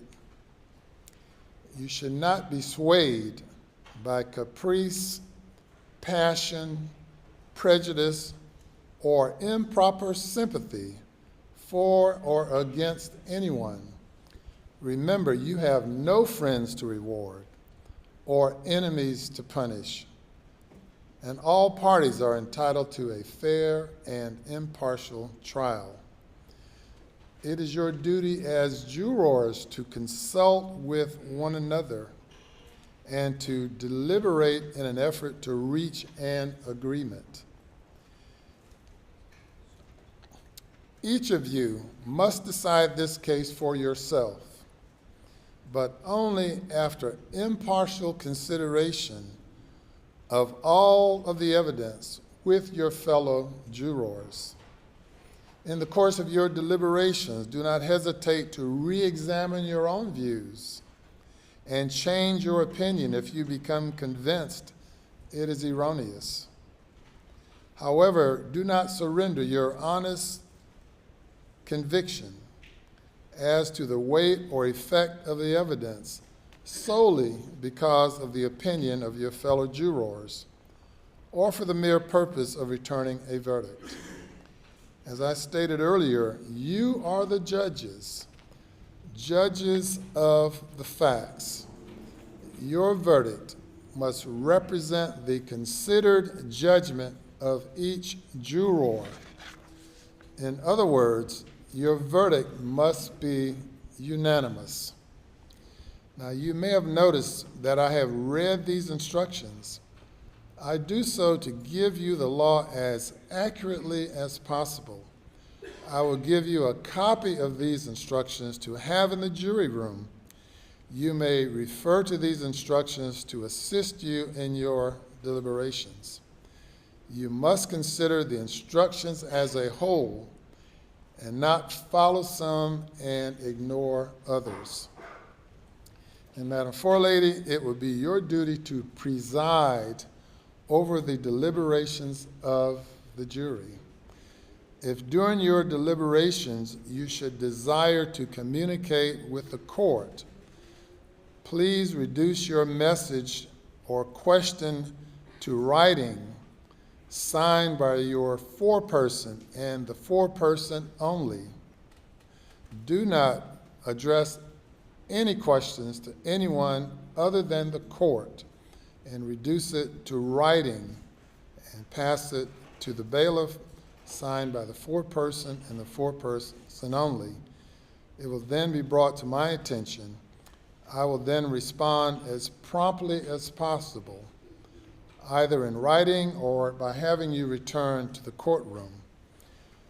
I caution you, however, with regard to any message or question you might send, that you should never state or specify your numerical division at the time.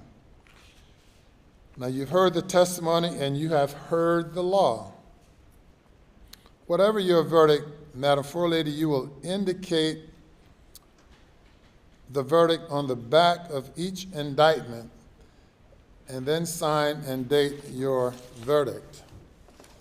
You will have these 4 indictments, and on the back of each indictment is a place for verdict. And each one, as to each one, you'll write your verdict, either not guilty or guilty, then sign and date the verdict. You're not authorized to write the verdict until all of you have agreed on the verdict. Now, in just a minute, I will send you to the jury room.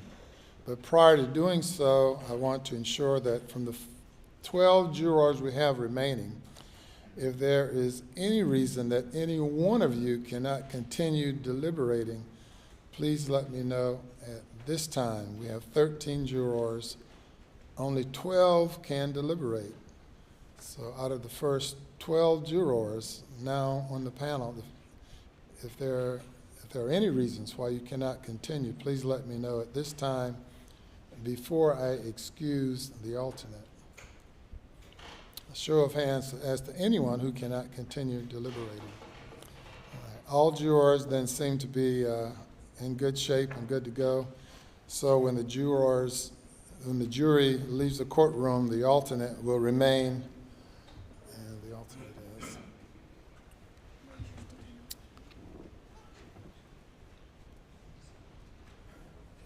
I will send you to the jury room, all of you, except for the alternate, but do not begin deliberations until you have received a copy of this jury charge, the indictments, and the exhibits. Once you receive these things, that will be your signal to begin your deliberations. Once you begin deliberations, you will deliberate until you have reached a verdict, at which time you will knock on the door, advise the bailiff, and we will bring you out to receive your verdict. So if all of you will now go to the jury room except for the alternate, juror number 741, who will remain with us while the others go to the jury room.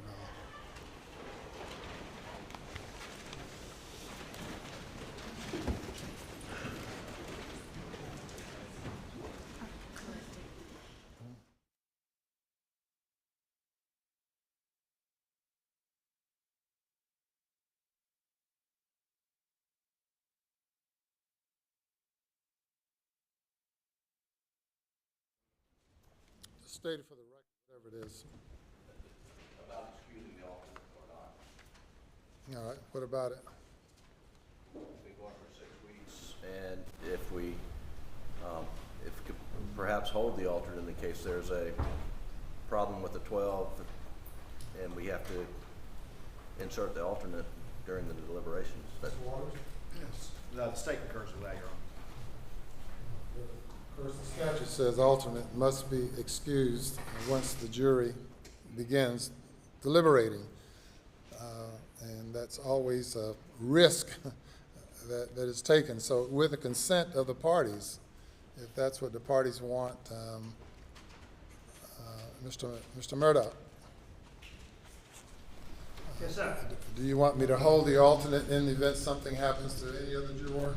Yes, sir. All right, very good. So, Madam, you will not be dismissed. You will remain as a member of the panel while the jurors are deliberating, but will need to be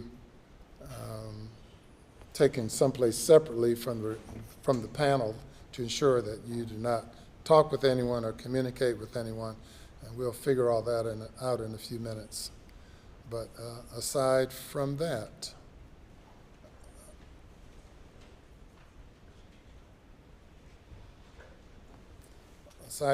if you all will review the exhibits with the court reporter, and the bailiff, you can take the charge and the indictments in, and the jury may begin deliberating. Your Honor, for the record, we have no additions or exceptions to your charge. Okay, thank you for reminding me on that. Any additions or exceptions to the charge? Voluntary intoxication, Your Honor. Yeah, voluntary intoxication was not charged. It was not raised. I cited with the fact that it was not raised as a defense and would not be appropriate to charge. Yes, sir, Your Honor. Okay. Why is everyone standing?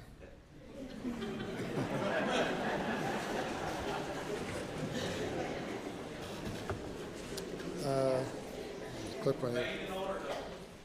So, let's see, is there a separate room the alternate can go to for the time being? For the time being. That's for the time being.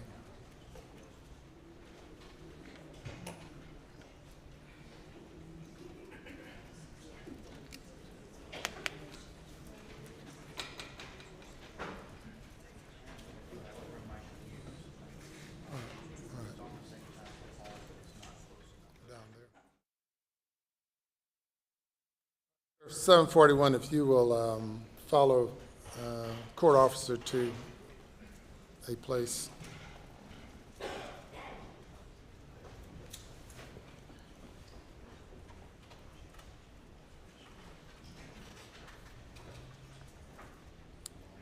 Yes, sir. Your Honor, may I approach with Mr. Waters of something to come up that I think I need to bring to your attention?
All right, you may take them all in along with the, put this on top. And we, yes, sir.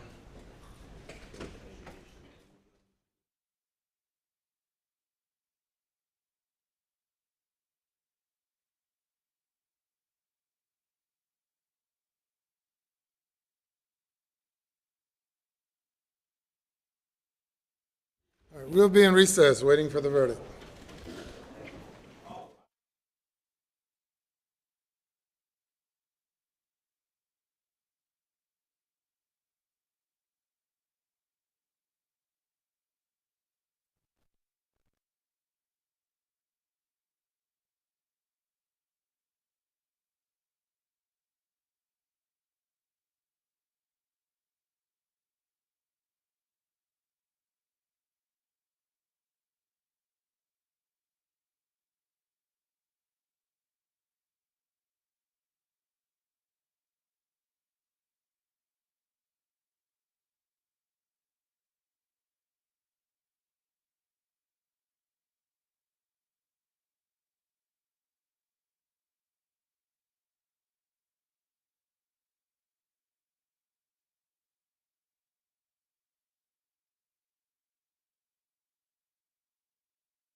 All right, folks, we are live outside the Colleton County Courthouse here in Walterboro, South Carolina, where the jury in the Alex Murdaugh double homicide trial has officially begun deliberations. And Jim, we actually got an official start time just moments ago from Court TV. They've been providing updates from Judge Newman's office. According to that update, the jury began their deliberations at 3:50 and 20 seconds. 24 seconds. 24 seconds, down to the second.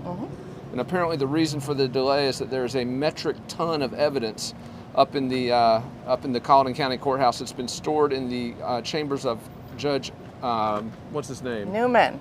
Not Newman, the other judge Perry Buckner. Oh, okay. Perry Buckner's chambers has I was like, been... how did you forget Judge Newman's name? I'm not going to forget Judge Newman. I will hopefully forget Judge Perry Buckner when this scandal's over. More on that in a minute. But in Judge Perry Buckner's office, they've been using that as an evidence room, apparently. And so they had to wheel all of this evidence, just an entire tray of it, an entire roller, like a cart, like a Costco pallet cart.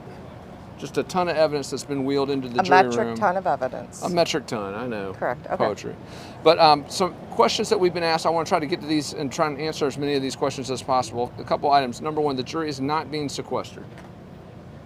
So when they go, they go. They're not being kept. At the end of the day, they go to their home. Correct. They will spend the nights at their homes with their families. They have not been sequestered throughout this process.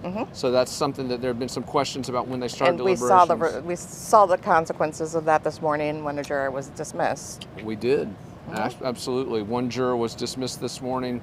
That's the third main juror to go. Two others a couple weeks ago with COVID were excused. So here's another question. People have been asking, where will Alex Murdaugh be during these deliberations? Murdaugh is being held in the holding cells below the Colleton County Courthouse. If you haven't been down there, I've been down there a few times. It's a very concrete.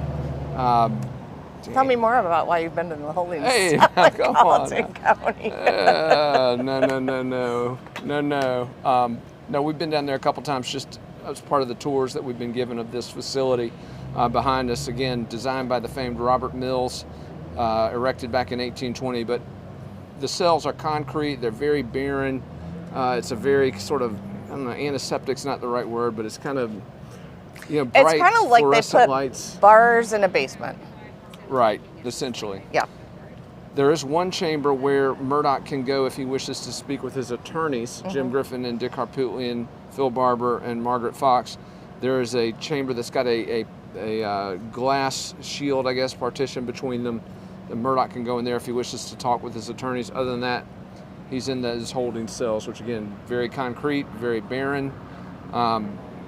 Tough place to have to wait something like this out. Obviously, if the jurors deliberate into the night and Judge Clifton Newman dismisses them for the evening, Murdaugh would be transported back to the Colleton County Detention Center. So if the jurors end up deliberating past, whatever time tonight, Judge Clifton Newman has been known to keep them late, folks.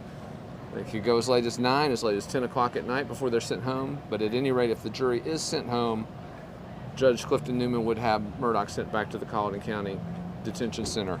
Another item I wanted to raise with you, all notes or questions from jurors will be made public. So if a juror has a question or if the jury collectively has a question, they submit it to the judge. Judge Newman has promised that these notes and questions will be read publicly so that we will know what the jury is asking, what the jury is thinking. Now, I made my final predictions a moment ago, folks, and you made yours. I'm going to go ahead and share mine. I got a little interesting with my numbers. I said 82% guilty. 82% guilty. I said 16% hung jury. 2% not guilty, just keeping that possibility open. Those were my estimates. I also noted that I expect that guilty verdict to come sooner rather than later, perhaps even by the end of the day. Jen Wood, you think I'm right? You think I'm wrong? I think you're annoying. 82%, God. People asked. I got to give them I'm going 60% hung jury, 40% guilty. Okay. No chance of acquittal. No chance of acquittal at all. No chance of acquittal. Okay. And again, obviously, I think there's a very small chance of acquittal, but wanted to just leave that door open. I mean, there were some saying that, this is, hey. With your 2%? 2%, what? It's like Jim Carrey. So you're saying there's a chance, right?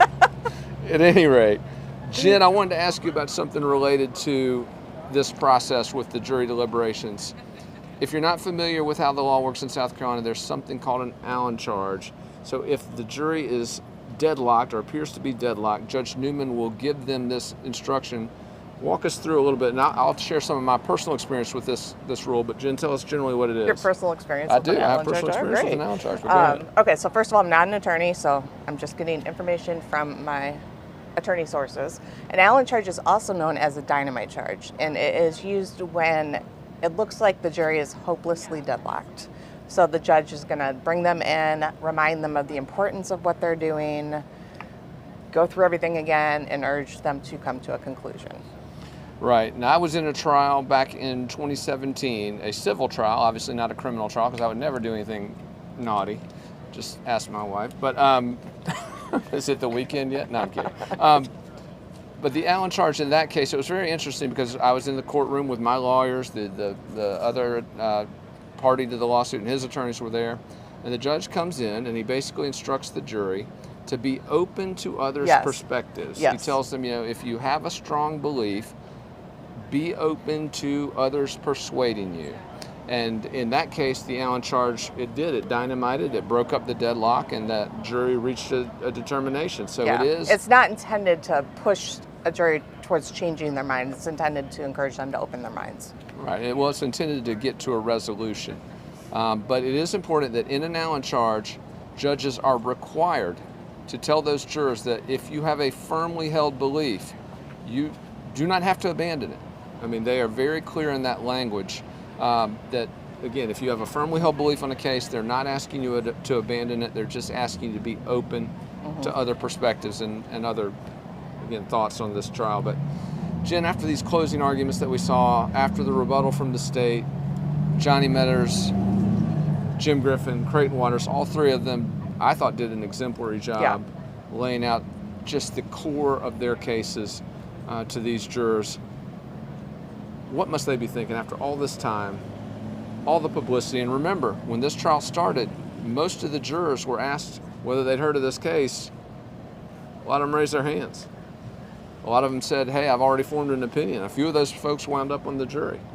The question wasn't whether they'd heard of it or formed an opinion, it was whether or not they could be open-minded. Right, be impartial judges of the evidence and the testimony.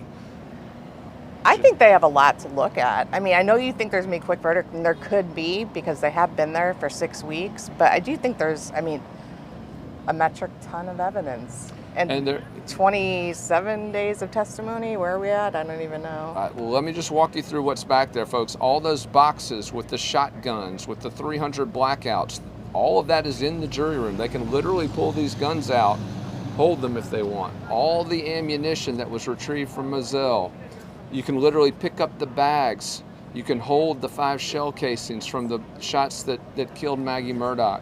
You can hold in your hand the shotgun, the pink wadding that was literally pulled from Paul Murdaugh's body. All of this evidence is in there. They can hold it, they can touch it, they can take it out of the bag.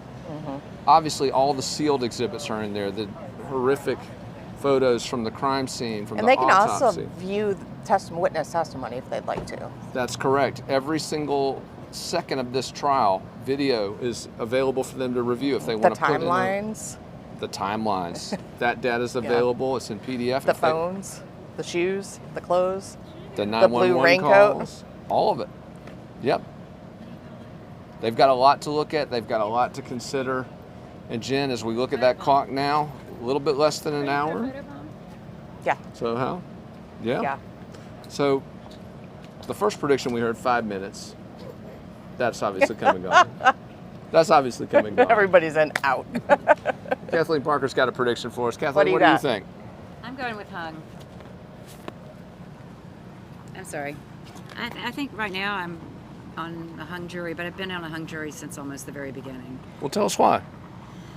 Well, I just think it's going to be hard to get, we do have fewer women, so fewer disagreements. But I think, too, that it's just going to be very hard for some of those jurors to get past the points, frankly, that Jim Griffin made in his closing, that there are some things that raise just like doubts. your article. Raise doubts, yes. I think both closings were excellent. I thought the rebuttal at the end by Mr. Meadors was really good. Yeah, I did too. A little theater never hurts in trying to get a message across. But I think, I still just don't think it's going to be a guilty verdict. And I don't think it's going to be a not guilty verdict. Yeah. So given those two 0. choices, I'm going with hung. You just want to come back here and do this again, don't you, Kathleen? I don't want it to be hung, believe me. I have a lot more things coming my way if it's one thing or the other. Let me ask you this, though. You said something that I found interesting. I also felt Jim Griffin did an amazing job on his closing and covering a ton of bases. What was it about his closing that stood out to you? Well, I thought he hit the points. I can't recite them for you right now, but he went point by point and said, look, there's no evidence for this. There's no, there're just some pretty legitimate holes in the state's presentation. I think the state countered pretty well in the rebuttal with the idea that I don't have to prove everything. Right. What I have to do is urge you to use your common sense. And common sense tells us that this is the most likely thing that happened, and this is the most likely thing. Common sense. So, again, that was a good rebuttal to the state. I think when people say Jim Griffin wasn't strong enough, I think that has to do with the fact that he was long, and there were some lags in there. There was a little slump in the middle, and I remember my own attention wandering a bit, and I'm sure that's what people are responding to when they're watching it on television. And of course, they are watching television. Remember that? They weren't in there. They're not in there, and when you're watching something, you're expecting something in return, right? So if it's not entertaining, if it's slow, if it's boring you, then it's not good. Right. And I'm not sure that's legit. Well, Kathleen, while we've got you, one other question. You wrote the definitive column about the law enforcement failures in this investigation, but I don't recall you attributing maliciousness. I don't recall you accusing law enforcement of trying to frame Alex Murdaugh. What did you think when Jim Griffin made that particular allegation? Was that tracking with you, or did you think he took it a little too far? Well, I think there's a question about whether they did a shabby enough job that Alex might not have stayed in that circle for as long, or even from the very beginning. That's a good point. It was a sloppy job. There's no way to, gild that piece of poor performance, shall we say. And I don't think anybody was malicious. I think they were lazy, or they decided that they didn't need to look any further, which is, just not, I think, not appropriate. You keep looking until you have a reason to stop looking, and they didn't bother looking. They figured they were where they needed to be from the very beginning. I think that's obvious. And I think Sled, if he gets off of this, Sled is to blame. So you buy the rush to judgment theory? I do buy the rush to judgment. I mean, not in its entirety. I mean, I would have to go point by point through every note I've taken and try to give you a response that I can live with. But I don't think they were very worried about looking beyond what was in front of them. Griffin's argument was, unless we find somebody else, Alex Murdaugh is our guy, paraphrasing law enforcement. Yeah, that's what he said, and I think that's true. Yeah. I mean, the evidence would suggest that is true. Kathleen Parker, everybody, the Washington Post. She's a South Carolina gal. I really just came to photobomb you guys. I didn't know Hey, you're welcome anytime. Welcome anytime. Thank you, Kathleen. Kathleen Parker, one of the amazing national reporters who's been down here. We've seen a lot of superstars here. Craig Melvin, another South Carolina. Ava Pilgrim, is that her name? Ava Pilgrim, another South Carolina reporter. Just a huge national presence here. But it's interesting what Kathleen was talking about, Jen, that difference between sloppy versus malicious. Right. And Jim Griffin was clearly planting the seed in the minds of jurors that it was malicious. Right. But like she said, it could have benefited him. Right? I mean, it could have gone the other way. The other thing I thought that was interesting about Jim Griffin's closing argument, which we haven't discussed here, which I also think reinforces how strong it really was, when he was talking about the allegation that Alex Murdaugh was manufacturing an alibi, which I think it's clear he was. But one of the things he pointed out was, hey, if he's manufacturing an alibi, why doesn't he answer those fake calls he's making to Maggie Murdaugh? Why doesn't he respond with a text? Wouldn't that help his alibi? Well, that's a very interesting point. Yeah, it was interesting. If you're gonna go to all the trouble, the meticulous planning that Alex Murdaugh is alleged to have engaged in. He made some really good points. Yeah, I mean, I thought he did too. And I also want to say this. This is why it's so important to be in the courtroom and not commenting on it. I won't make a... From outside, I mean, it's different. So I'm outside primarily running the live feed. You're inside, and I'm always looking to you for what you saw. I want to hear firsthand what you saw, your observations, what you saw from the jury. Well, and that's what I wanted to talk about, because anyone who said that Jim Griffin did not do a good job, or Johnny Meadors for that example, anyone who said either of those two did not do a good job today was not watching that jury. They weren't, because jurors were all in on both of those arguments. It's funny because somebody, I think my mom texted me this morning and said that Dan Abrams was on GMA, Good Morning America, saying that it was going to be a 5-day deliberation, multiple days. And I'm like, well, I haven't seen Dan Abrams in the courtroom, has he? Well, and I don't want to dog out. I don't want to say that. It was just a good example. I was like, but how, like, has he been watching the jury? Like, what is he basing that on? And I don't want to say those perspectives aren't valid. No, he's an attorney, so yeah, no, I typically would. But like, I was just thinking to myself, I don't know. But I had heard that from another local attorney, 5 days, because you just take 1 day for every week of trial. So I mean, he could be spot on. You never know with a jury. But being in the courtroom is crucial. Well, I think it is. But again, I heard a Walterboro resident as I was coming back from getting some lunch earlier, and they said that those were the worst closing arguments they've ever heard. And, you know, everyone's got a perspective. And I think the thing that I love about our news outlet is that we welcome them. We absolutely welcome, whether you're in the courtroom, out of the courtroom, you know, whether you're pro-Alec, the handful who are pro-Alex Murdaugh, or at least pro, you know. Right. We welcome all those perspectives, because ultimately that's how we get to a consensus. This is I said it a lot, a marketplace of ideas. This case is no different.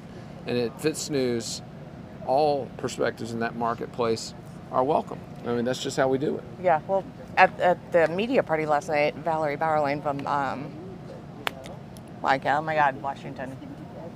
Wall Street Journal, thank you. It's been a long 6 weeks. Yeah, she did independent review of the bartenders. She pulled the bartenders on, and you know, they're local. One what said did they say? Not guilty, one said hung. Really? Yep. So if the bartenders are serving the jury, then Alex Murdaugh's in good shape. They were great. They were fun. Good to talk to. While we're waiting, there was something that happened today that I felt was one of those just surreal, shark-jumping, utterly insane moments, folks. O.J. Simpson. O.J. Simpson. Oh, God. I forgot about that already. Weighed in on the Alex Murdaugh trial. And I'm going to ask, I know Dylan Nolan and Brett Flashnick are down here. I don't know if there's any way, Dylan, to get the O.J. clip. If we get it, let us know and we'll play it for people. If not, it's no big deal. We'll walk you through it. But O.J. Simpson posted a lengthy video to his Twitter page today, literally weighing in on the Alex Murdaugh trial, saying he watched it. No, you watched parts of it, not all of it. Watched Alex Murdaugh's testimony. Also adding that he's not an expert, but yeah, and I'm sitting there thinking, wait a minute, what? What is happening? Also, at the beginning of this clip, Simpson says, and I quote, "I don't know why people think I would know about this." Really, OJ? No really? clue. No clue. No idea. But it's just amazing. You've got the trial of the 20th century and the trial of the century here in South Carolina colliding in just this surreal moment. I was like, wait, am I wild? What is happening? I didn't think it was real. I thought it was one of those Twitter memes. No, it was not. It was real. It's from his verified account. O.J. Simpson weighed in. O.J. Simpson weighing in on Alex Murdaugh. He also, according to the Juice, Murdaugh did a good job on the stand. He said, Simpson said he could see what Murdaugh was doing. He was trying to get one or two of those jurors to buy in. But Simpson did say he thinks that Murdaugh will be found guilty because there's, according to him, plenty of reasonable doubt. Although he said he thinks he'll be found guilty, but there's plenty of reasonable doubt. Yeah, then he complained about the 33 years that he got for his charge. He did complain about the time he received. Just surreal moments here, folks. Things we never had on, like you say, we've been talking about these bingo cards. Yeah, mine's on fire in the dumpster. This whole trial, yeah, the bingo cards. But yeah, O.J. Simpson weighing in on Alex Murdaugh was definitely, I don't think, on anybody's bingo card. Jen, we talked about all these perspectives, whether it's O.J., whether it's all the media here that we've just talked about, whether it's the attorneys who have spent the last 6 weeks arguing the finer points of this case, whether it's the witnesses who offered their take on Alex Murdaugh and on the substance of these cases. None of those perspectives matter now, do they? No. It's all down to those 12 folks. Well, 13. I guess the alternate's still in the room. All right, hey, while we've got it, Dylan Nolan has said he can throw to this O.J. Simpson clip.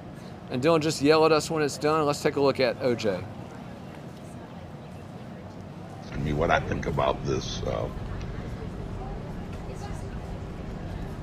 Hey, Twitter world, is me, yours truly. Well, a whole lot of people are asking me what I think about this Alex Murdaugh trial. I don't know why they think I'm an expert on it, but I got to admit, when he took the stand, a guy who's an habitual liar, I did watch when the trial first started. I watched him take the stand, and I thought it was probably a mistake because the guy is an admitted liar. And it's hard for me to think he can be on the stand 5, 6, 7, 8 days without lying. Question is, what did he lie about? But lying and stealing money is a little different than murder. I realized in watching them testify what he was doing. He was just trying to relate to 1 or 2 of those jurors that he was a good old boy. He was one of them. And I'm not sure he didn't succeed in doing that. I am not qualified to really say if the guy did it or he didn't do it. If a juror missed an hour of testimony, they no longer qualify. You never know. I've missed days that I haven't watched this. But from what I've seen, do I think it's more likely that he did it? Yes. But more likely equals reasonable doubt. From what I know, I would have to say there's a lot of reasonable doubt there. He's going to go to jail for all the thievery he did, stealing millions of dollars of people. I think he should be looked at more about the death of his housekeeper a few years ago, where he ended up with over $4 million of the insurance money. I think they should take a hard look at that. But it wouldn't surprise me in the least if this guy beats this case. He's going to go to jail. He's going to go to jail for all the money he stole. I'm curious there. What's that movie where the lady's Because doing the I got 9 to 33 years. 33 years because I caught some guys trying to sell my stolen property, and I yelled at them. Even they didn't think I should go to jail, and the judge gave me, Jackie Glass gave me 9 to 33 years. So I'm trying to see what this guy is going to get. I was up there with guys who had robbed casinos and robbed banks 2 or 3 times, and they had half the time or a third of the time that I got. So I'm always curious to see what kind of time these guys get for stealing millions of dollars. When I caught guys stealing my stolen property, the state of California, after I was convicted, ruled it was my property, and they gave it to me, so I have it now. So how do you go to jail for catching guys who are trying to sell your stolen property? Well, nevertheless, I do think this guy more than likely did it. But once again, more than likely, to me, is tantamount to reasonable doubt. It would work against him in a civil trial, but I don't know if it's going to work against him in this criminal trial. Wouldn't surprise me. Back. That's O.J. Simpson, folks, weighing in on the Alex Murdaugh trial, saying that he thinks, wow, thinks he did it. Wonder if Alex Murdaugh will write an "If I Did It" book. Think that'll happen? Think that'll fly off the shelves? I don't know. So Judge Newman's instructions to the jury, they were poetic almost. I don't know if it's his voice or. You're just crushing it. You don't want him to read you bedtime stories. I do. Like, I would listen to Judge Newman reading me bedtime stories. Well, let's talk about this, because assume the online polls are right. Assume that we're headed toward a guilty verdict. It's going to be appealed. There's a number of factors that will be grounds for that appeal.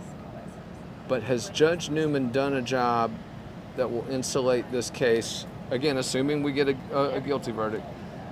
Has Judge Newman done the job to, defense is giving a press conference, we're told. Sorry to interrupt mid-thought, we're getting some intel.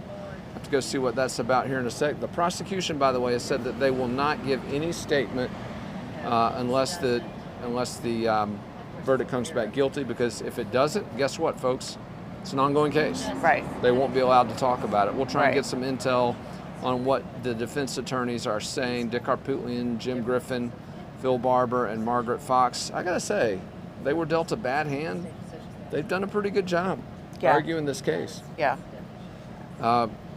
Say what you will about their client, and I know what I think of him, and I know what I believe happened here, but I know what most people believe of him and what they believe happened here, but I credit that defense team for the work that they've done, Jen. Yeah, I mean, regardless of your thoughts on a criminal defendant, everybody has a right to a defense. And there are people that's their job, and you have to respect that.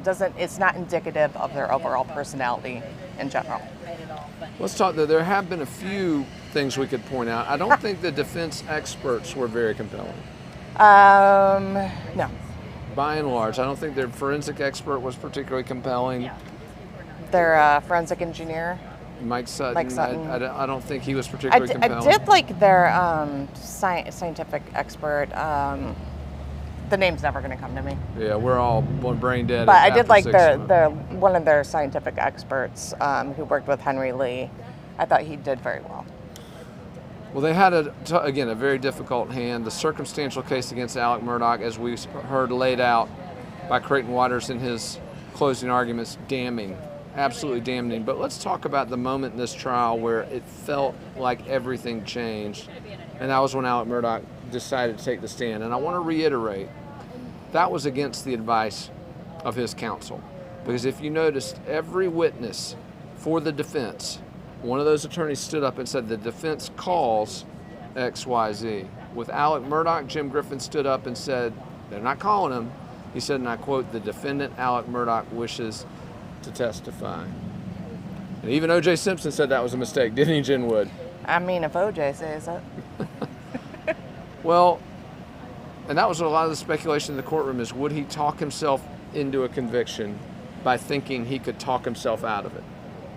Or did he talk himself out of it? We don't know that. That's true. Jury to decide.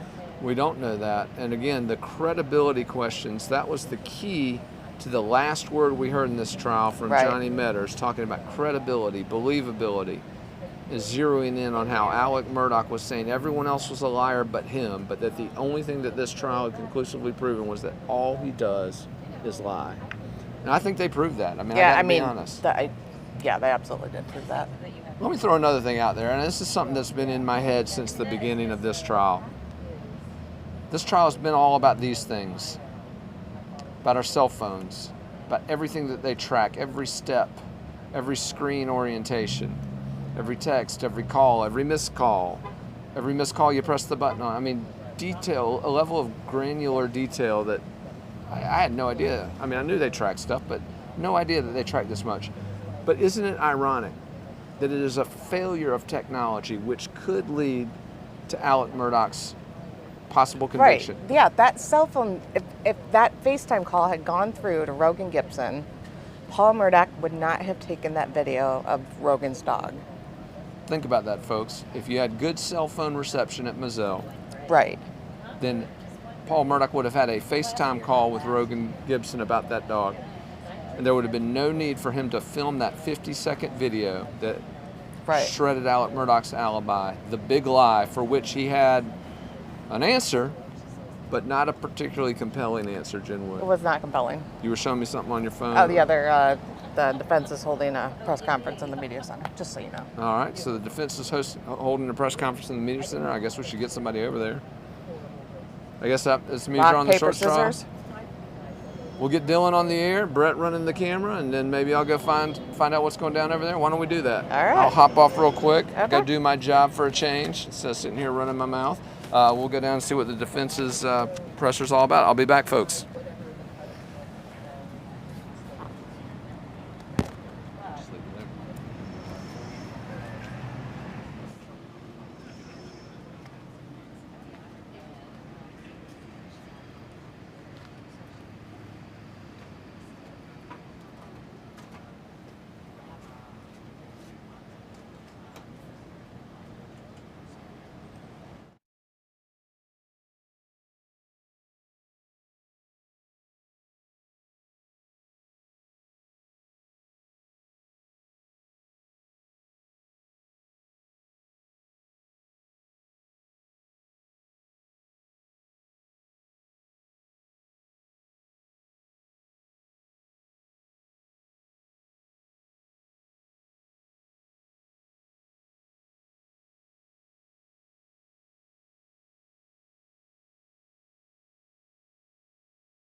All right, we're back on the live stream here on Fitsnews.com. I wanted to bring on somebody. I've been waiting to talk to this guy on air from the beginning of this trial. We've been trading notes for the last 6 weeks. James from Court, folks.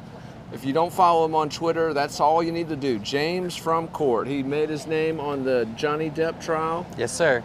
First of all, before we get into all this jury stuff and the press conference you just attended, James, what was it about this trial that made you want to come to South Carolina and follow it?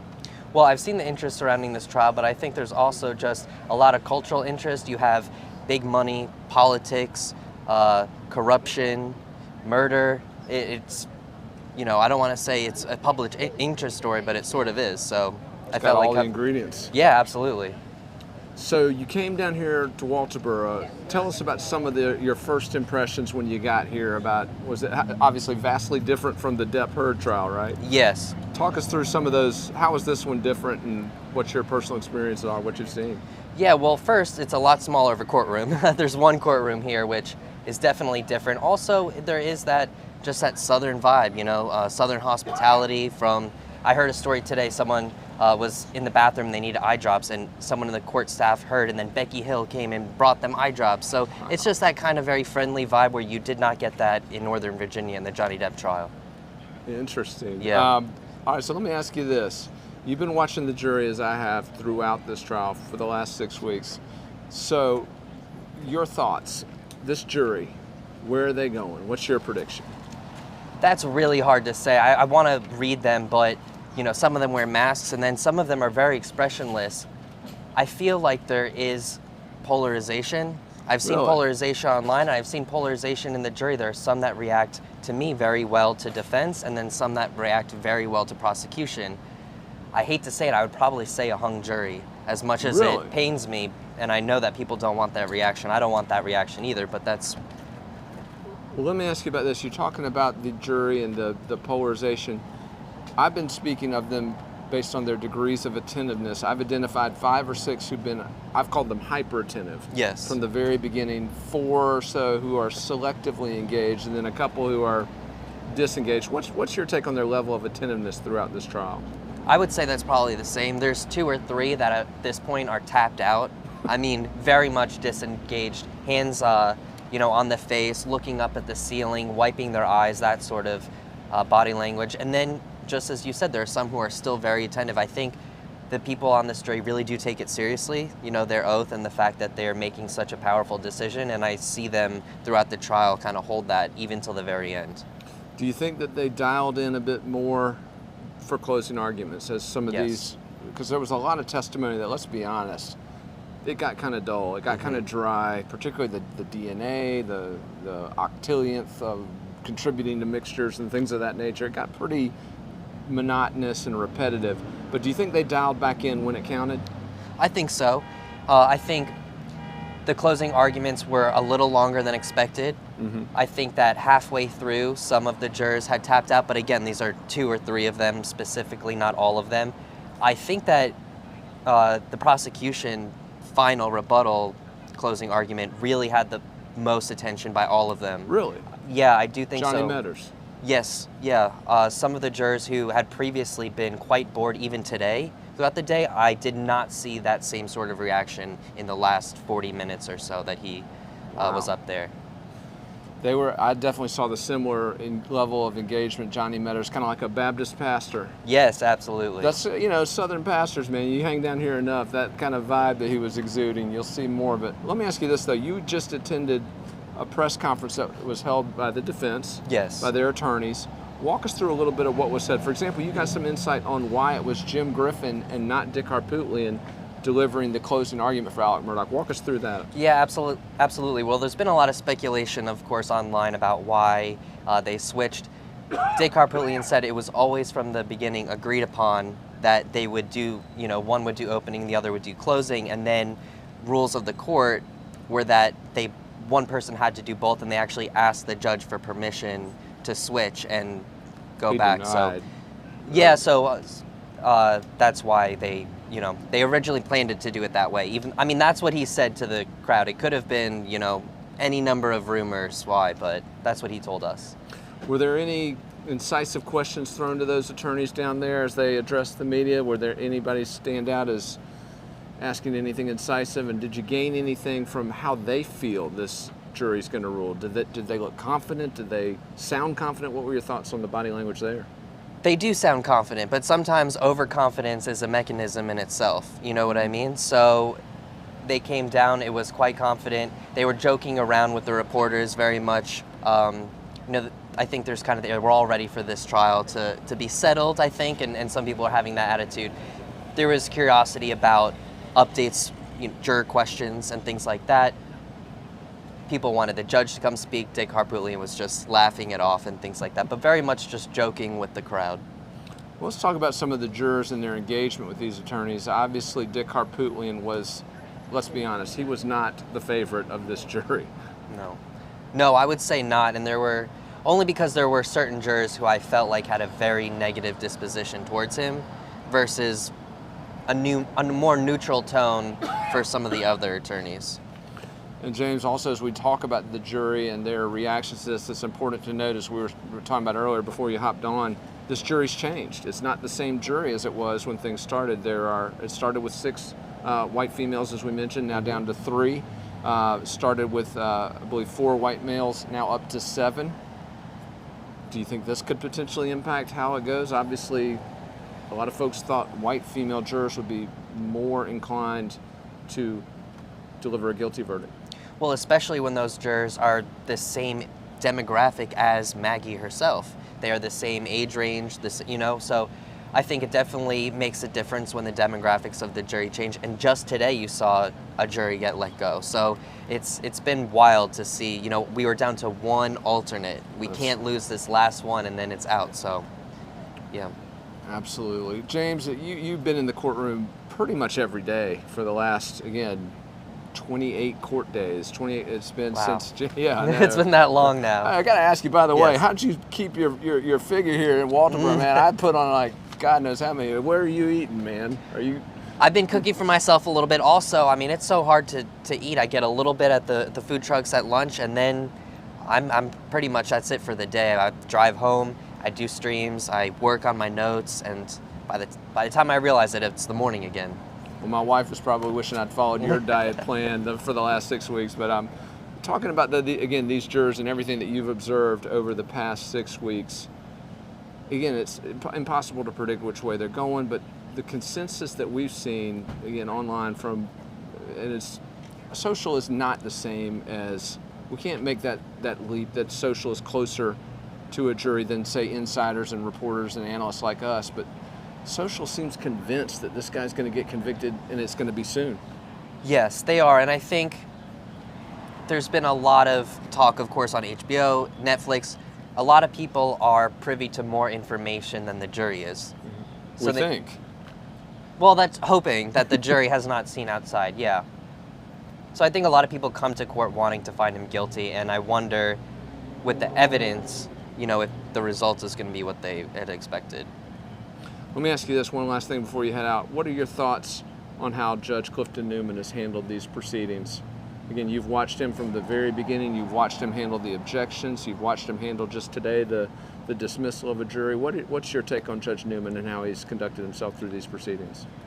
I think Judge Newman has been fair, personally. I think he's been dealing with a really high-profile case that he probably knew was going to be to the extent it was, but also didn't realize all of the extra, we have now a trial within a trial within a trial that he may not have been expecting. I think he's done the best that he can and probably wanted to avoid anything like a mistrial or any sort of appeal. I think he's covered his bases pretty well, but I see a lot of online, people online say a lot of things. I don't believe he's personally biased. I've seen people say things about that, but I think he's been quite fair to both sides. Yeah. Well, Judge Newman said at the very beginning of these proceedings that the only thing he was concerned about and that his only client was a fair trial. I think he's hit that mark. James from Court, you agree? I agree, yeah, 100%. Folks, if you're not following him already, be sure to do it right now. James from Court on Twitter. It's just at James from Court.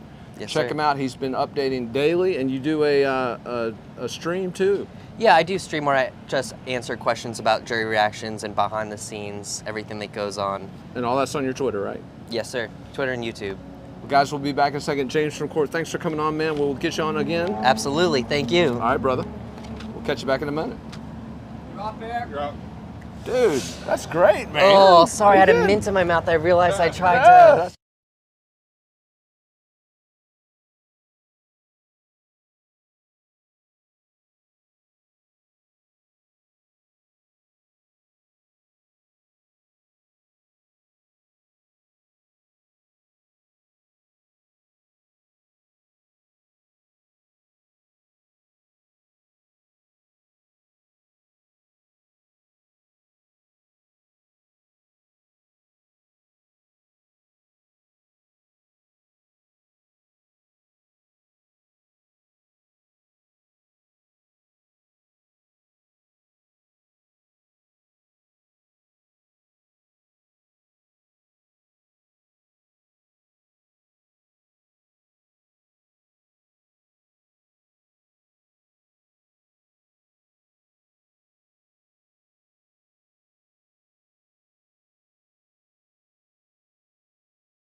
Alrighty.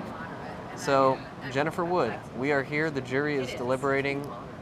We're hearing rumblings from inside the courthouse. We're working on confirming some information that we've been passed.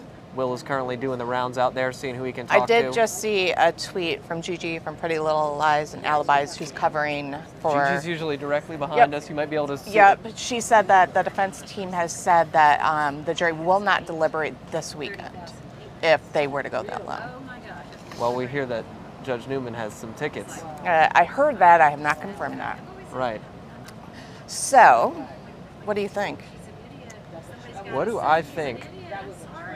I think that it's interesting that we're talking about this weekend already. Oh. We don't have a verdict. We've been here for now some time. I would always say when everybody was Over an hour.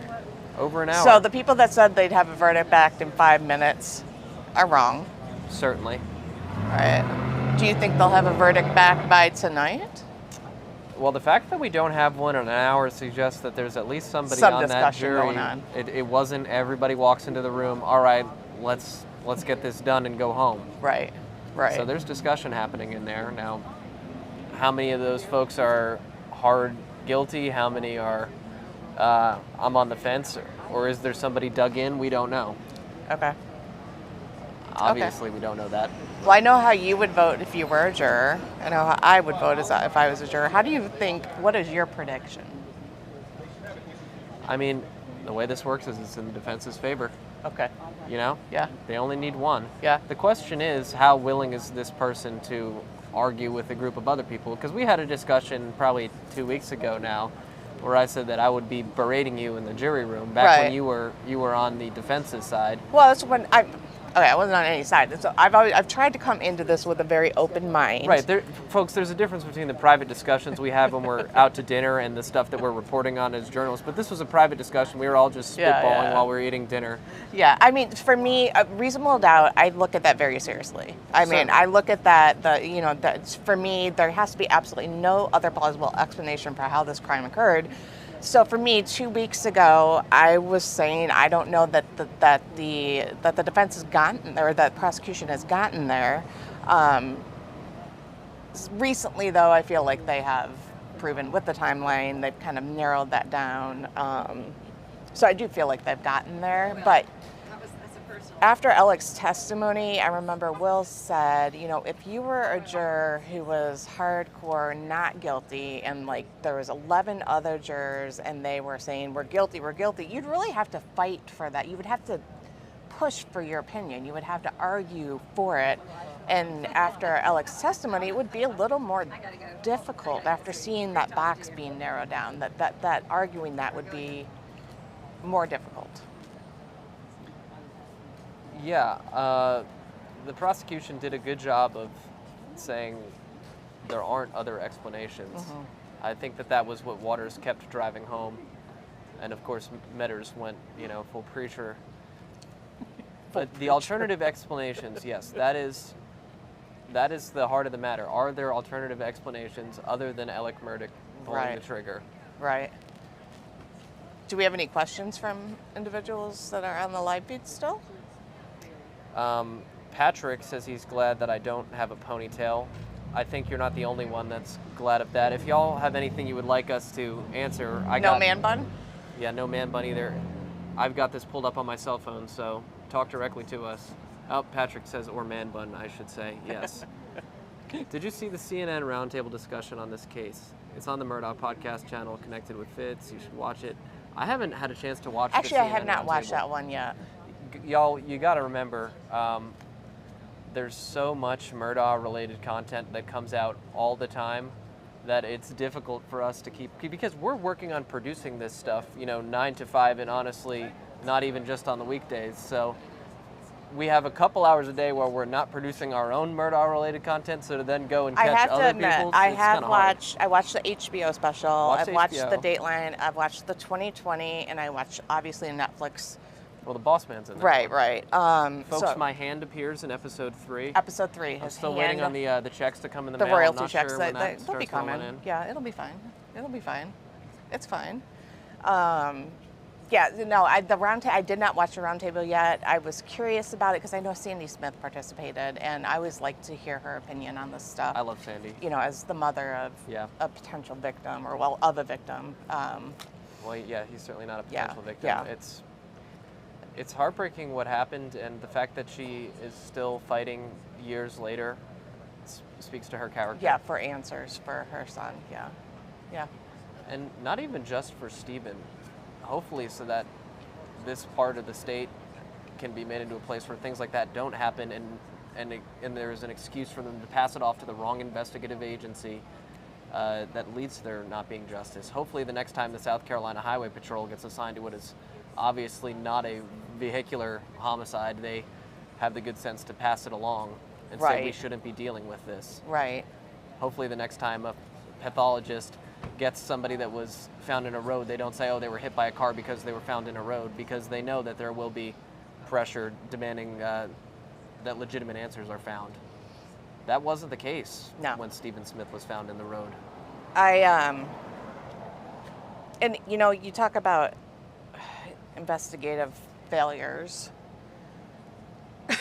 and we've seen a lot of holes in the investigation by SLED in the double homicide case, and I have a lot of questions about the investigation into Stephen Smith's homicide. I will never stop having questions about that investigation, and it concerns me.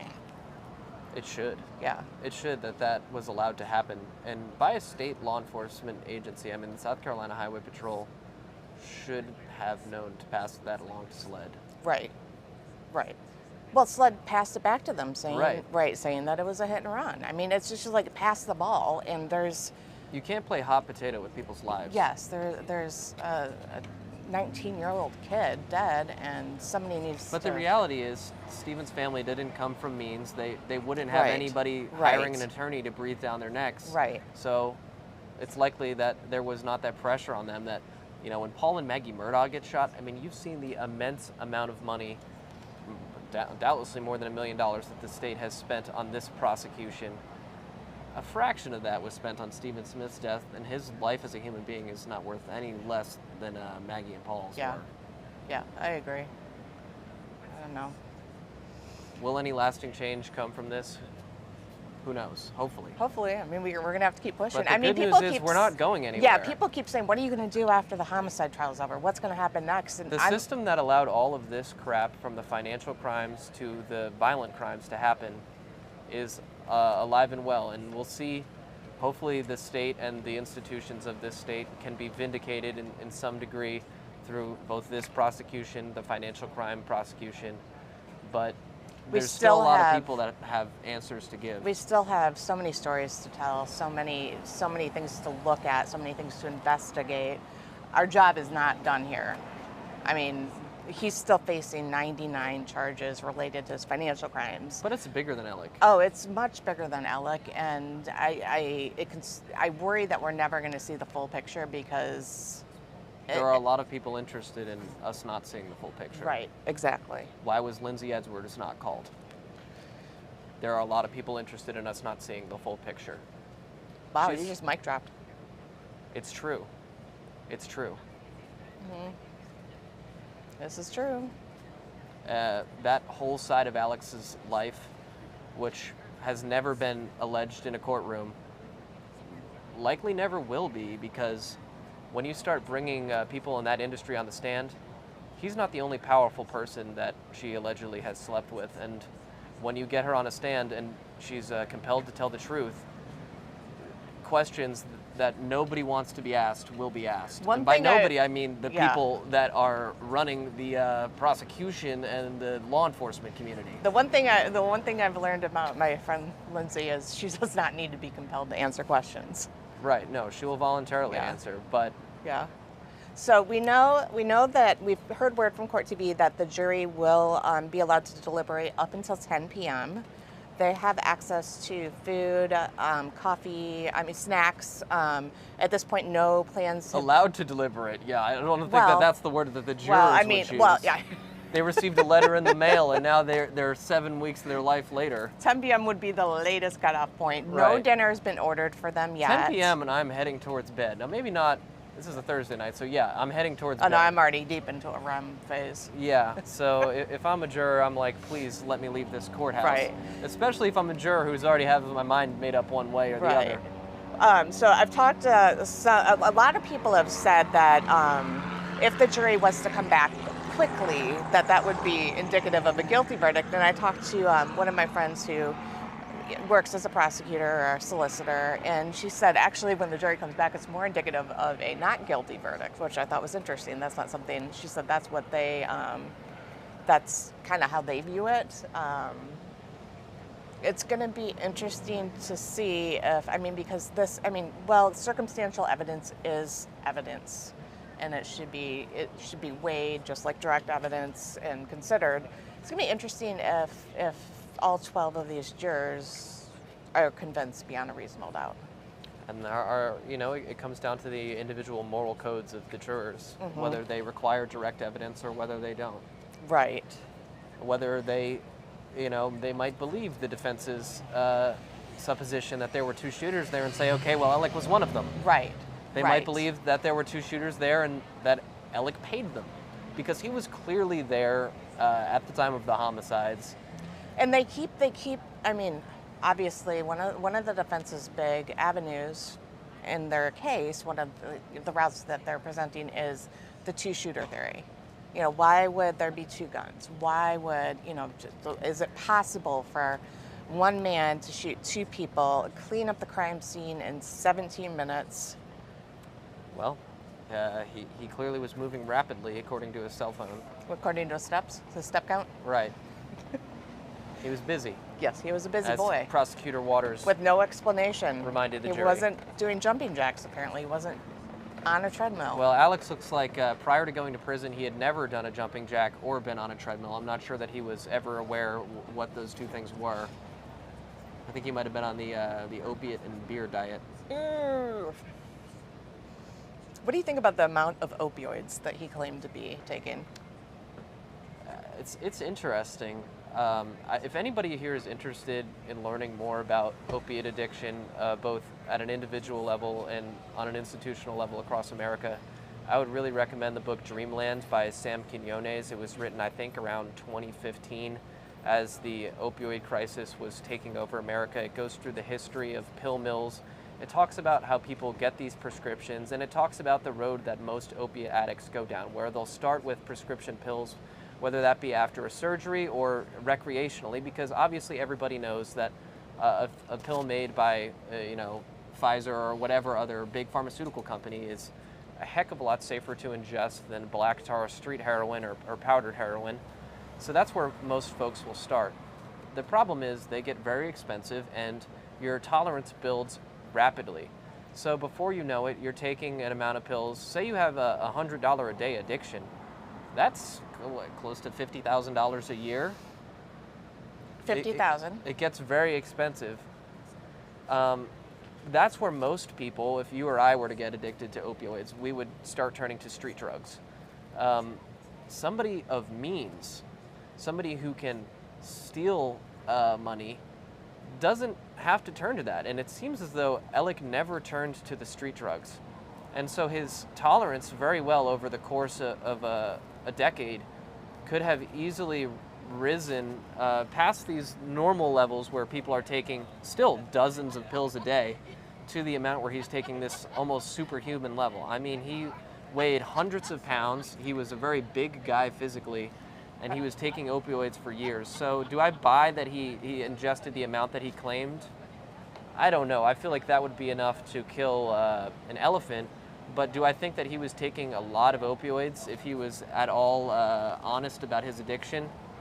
Yes, I do buy that. And I do buy that it was very expensive, because if you never deviate and move on to street drugs, which is what ends up killing most opioid addicts, you will be spending hundreds of thousands of dollars a month even. So in contrast, one of my favorite Twitterers says, drinking like a fish and taking 1,000 milligrams of opioids a day is not compatible with life.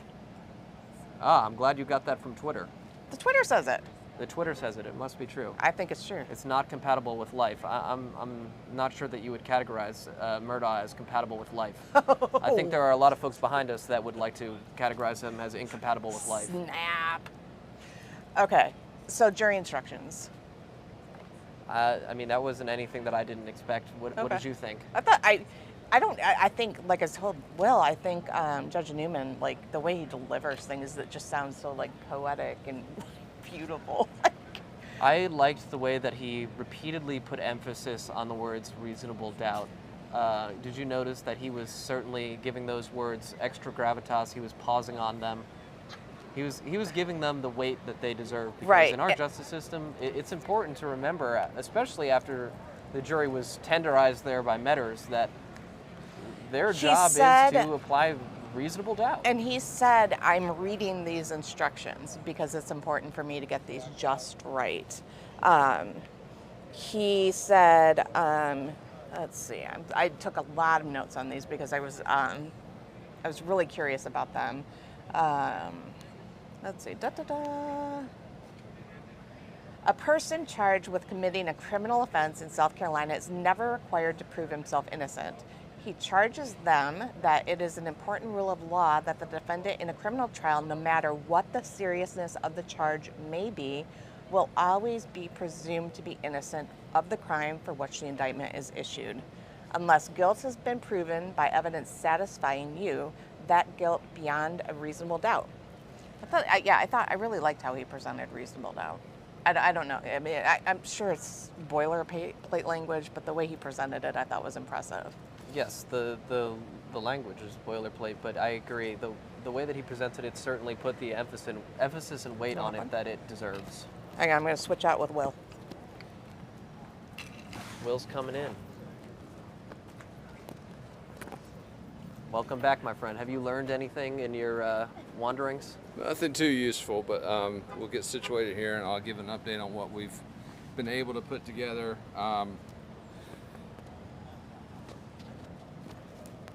These mics are so much fun. All right, some updates real quick on the status of the deliberations. We are told that jurors have requested coffee and that they are reviewing a number of the files on a computer that they've been provided. Don't know what files they're looking at, obviously, but they are obviously engaging that visual audio evidence on the computer that they've been provided and wanting coffee. So those are some interesting signs and certainly a sign that they're taking this pretty seriously. Dylan, also we are told by our sources that at this time, Judge Clifton Newman does not intend to keep this jury in over the weekend. There have been a lot of questions about that. Initially, we thought that weekend deliberations were a possibility, but at this point in time, Judge Clifton Newman, according to my sources, has no plans to keep this jury in over the weekend. Now, there is a rumor going around the court, can't confirm this or deny this, but the judge is quite a Gamecock basketball fan. He likes to go to those games in person, and we're told that that may be impacting that decision. This was the rumor that I had alluded to earlier, so it came from his mouth and not mine, so I won't get in trouble for saying it. That's correct. We can say that that is a well-founded, well-placed rumor. Okay. Regarding Judge Newman. Again, the consensus amongst the folks that I've spoken with just a moment ago, all of whom are very close to this, they're following this very closely, don't want to get too in the weeds and details on who they are, but I wonder if Judge Newman will get celebrity treatment when he's at the basketball game if he does attend. Absolutely. I mean, I got to figure that a third of that stadium will have been staring at his face for the last week. Absolutely, and not only that, just the job he's done here. Just amazing work by Judge Newman. But so that's the word from inside the courthouse as of just after 5 p.m. here on Thursday. Jurors still debating, deliberating. They've asked for coffee. They're reviewing files on the computer that they've been provided.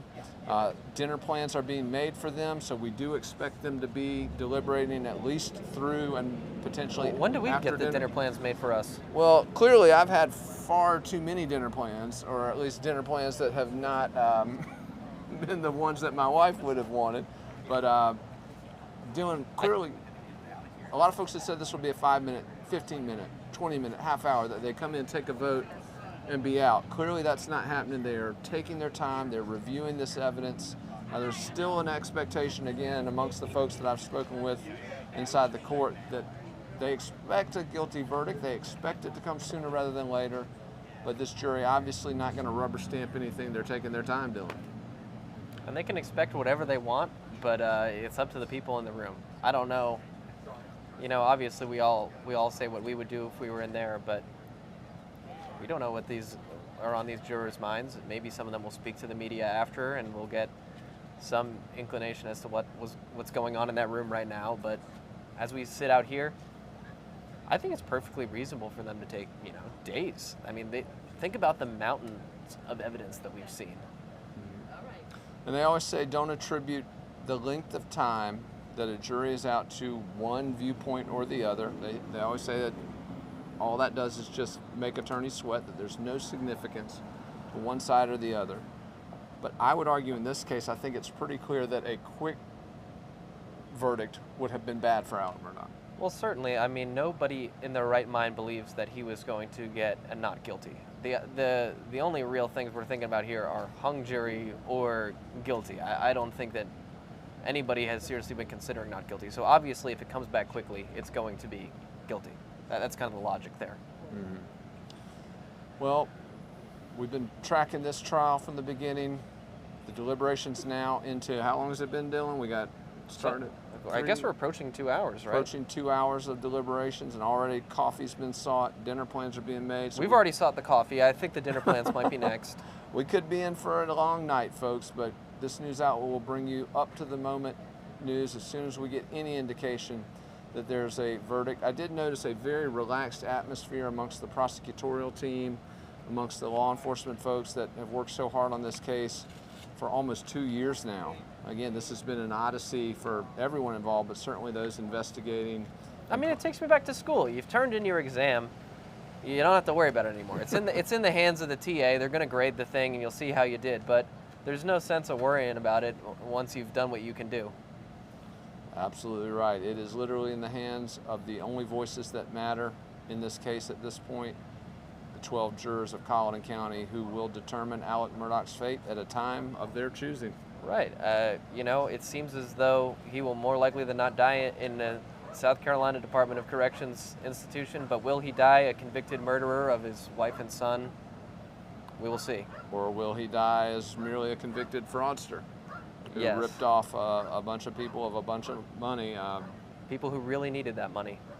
Indeed. We saw a lot of heart-wrenching testimony during this trial. And Dylan, one of the things I was thinking as I heard just a moment ago about jurors requesting that coffee, requesting, you know, to view a lot of these key pieces of evidence. So much was presented to them and thrown at them in this trial. I mean, it would almost be a disservice to the process to come back even in an hour or so and say, you know, guilty or not. No, I mean, I don't think any of us have been sitting here like, come on, come back. Now, maybe if it's a week from now and we're still here, we would be thinking that, but I completely understand with the mountains, the dozens of witnesses that they've heard from, that they might want to rehear something that they were presented last month. Mm-hmm. And again, we've got no indication based on these early reports of what they're looking at, what testimony or evidence they wanted to look at. No indication of that, so obviously we can't form any conclusion as to what direction they may be moving.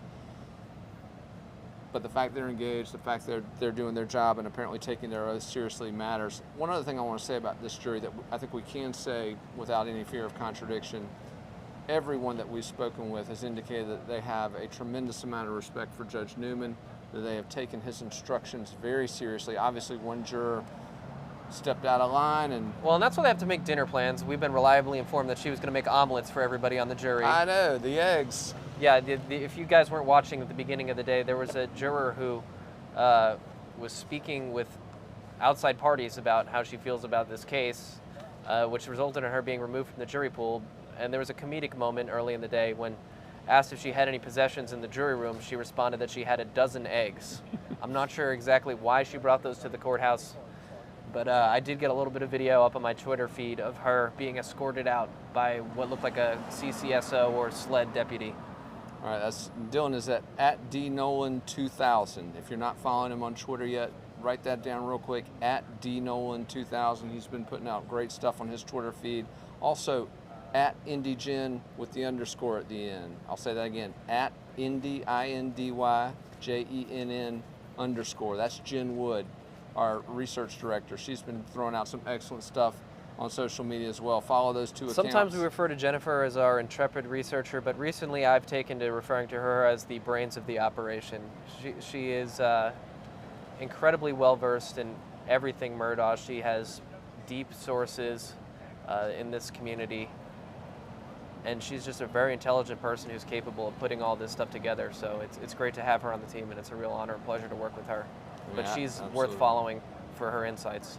Absolutely. And we'll find a way to get these, if you didn't write them down earlier, we'll get them in the chat feed or up on the site so you can follow them. I link to you guys all the time anyway, so if you're following Fitsnews on Twitter, you can more than likely see their stuff. So, Bossman, here's a question. Yeah, hit me.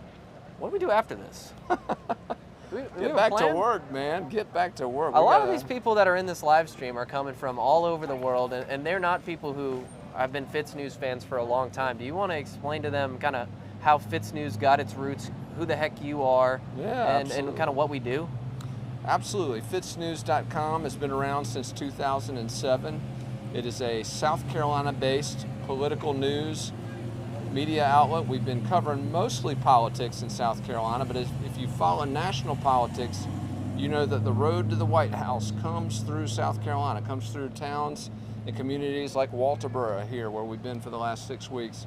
If you guys didn't follow Joe Biden's election, in the Democratic primary, he was having a really tough time. He was getting his butt kicked, and James Clyburn, who is the one Democratic House representative from South Carolina, one of the most senior Democrats in the U.S. House of Representatives, pulled hard for Biden. He got him the African-American vote, and that is what led him to the White House. So to say South Carolina is important in national politics would be an understatement, and it's only become more important as Clyburn has put pressure on the DNC successfully to move South Carolina to the front. Number one. Right, so that black vote will get accounted for not 4 or 5 states into the primary, but first and foremost. So South Carolina in 2024 is going to be incredibly important, and of course we'll be providing coverage of that. Indeed. South Carolina, first in the South. In fact, some people say that's what Fitsnews stands for, Dylan. First in the South. Yeah, this guy doesn't have much of a mind for marketing. He refuses to tell people what the name of our website stands for. I've been working here for more than a year. I still don't know. I think we should maybe pick something and stick with it, but he's a man of mystery, so I guess we're not going to get an answer on that anytime soon. But I think we're more than just a political website in that if we see corruption in an institution, if we see institutional officials vested with the public's trust that are not acting appropriately, we're going to call that out. And of course, we focus on South Carolina, but recently we've taken to the story that we've called Cheer Incorporated, which is the story of Varsity Spirit, which is a company that has what some would call unilateral control over the youth cheerleading industry. So if you're unfamiliar with this, which I wasn't particularly familiar with it before we started covering it, youth cheerleaders, you think of them, you see them in high school sports, but there's also a sport that's kind of akin to competitive gymnastics or competitive dance where they go to competitions, they have these teams where they train. This company is alleged to have complete control of that industry, and I would say those allegations are well-founded. What is certainly breaking right now, and something that we've been driving, is that there are allegations of sexual abuse happening at facilities that have different levels of involvement with that company across the country, and these allegations are breaking now, and it's alleged that they have not been handled appropriately to keep people who are alleged to have had inappropriate relationships with kids from having further relationships with kids. So it's not the Murdaugh story at all. Think of the USA Gymnastics scandal on steroids. Meets the people. Catholic Church scandal. That's It kind of has the USA Gymnastics scandal, but also it has that element of obfuscating and moving so that perpetrators are not immediately identified. Yeah. And I'm proud to say Fitsnews has been driving the coverage of that, thanks in large part to Dylan Nolan and Jen Wood. But it's an example of the kind of story that we're drawn to, and it's a story of systemic injustice. And if that's what draws you to the Murdaugh story, I think that you should continue following our work after this trial, because that's what we focus on. I think that's what's at the heart of Fitsnews. Absolutely, taking on the institutions and getting to jump on them. And again, I do want to say one thing here. Part of our brand for years has been that we've been ahead of the first to the punch, beating the mainstream media to important stories, but also being less afraid to cover them with an edge and with that aggressiveness as some of the mainstream media is. But I do want to say something. Covering this trial, got a lot of new respect for the reporters here. There's been a real, collegial atmosphere here covering this trial. People have been helping each other with their work and their reporting, and so this trial and Russell Laffitte's trial, which I had the pleasure of covering, has put me and you in connection with so many of these great reporters, people with decades of experience, and they're just. And Brett Flashnick, who was on camera earlier, said you have to be a good person to report on these kinds of things well. And it's true, because you have to have that sense of right and wrong that you're applying to these situations that you're reporting on. So it's not shocking that a lot of these people are really nice to interact with. And there have been a few that aren't, but for the most part, it's been a real pleasure getting to know our colleagues better. Yeah, and the other thing I'd like to point out is that just because we were first to this story and driving some of the narratives of institutional corruption surrounding the Murdaugh family and that law firm down there in Hampton, South Carolina, doesn't mean that others haven't dove in with their resources. Right, once they read it on Fitsnews, they start calling their people and asking about it. Yeah, absolutely. And as I've said from the beginning, there's enough clicks for everybody. There's enough clicks for everybody, and if you get past that coveting of clicks and coveting of credit, it's amazing the real work you can do on behalf of... Well, we're trying to pitch our own website here. Are you... Well, yeah, I know. I should be a little more Will feels bad because for a period of about 10 years, he was a real jerk to people on Twitter, so he's trying to do an apology tour right now. But I will tell you what, Fitsnews has the best damn reporting you're going to read. Yeah, very proud of our work on this story, and obviously the fact that, really we kicked a lot of this off. Who reported on the double homicide first? Yep. That's you. Who reported on more than 60% of the major developments broke those stories? That's right. That was That's you. us. Absolutely. And as this trial unfolded, it was heartening to see a lot of that reporting, shown to be accurate by the evidence and testimony in this trial. So many of the stories that we published shown to be accurate and truthful, and it has been refreshing. But again, the mainstream media, they've done a good job on this story too, Dylan. There's no denying it, and we're a small outlet where, as you say, we kind of have that guerrilla knife fighter, but we don't have the institutional muscle that the folks that you can see behind us have right now. They have $1 million budgets in some of these networks do, the ones with 3 letters that you can watch the Today Show on. But they can apply a level of pressure that we can't, but we can certainly get in there and land some really important blows. Rolling. Right. We get the ball rolling. And without outlets like us driving that first wave, that stuff behind us doesn't happen. Absolutely, that's a good point, and hopefully that'll happen on that cheer story you were talking about. That's what we're trying to do. We've been spending months just pounding away at this story, and it hasn't gotten that level of attention from these people behind us, but it will. But we will not stop until it does. It will. I mean, it's such a big story, and you talk about what's next for this news outlet. I'm looking forward, as I mentioned earlier, to getting back to covering those critical South Carolina governance stories, political stories. Obviously, the 2024 presidential race, we've got former South Carolina Governor Nikki Haley is already running, U.S. Senator Tim Scott of South Carolina preparing to run. You've got former U.S. President Donald Trump has already announced his candidacy, and he's got much of the South Carolina political establishment behind him. I'm looking forward to sitting down with as many of these folks as possible, starting to drive that coverage again. You forgot Ron DeSanctimonious or Ron Meatball DeSantis, depending on which of Trump's 2 nicknames. Folks, leave it in the comments. Which of Trump's 2 nicknames do you prefer, DeSanctimonious or Ron Meatball DeSantis? But all jokes aside, we will be covering 2024 hot and heavy as all these candidates roll through South Carolina to beg the great people who live in this state for votes. Well, here's the other thing I want to point out about what's next for Fitsnews. We're talking about these other cases, we're talking about the political coverage, but let's not forget, just because a verdict is forthcoming in Alex Murdaugh's double homicide trial, That does not mean that the Murdaugh murders, crime, and corruption saga is over. Far from it. Our research director, Jen Wood, has been pouring through some of the data and the timeline information that's been published in this trial.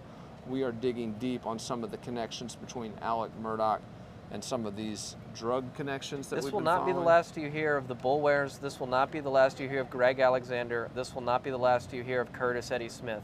If you heard about all that in this trial and wish that they delved more into it, stay tuned to Fitsnews because we will continue digging on. And by the way, go to our website, type those names into the search bar, and you will see that we already have comprehensive coverage of all three of those important aspects of this story.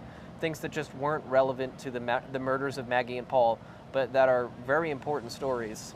Jennifer's saying, of course they're relevant, but the prosecutors already had so much dragged into this on the financial side that I don't think they wanted to go down that road.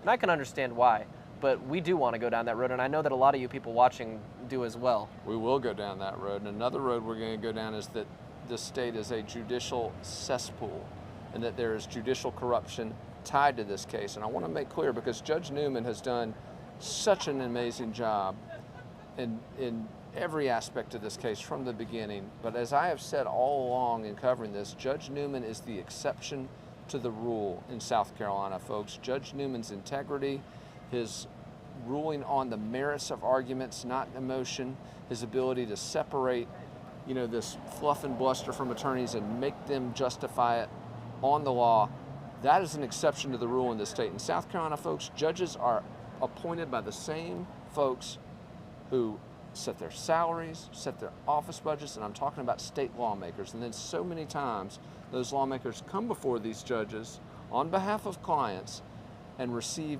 special treatment, preferential treatment, the scales. We heard Jim Griffin earlier talking about the scales. Well, guess what? If you've got somebody who appoints you, who sets your salary, who sets your office budget, who can have you kicked off the bench, if they're appearing before a client, you better believe that that judge is going to look differently on that case.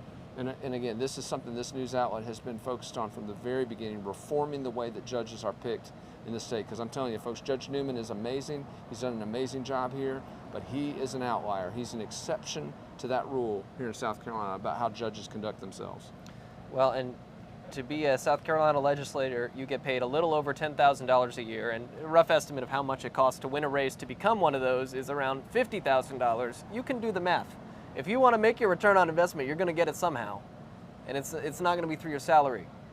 And lawyer legislators reap the benefits of all aspects of this, whether it's bond reconsideration. You got some lawyer legislators, their whole shtick is, hey, we can get you out on bond. And it's stuff like that. It's obscene. And that's why we are here, is to again be the tip of the spear on those stories and exposing that judicial corruption and holding these folks accountable. And the one thing I'm most proud of, guys, I want to tell you something. Yes, we broke this story, and yes, a lot of what you're seeing around here is the result of our coverage. But what I'm most proud of is that in the South Carolina General Assembly right now, you've got lawmakers seriously debating judicial reform. Governor Henry McMaster mentioned it in his inaugural address back in January. That's what I'm proud of. That's the kind of thing that Fitsnews is always going to fight for, is having a judiciary that doesn't look at who your powerful lawyer is, but looks at the facts of your case, makes the decision based on that. And we don't have that in South Carolina. That's what we're fighting to achieve. And we heard Alan Wilson's voice this week. We heard his strong voice coming through as a prosecutor. I would like to hear solicitors. I would like to hear him as the chief prosecutor in the state talk about how this system is hurting crime victims, how it's making more people crime victims. Well, you don't have to wait. Kevin Brackett in the 16th Circuit, one of the solicitors up in York County, South Carolina, he has been leading that fight, calling out some of these judges for their leniency in sentencing, their leniency in bonds as it relates to violent offenders. I mean, and then you've got, other solicitors who are part of the problem, quite frankly. So it is a mix. And we will tell you who they are. If you go to our website, we call solicitors out all the time. We call judges out all the time. We kick them in the teeth, and then we get a bunch of angry phone calls from the people who have to go in front of them and kiss their boots. Right. That's right. But that's what we're here for, because, again, if we wouldn't do it, nobody would. Nobody would do it, and it gets that ball rolling again toward those. You got to just keep the pressure, keep the body blows coming, and that's what gets me up in the morning. That's the most exciting part of this work to me, is landing body blows on the people that need to have shots taken at them because nobody's doing it. I thought your favorite part was calling me out for being a prima donna. No, that's off camera. I deserve it. I am a prima donna. I keep telling my wife all the time, oh, I'm not a prima donna. Come on. She said, yeah, you're a prima donna. A couple notebooks have been thrown over the course of these proceedings, but you know, there's been a lot of long sleepless nights where you're writing an article until close to 2 in the morning and then wake up to write your next article like about 4:30 in the morning. So we'll excuse some things, but you have had a couple of Bill O'Reilly moments, and if you folks at home aren't aware of what I'm talking about, once this stream ends, go and look up Bill O'Reilly Freakout on YouTube. It is one of my favorite videos. I watch it at least once a month, and sometimes I watch it in person. No comment. No comment. No comment. Well, I'm going to hop off, go see what I can find, get some additional information on the status of the deliberations. But once again, we're a little over 2 hours, Dylan, into these jury deliberations. Still no sense of where we're coming. Hopefully we will have the pizza delivered to the Fitsnews RV soon. We'll see about that. That's right. I have to see if we can intercept some of this jury pizza and route some of it down I don't know. I think they might need it. I think we should try to sneak the jury a case of beer. There you go. They've earned it. There you go. Well, I don't know how well that'll go with the coffee they're down in now, but we'll see. Maybe they'll have some of those brews once they're done deliberating. I don't know. We'll see. Also, no sense yet on whether or not Judge Newman will call a break for the evening. As I have been saying throughout the day, Judge Newman likes to keep juries late. He wants to get to a verdict. He wants to get to an outcome. So don't be surprised if we're looking at our watches and it's 9 o'clock, 10 o'clock. Judge Newman does like to keep the pressure on them to reach a determination. So could be in for a long night here, Dylan. Perhaps we'll be on air together again, Will. Sounds like a plan, man. Well, I'm going to hop off and go see what I can find. Once again, as Dylan was saying, check out fitsnews.com, not only for the latest on the Murdaughs, but as you just mentioned, we're going to get your first in the South presidential political fix and introduce you to some of the other bigger stories that you need to be following if you care, like us, about exposing that institutional corruption. We'll catch you in just a little bit.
Welcome back. I'm outside of the Carrollton County Courthouse at 6:50 p.m., approximately 2.5 hours after the jury was handed over deliberations. We have heard news that there potentially is a verdict. Alex's family has been brought back into the courthouse, and we are waiting word, so stay tuned with us. Not sure what the verdict is. I'm not sure what the timing means, but we will be in the courthouse and reporting in real time as soon as we know. So again, we have had word that there's a verdict in the murder trial of Alex Murdaugh. He's been charged with the homicide of his wife and son on June 7, 2021, along with 2 other charges: possession of a deadly weapon during the commission of a crime. We've gotten word that the verdict has been returned, and Alex's family has been called back into the courtroom to announce for the verdict to be announced. The jury has been out, I believe, 2.5 hours. I'm not sure. I've heard different things from different sources, whether or not short deliberation means guilty or not guilty. I have a tendency to think it's leaning towards guilty, but that's just my own opinion. How tight. All right, just checking my text to make sure I've got the latest news. So again, it is 6:50 on the 28th day of the trial, week 6, day 4. The jury was handed over, they were instructed by Judge Clifton Newman at this afternoon and handed the verdict over around, I believe it was 4:50, and they've been deliberating for 2 to 2.5 hours, and we've had indication that a verdict has been returned. Alex's family has been called to return to the courtroom, and we are awaiting the live feed to hear word whether or not they've found him guilty, not guilty, or whether or not the jury's hung.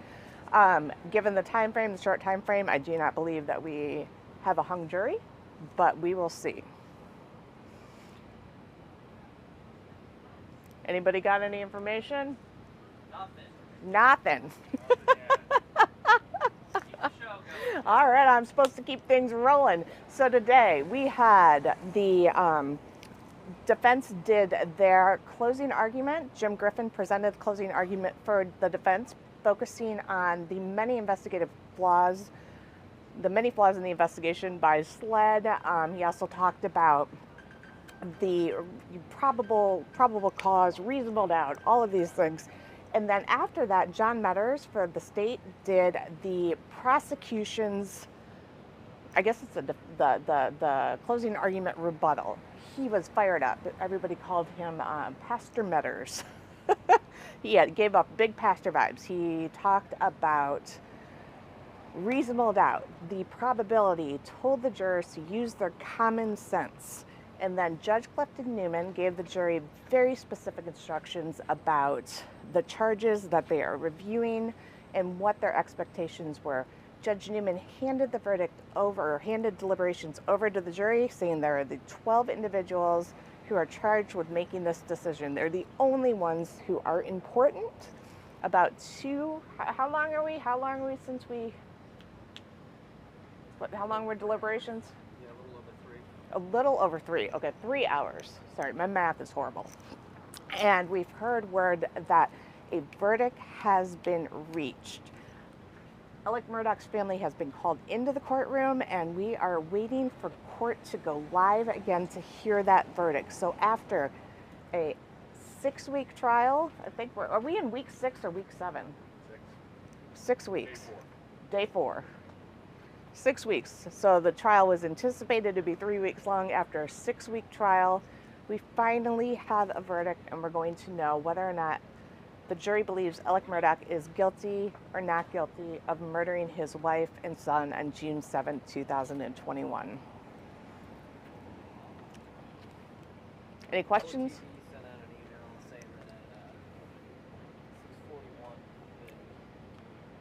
That what? Let's see. Hey there, are you on camera? Yeah, you want to hop on? Oh, yeah. I know. We've got Valerie Barline from the Wall Street Journal looking for a notebook. She's going to come say hi. Hi.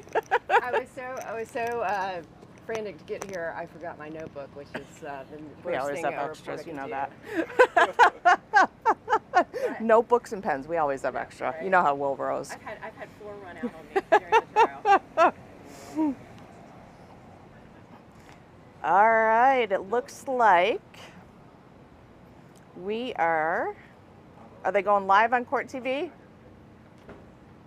Are we going live on Court TV? Keep them. Any movement? We're seeing an increased presence of security outside of the courtroom as Carleton County Sheriff's deputies kind of surround it, kind of keep the peace. They have done a wonderful job with security during the entirety of this trial, including during the time when there was a bomb threat. I've been thoroughly impressed with all of their deputies, the professionalism and skills that they have. What are you seeing? I can't see behind me. I'm seeing a frenzy. Ah, Dylan says he's seeing a frenzy of people.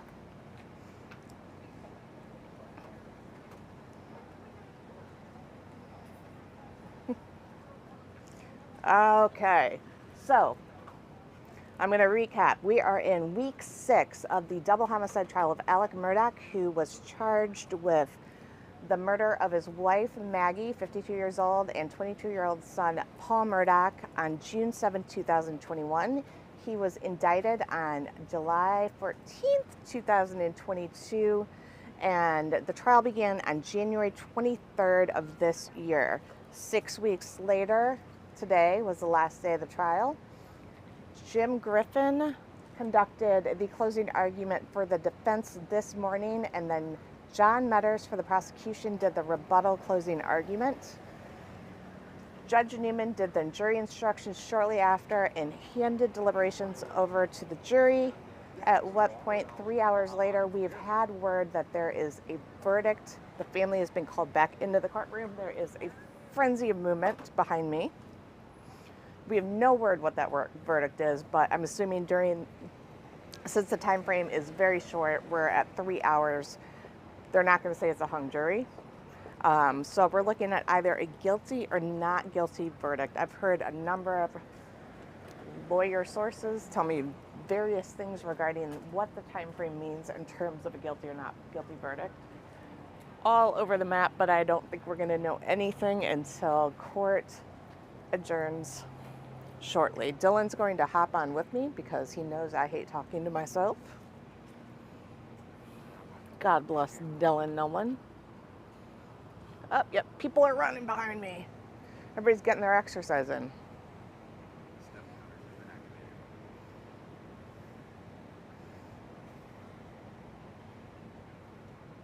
Well, welcome back, Dylan Nolan, intrepid director of special projects.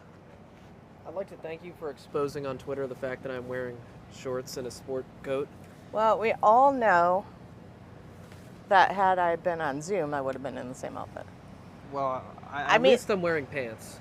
I mean, the RV, there's nothing cool about the RV because we cannot run the air conditioner with all of our equipment. Yeah, folks, we have been baking in this RV because we have a generator that is capable of running these bright lights that are illuminating us right now, but it's not capable of running those bright lights, running our live stream technology, and running an air conditioner.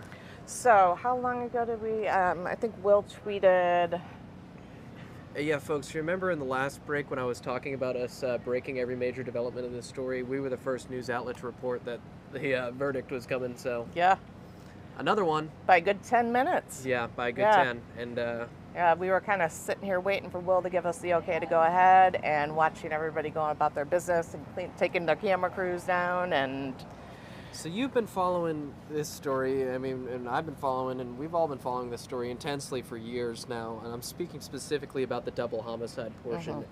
It's almost surreal to think that we could have a definitive end to this story, at least on the legal side. Obviously, well, the lives that were lost and the people affected by that will never have an end to this story, but in the legal realm, we will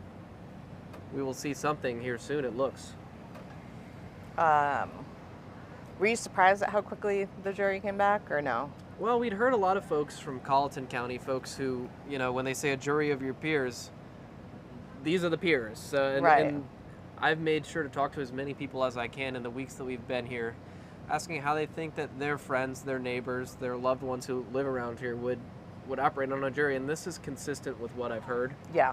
But obviously, I wouldn't, you know, speculate too intensely on how long, because you just don't know. No. You just don't know. But the jurors asked to see some evidence. I don't know. I guess they've reached some sort of conclusion. I'd like to read something that an attorney who I correspond with frequently said to me. Quick doesn't, he said, verdict means no hung jury. They would have been brought back and given a jury charge called an Allen charge to tell them to keep working at it. Verdict means either acquittal or conviction. So that's important to note. Right. And an Allen charge, as we discussed earlier, is it's what they also call it a dynamite charge, where the judge brings the jury in when they're unable to make a decision, tells them that, you know, the importance of it, and encourages them to look at things from other viewpoints to try and come to a decision. I was wondering if we would get there, but it sounds like, based on what we're hearing from the courtroom, it was not necessary. Order. These jurors, I mean, they've been sitting there for 6 weeks. They must have a clue where they were going. Well, and it was funny. I only got to spend probably about an hour in the courtroom because I've been so busy monitoring our video and making sure that all of that has been working properly, or at least as properly as I could get it working. I understand that there's a 6 verdict. weeks. And thank you for bearing with me and the various times we've had some technical difficulties. But being in there and seeing these jurors as the state's rebuttal was presented. They're back. They're back. All right, let's go.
Thank you. Madam Forlady, if you'll stand for me. Have you reached a verdict? Yes, sir, we have. Is it unanimous? Yes, sir, it is. All right, if you will pass it up to the clerk, who will pass it to me. And you may be seated.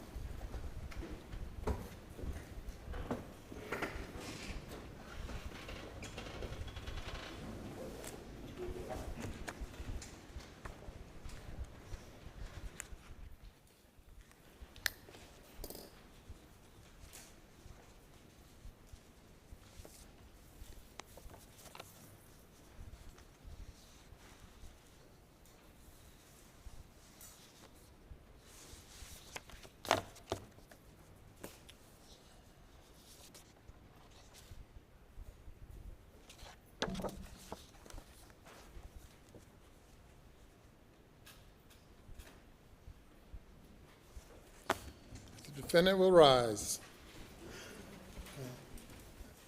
Madam Clerk, you may publish the verdict, starting with the back, not with the, let's see, I'll tell you again. Starting with the back, flipping them over one by one.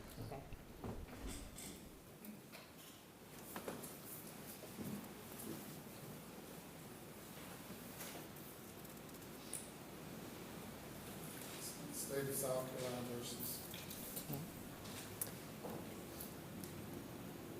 Docket number 2022 GS 15-00592, the State of South Carolina, County of Colleton, in the Court of General Sessions.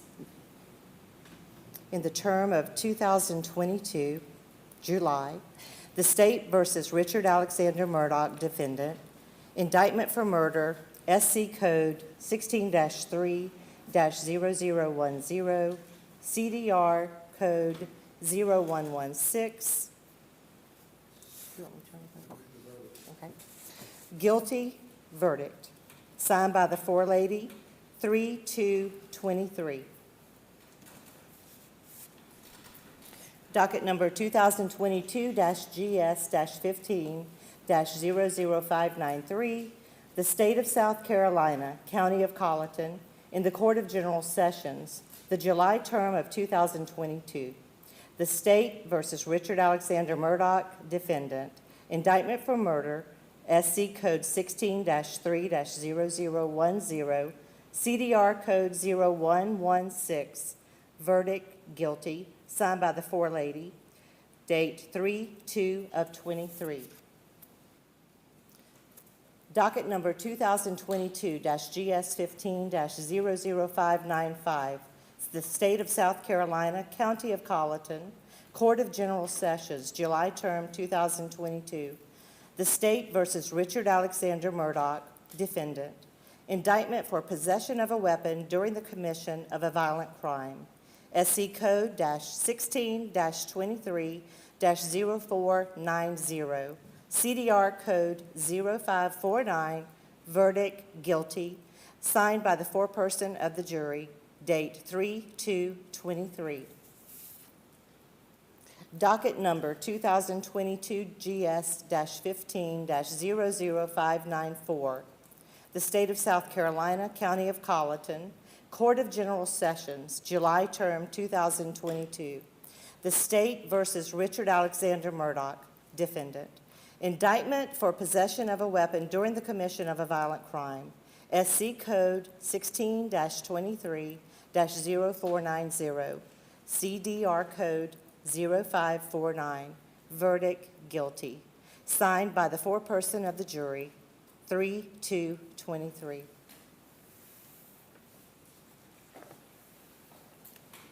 Thank you. Madam Forelady and members of the jury, if that is the verdict of each and every juror, please let it be known by raising your right hands. All right, thank you. Any individual polling requested? We do, Your Honor. Madam Clerk, you'll need to individually poll the jury according to their juror numbers. Number 193. Was this your verdict? Yes. Is it still your verdict? Yes. Juror 254. Yep. Is this your verdict? Yes. Is it still your verdict? Yes. Juror 326. Was this your verdict? Yes. Is it still your verdict? Yes. Juror 530. Was this your verdict? Yes. Is this your verdict? Yes. Juror 544. Yes. Was this your verdict? Yes. Is it still your verdict? Yes. Juror 572. Was this your verdict? Yes. Is it still your verdict? Yes. Juror 578. Was this your verdict? Yes. Is it still your verdict? Yes. Juror 589. Was this your verdict? Is it still your verdict? Yes. Juror 630. Was this your verdict? Yes. Is it still your verdict? Yes. Juror 729. Was this your verdict? Yes. Is it still your verdict? Yes. Juror 826. Was this your verdict? Yes. Is it still your verdict? Yes. Juror 864. Was this your verdict? Yes. Is it still your verdict? Yes. Your Honor, the jury has been polled. Thank you. The jury has been polled and the verdict is a unanimous verdict. If you will bring the alternate juror out and have her have a seat in the audience, please.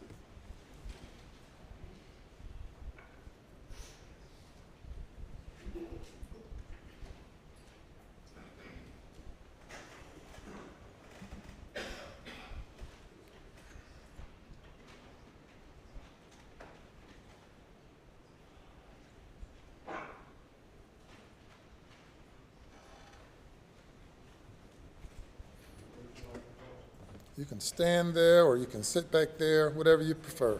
Okay. Are there any post-trial motions? None from the state, Your Honor.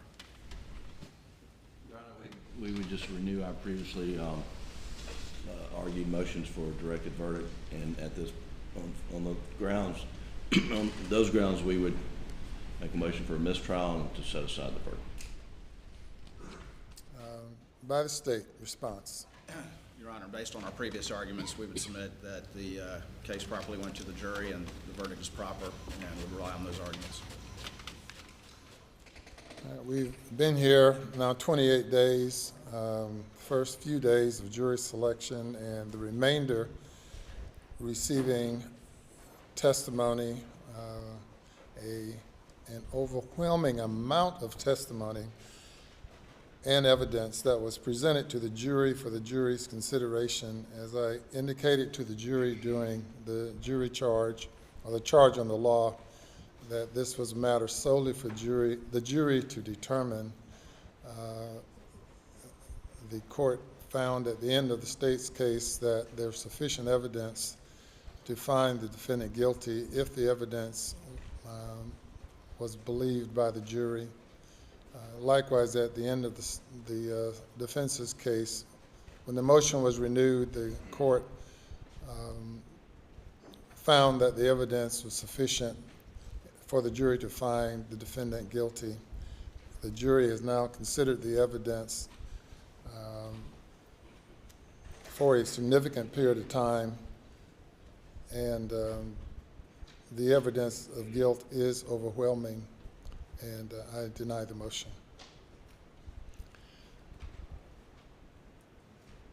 Mr. Murdaugh, you now having been found guilty of 2 counts of murder involving your wife and your son, 2 counts of possession of a weapon during the commission of a violent crime, the burden now comes upon the court to impose a sentence. Given the lateness of the hour and the victim's rights that must be taken into consideration and complied with under the Victim's Bill of Rights, and consider what I would anticipate to be a number of people who might have something to say regarding sentencing, we will defer sentencing to a later date. Of course, the minimum sentence for murder is 30 years. The maximum sentence is life imprisonment. As to each count, and on the weapons charge, the sentence is up to 5 years, or 5 years, which has to be concurrent if a life sentence is imposed.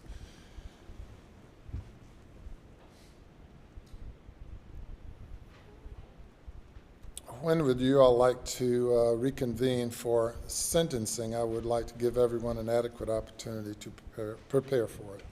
State will be ready at 9:30 in the morning, Your Honor.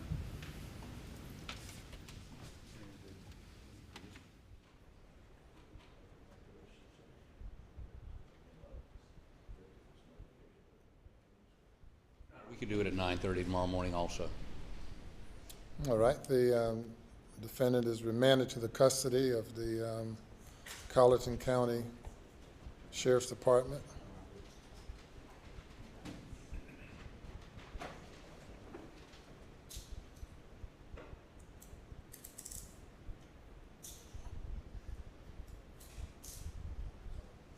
And he may be taken away.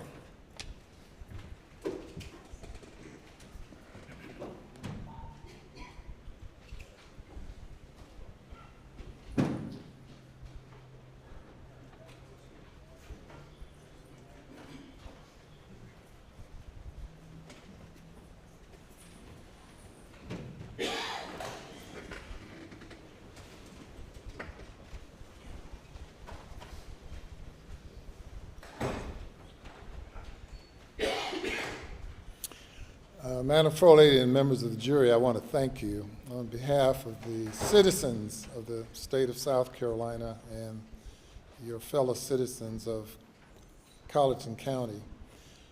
You did not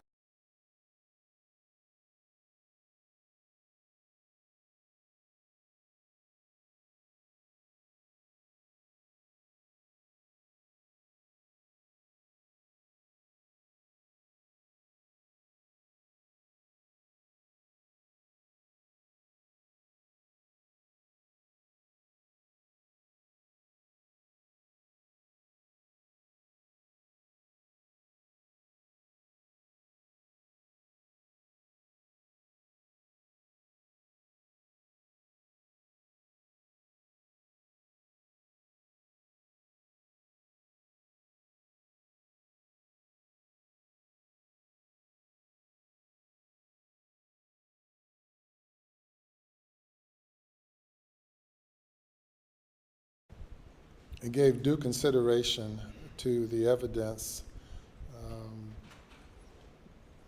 I will make no comment now as to the extent or the overwhelming nature of the evidence, but certainly the verdict that you've reached is supported by the evidence. Circumstantial evidence, direct evidence, all of the evidence pointed to only one conclusion. That's the conclusion that you all reached. So I applaud you all for, as a group and as a unit and individually, evaluating the evidence and coming to a proper conclusion as you saw the law, as you saw the facts. Now that you've served for the next year, you're not eligible to serve again. Now, of course, many people never get called upon, but you're not eligible for the next year, and for 2 additional years, you can be exempted from service because no person is required to serve on jury duty in this court more often than once every 3 years. Tomorrow morning at 9:30, we will reconvene for sentencing. You all have no role in that because that's solely up to the judge, to me. You're welcome to come back if you want to and be a part of the audience if you like. I also want to thank the alternate juror who was locked away in a room by herself for these hours,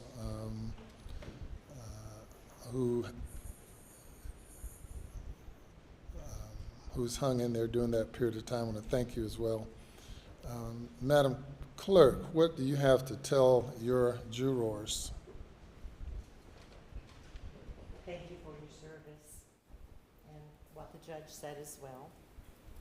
And I think we can release them tonight and bring them back in the morning. No, they're off jury duty. They can come back if they like. And you don't have to if you don't want to. Typically, I've seen jurors wanting to see the end result of a case once they've invested a lot into it.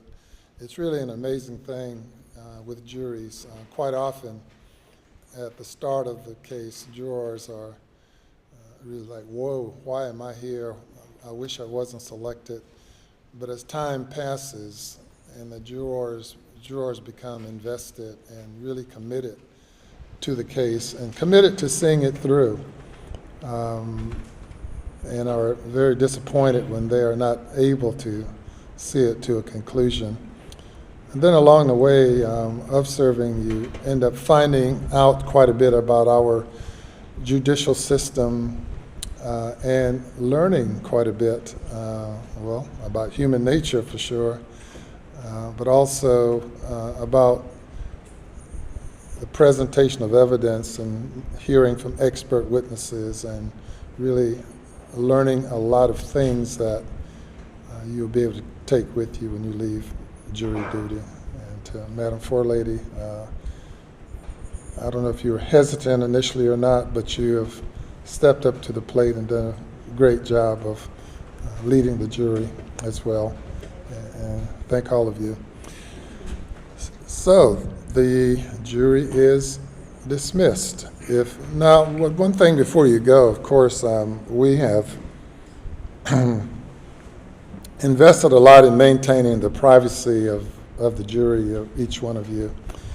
And you are free at this point to discuss the case with anyone.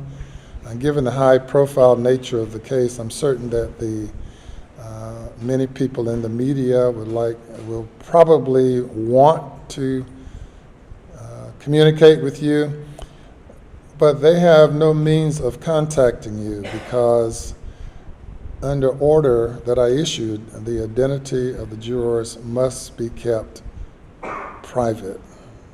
And if you decide that you want to speak with anyone, local, state, nationally, or internationally, that's your prerogative. However, should anyone harass you, please let me know and I will address those issues. If anyone through the somehow or another discover your identity and harass you, and rest assured I will intercede on your behalf. That having been said, you are free to communicate with whomever you might want to concerning the case from now on. And so with that, thank you, and you all are free to go. Judge, if I could Yes. If I could have you go to the jury room, and I'm going to meet you back there for just a few minutes. All right. Gather your belongings. And as is my practice, I'll speak with the foreperson before you leave the building after talking to them back there.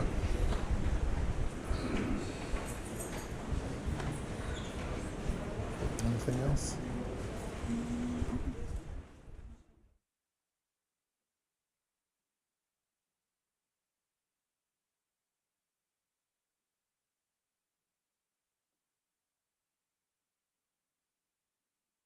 Be in recess till 9:30 tomorrow morning.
Welcome back to the Fitsnews studio outside the Colleton County Courthouse in Walterboro, South Carolina, where the jury has just returned a verdict after just over 3 hours of deliberation. The jury has found Alex Murdaugh guilty of murdering his wife and son, as well as guilty as both of the charges of possession of a weapon during the commission of a deadly crime. Sentencing will begin tomorrow at 9:30 a.m. Fitsnews will be live for the sentencing. Dylan, what are you thinking? Well, we've been here for Smoking a cigar. Oh man, yeah, folks. I've had this waiting in my car for about 6 weeks. I don't know that it's the best conditions. My car is no humidor, but I told myself that once we got a verdict, I would smoke my stogie. So smoking my stogie, I am. But we've been here for weeks, and obviously the families of Maggie and Paul have been waiting for this moment, waiting for justice. Buster was shown on screen, obviously emotional. Very difficult night for the family. I feel terrible for the families. Obviously, not everybody agrees with how all members of the family conducted themselves. But regardless, this is tragic. So Yeah, it's it's heartbreaking. I am glad to see. I do think there must be some peace, right, in having a verdict, right, and knowing. But yeah, they within just over 3 hours they began deliberation. At what time? 4. Well, there's a couple different times I heard 51 from somebody, 36 from somebody else. So, but yes, late in the 4 o'clock hour. It is now 7:25 by my watch, and we have a verdict. It did not take long. The jury of Colleton County, as many folks who live here have told us, were quick to convict. And after the tour de force that the state presented, I don't think that they were wrong. Yeah, I don't either. I was surprised that it went that quick. I'm not going to lie. I kind of thought it would go into tomorrow. When they asked for a computer monitor, I thought that we might be here for a while. I didn't think that I'd be breaking this bad boy out tonight. Not quite yet. But I can't say that I'm sad that we are. Yeah. So we are week 6, day 4, Yes. into South Carolina's trial of the century. Yesterday, Creighton Waters did his closing argument, and today Jim Griffin from the defense delivered the closing argument for the defense. I thought Jim Griffin did a great job given the cards he was dealt, focusing on the holes in the investigation of SLED. And then as soon as Jim Griffin was done, John Meadors for the state did the closing, I guess it's closing argument rebuttal. I'm not sure if that's the right word. Yeah, Jim is a great guy. I really like him personally. He's an extremely kind guy, but I was not overly compelled by that closing argument. And clearly the jurors weren't as well. SLED, I think nobody is going to argue that SLED did not have some serious problems with this investigation. I've been saying internally for weeks now that somebody's getting convicted, whether it be Alec or whether it be SLED. We kind of were waiting to see. And it's Alec. Yeah, it is Alec. Alec, as soon as the verdict was read, was placed into handcuffs and led out of the courtroom. And the defense and the prosecution both said that they would be prepared for sentencing tomorrow morning at 9:30 a.m. Fitsnews, of course, will be back and will be live for the sentencing process. But I'm anxious to hear from Will what the jurors' reaction was, what it was like in the courtroom, what the energy. Yes, the the energy, thing that we the can't perceive through tone. the cameras. It was hard. It was difficult, regardless of what you think about Alec's remaining son, Buster Murdaugh. It was hard to watch him hear that verdict. I mean, it must be very difficult for him emotionally to know that his mother and brother are gone. His mother's gone, his brother is gone, and his father is now convicted of having ended their lives. Exactly. And that's something that he's going to have to figure out how he's going to proceed through his adult life. Yes. It'll be interesting to see members of the family that to this point have battled for Alec's innocence. John Marvin is one person who I'm thinking about. Where will John Marvin stand on this in 10 years? Where will he stand on this tomorrow? Will he accept the verdict given by these 12 people as being the truth, or will he battle on in his brother's name? We'll see. I'm going to pass off my microphone to Will and let him tell us. Editor Will Folks joining us. He broke the news that the verdict had been reached just a bit ago and was in the courtroom as the verdict was read by Clerk of Court for Colleton County, Rebecca Hill. Welcome back, Will. You called it.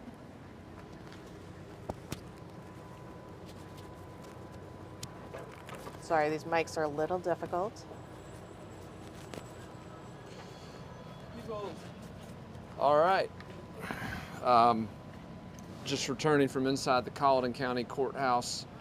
I'd gone in a moment ago when we broke during the last break just to try to get a sense of what was happening.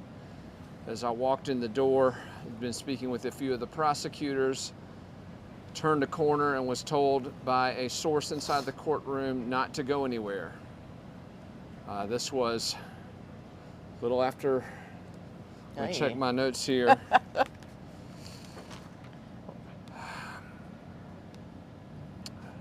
It was about 20 minutes before the verdict. but was told not to go anywhere, and that something was happening. Obviously alerted you guys to the fact that the jury had indicated they did not need dinner brought to them, which was a pretty compelling sign, a pretty telling sign that their deliberations had concluded.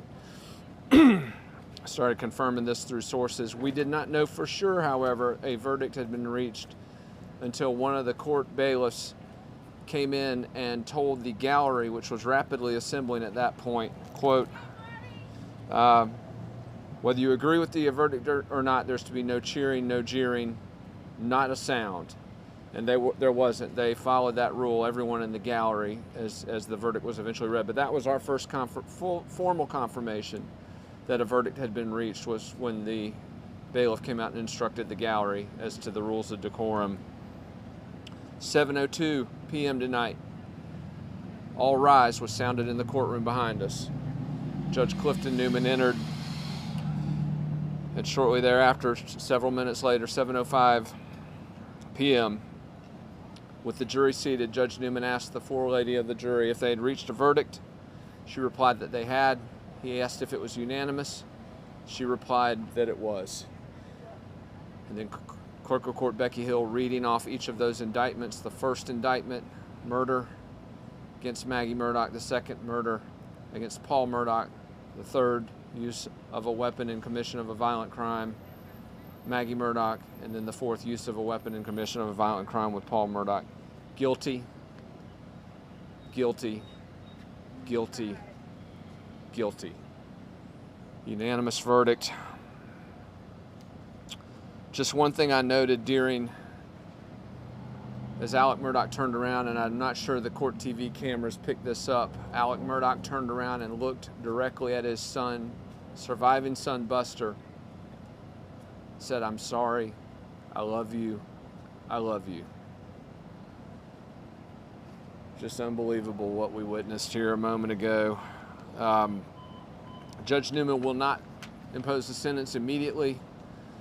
There will be a sentencing hearing. I didn't expect it to happen as soon as it is happening, but both the state and the state and the defense indicated that they are ready to proceed with a sentencing hearing tomorrow at 9:30. Just looking over the other notes here. Jim Griffin at the very end of the verdict did renew his objection previously made, arguing that the directed verdict should be tossed, that the motion that there should be a mistrial. Judge Newman overruled him and told Alex Murdaugh, having been found guilty of 2 counts of murder, basically entrusted him to the custody of the Colleton County Sheriff's Office. And at that point, Alex Murdaugh, for the first time in this courtroom in 6 weeks, was placed in handcuffs and escorted out of the courtroom as Judge Newman said, "You may take him away." Jen, we expected this. We expected this. I didn't see any other outcome here based on the way that things ended. And I do want to reiterate, I feel as though Alex Murdaugh, thinking that he could talk himself out of this, talked himself into a conviction. I agree. I think if he had not taken the stand last Thursday, I think we were in the very real realm of a potential hung jury. But against his attorney's advice, he took the stand. First day went well for him. It did. Cross-examination did not. Second day did not. Absolutely. After the verdicts were read by Becky Hill, the clerk of court here in Colleton County, Judge Newman, at the request of defense attorney Dick Harpootlian, polled each individual juror, asking them if this was their verdict and if it was still their verdict. And all 12 answered yes and yes. Judge Newman also advised the members of the jury that they are now free to speak to whomever they would like about this case, and that they were under no obligation to do so. And that I believe he said if any of them had any trouble, that he will intercede on their behalf. That's my guy. He said, should anyone harass you, please let me know. We will probably have some jurors that we will be speaking with. This news outlet will not be shoving microphones in anybody's face, so that's not how we operate. but we do plan to speak to as many of the jurors as we can to find out what led them to this decision. What was it that convinced them of Alex Murdaugh's guilt? Just over 3 hours, correct? Yep, that's what I'm looking at. We were informed, and again, I'll have to check the numbers here, the timing of all this. I do want to say something real quick here. Phones have not been allowed in the Colleton County Courthouse from the very beginning. I was actually in the courtroom with my phone when this happened, but I want to point out that throughout this process, kept it in my pocket, did not do anything with it. Wanted every other journalist in there to know that would not be using it, but I was actually in there. I was showing Johnny Meadors a video that some of his fans had made, and I asked the court security, can I go just show him this video? And as I showed it to him, sure enough, that's when the word was whispered in my ear that this would be happening imminently. And we're looking here, good night, a lot of messages here. Want to make sure we get this right. Yep, shortly after 6:20 is when I got the word. Obviously, it took a while to get everybody back. There were a lot of folks had gone to dinner. Yeah. It took a while for all the defense attorneys to come back. I do want to point out none of the prosecution team left. None of the law enforcement agents left. Yeah, I did notice before we got word that law enforcement, I mean, you could see Gallatin County right here had kind of started parking around the block. They stuck around. I don't know if they had a sense of what was happening, but yeah, around 6:20 p.m. is when I was told that things were going to start moving fast, and that the jury had indicated they did not need dinner brought into them, that they were approaching a verdict. Just a heads up so you know.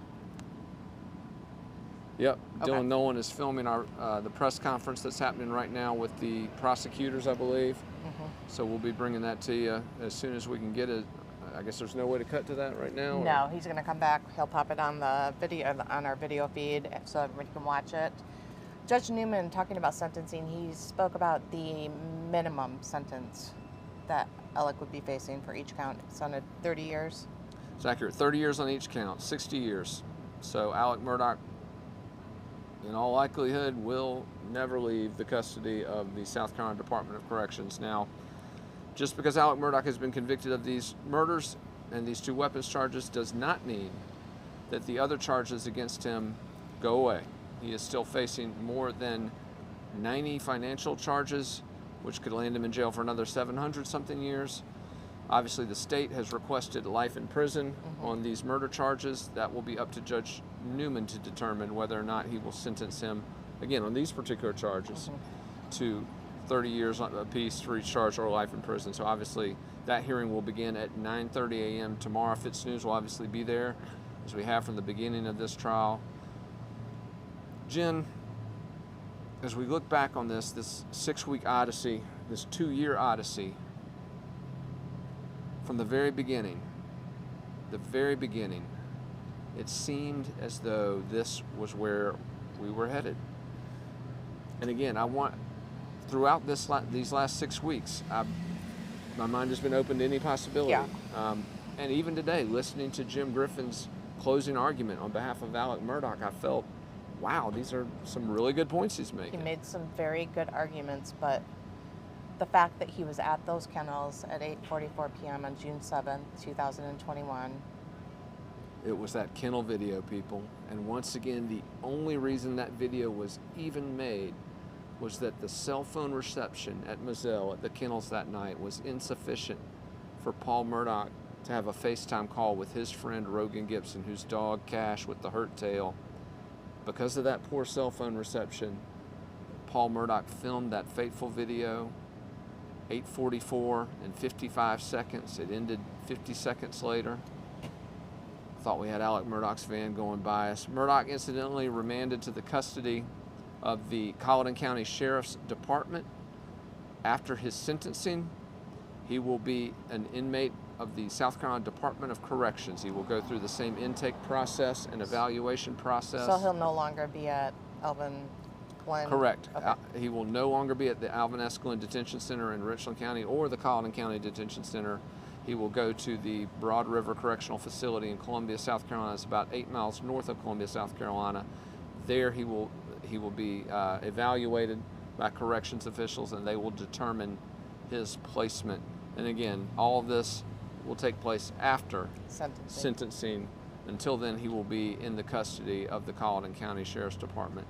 After this verdict was read, there was an incredibly emotional response. Well, let me rephrase that. After, Dylan, you're going to get that loaded? You're a good man.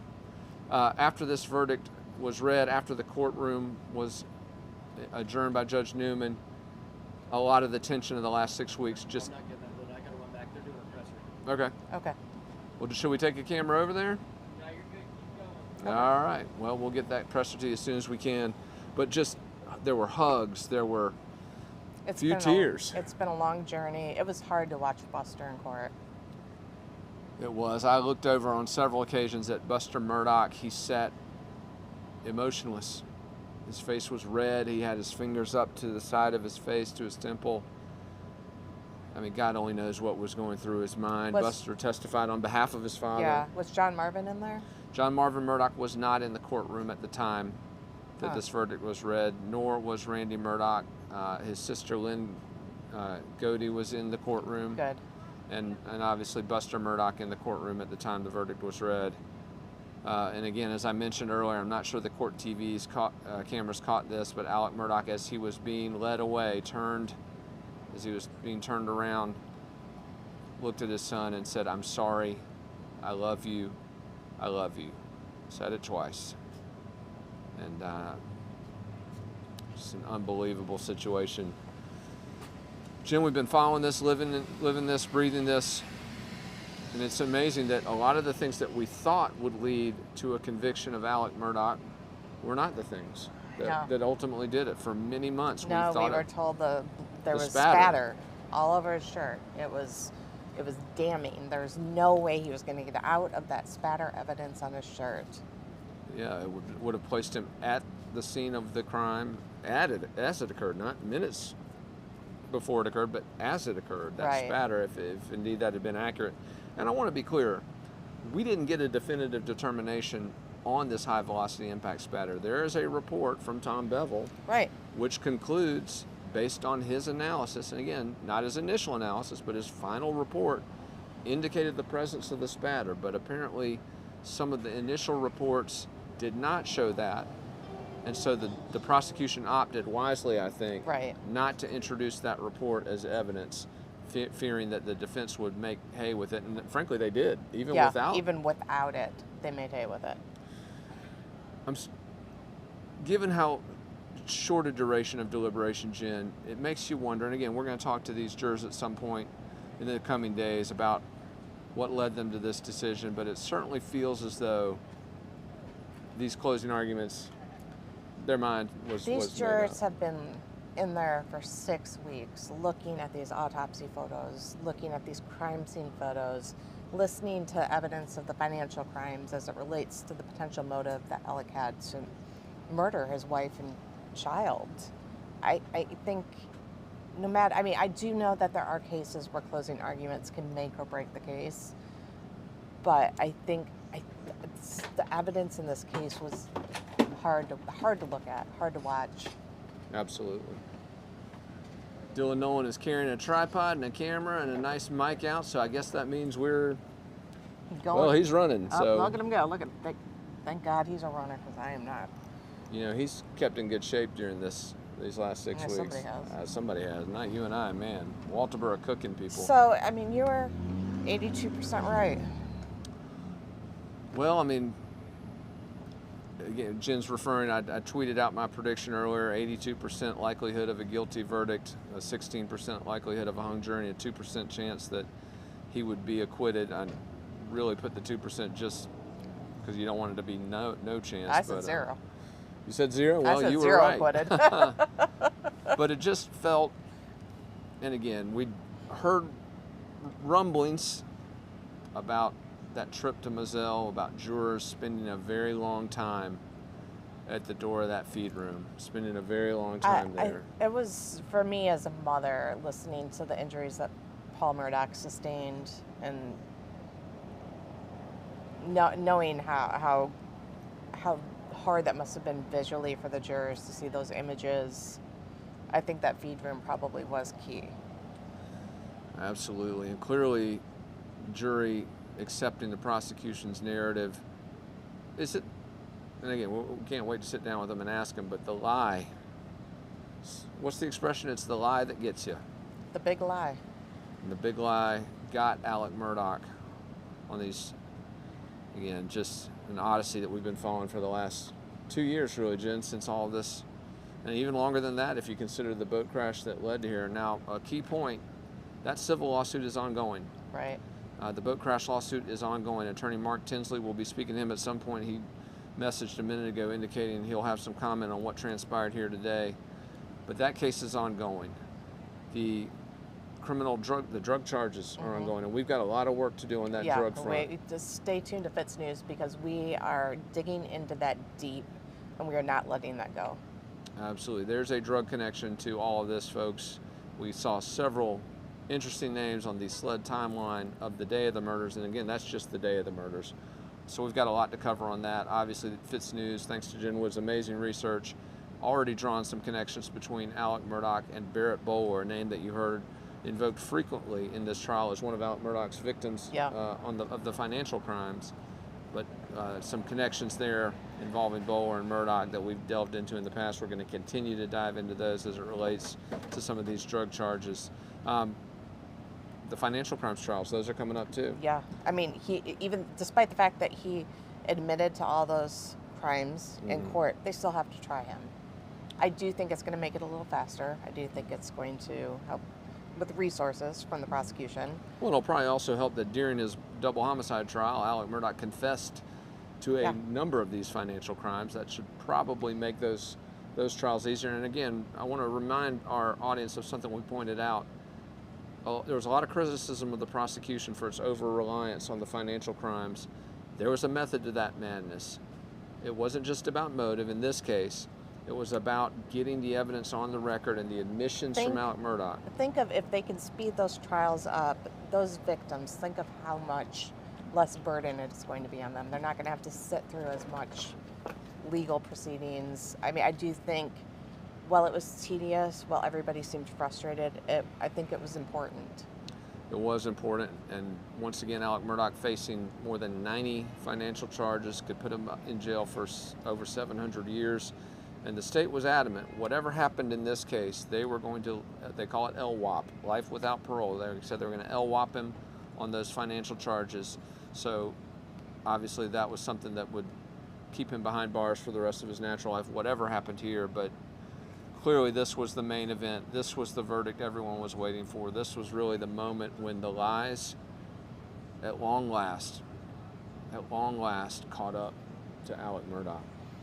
Now we're hearing that there's potentially additional indictments in the pipeline. That's correct. We're told sealed indictments at the state level, indictments coming from the feds, who again, at this point, the federal government has not charged Alex Murdaugh with any crime. They have, however, prosecuted and at this point convicted Russell Lafitte, his accomplice on many of these crimes. The former president of Palmetto State Bank, Lafitte, convicted on 6 fraud charges back in November of last year. Now his case is on appeal, and he's got some good grounds for appeal. I think he does as well. Now let's talk about that. We're talking about an appeal in that case. Let's talk about the appeal process in this case. I had some questions about that. You better believe Alex Murdaugh's attorneys, Dick Harpootlian, Jim Griffin, Phil Barber, and Margaret Fox, they're going to appeal this verdict. Did that will he happen. back himself into a corner by testifying in his own defense? There is a great possibility of that. Okay. And the argument there would be that, you know, listen, no stone unturned. You had your chance. Could have introduced anything, said anything. But I think the real question there is going to be on admissibility. Right. We have been told from the beginning of this trial that Murdaugh v. South Carolina v. Murdaugh, whether, you know, if it indeed ended in a guilty verdict, which it has, and if indeed the appeals were upheld, that this was going to be a case that would be studied for generations as it related to evidence admissibility. And a lot of trial lawyers in South Carolina have been throwing some shade at Judge Newman. They've fired some arrows at Judge Newman over his handling of some of these admissibility issues. They said he was too liberal in allowing evidence to come in. Jen Wood, your thoughts? I thought he handled it perfectly. I think, to me, when Judge Newman makes decisions about the law, he is reading and interpreting the law. I struggle to believe that any of the decisions he made, I mean, I do think they'll be studied, but I think they were accurate, especially when I was listening to his instructions to the jury. He was very clear with the jury about how the admission of the financial evidence should be viewed in terms of making decisions with this crime. Now, we're now being told that the Attorney General's office is doing its press conference at 8 p.m., which obviously is a little bit of ways from now, so we're going to keep an eye on that. I think that's what Dylan Nolan was going to set up for. Obviously, we'll try to do our best to bring you that as soon as we can. Just a ton of reaction here. We're trying to track on these phones, which is another key to this case. Yeah, bzz, bzz. We got the cell phones. What did I just say? If I ever commit a crime, I'm going to throw my phone into the incinerator. Well, and that was oddly enough one of the things that, in my mind anyway, and again, can't wait to talk to some of these jurors, but the fact that Alex Murdaugh did not take his phone down to those kennels, and then when he got back, 9:02 p.m., a flurry of activity. But let's think, Jen, for just a second about all the ways that the reasonable doubt meter, and listening to Jim Griffin during his closing arguments, man, it just so many things that he said kind of resonated. You know, hey, just because your phone's off doesn't mean you're dead. He's like, okay, all the reporters in this courtroom. I have a question for you. When's the last time you turned your phone off? Not in the last 6 weeks, I'll tell you that much. Yeah, I honestly, I cannot remember the last time I didn't have my phone with me or turned it off. Well, and the prosecution did a great job of portraying Paul Murdaugh's repetitive text usage. They talked about how he was in mid-conversation with Rogan Gibson about Cash the dog and his tail, and it just stopped. And then, indeed, it just stopped at that moment. So I think that was pretty compelling as far as... And as the prosecution put it, it stopped forever. I mean, that still sticks with me. Absolutely. And I mean, regardless of what people have said about Paul Murdaugh, what he was accused of in terms of the boat crash, he was still a 22-year-old kid, and nobody deserves to die the way that he died. That's true, and one of the things I'm most proud of this group, we have been provided a number of the graphic crime scene photos, autopsy photos, crime scene videos. Again, when you got good sources, you get good information, but this news outlet has made a decision from the very beginning not to go there, not to publish that information, certainly not while it's under seal. In the event that seal is eventually lifted, we might reconsider a way to... It is public information. I do need to point that out. It is public information, but nobody needs to. Nobody needs. Nobody deserves to die. Nobody deserves. No. I mean, no matter.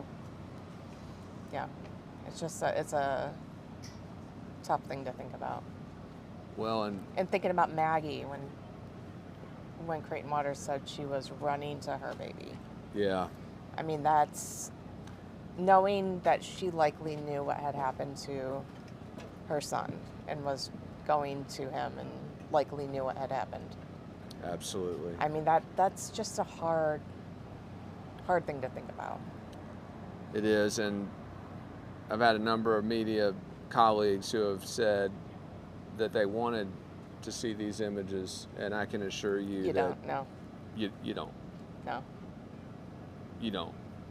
It is as bad as advertised, and watching the faces of the jurors as they saw them, especially toward the end of the trial, it was clear that they didn't want to see them anymore either. And to me,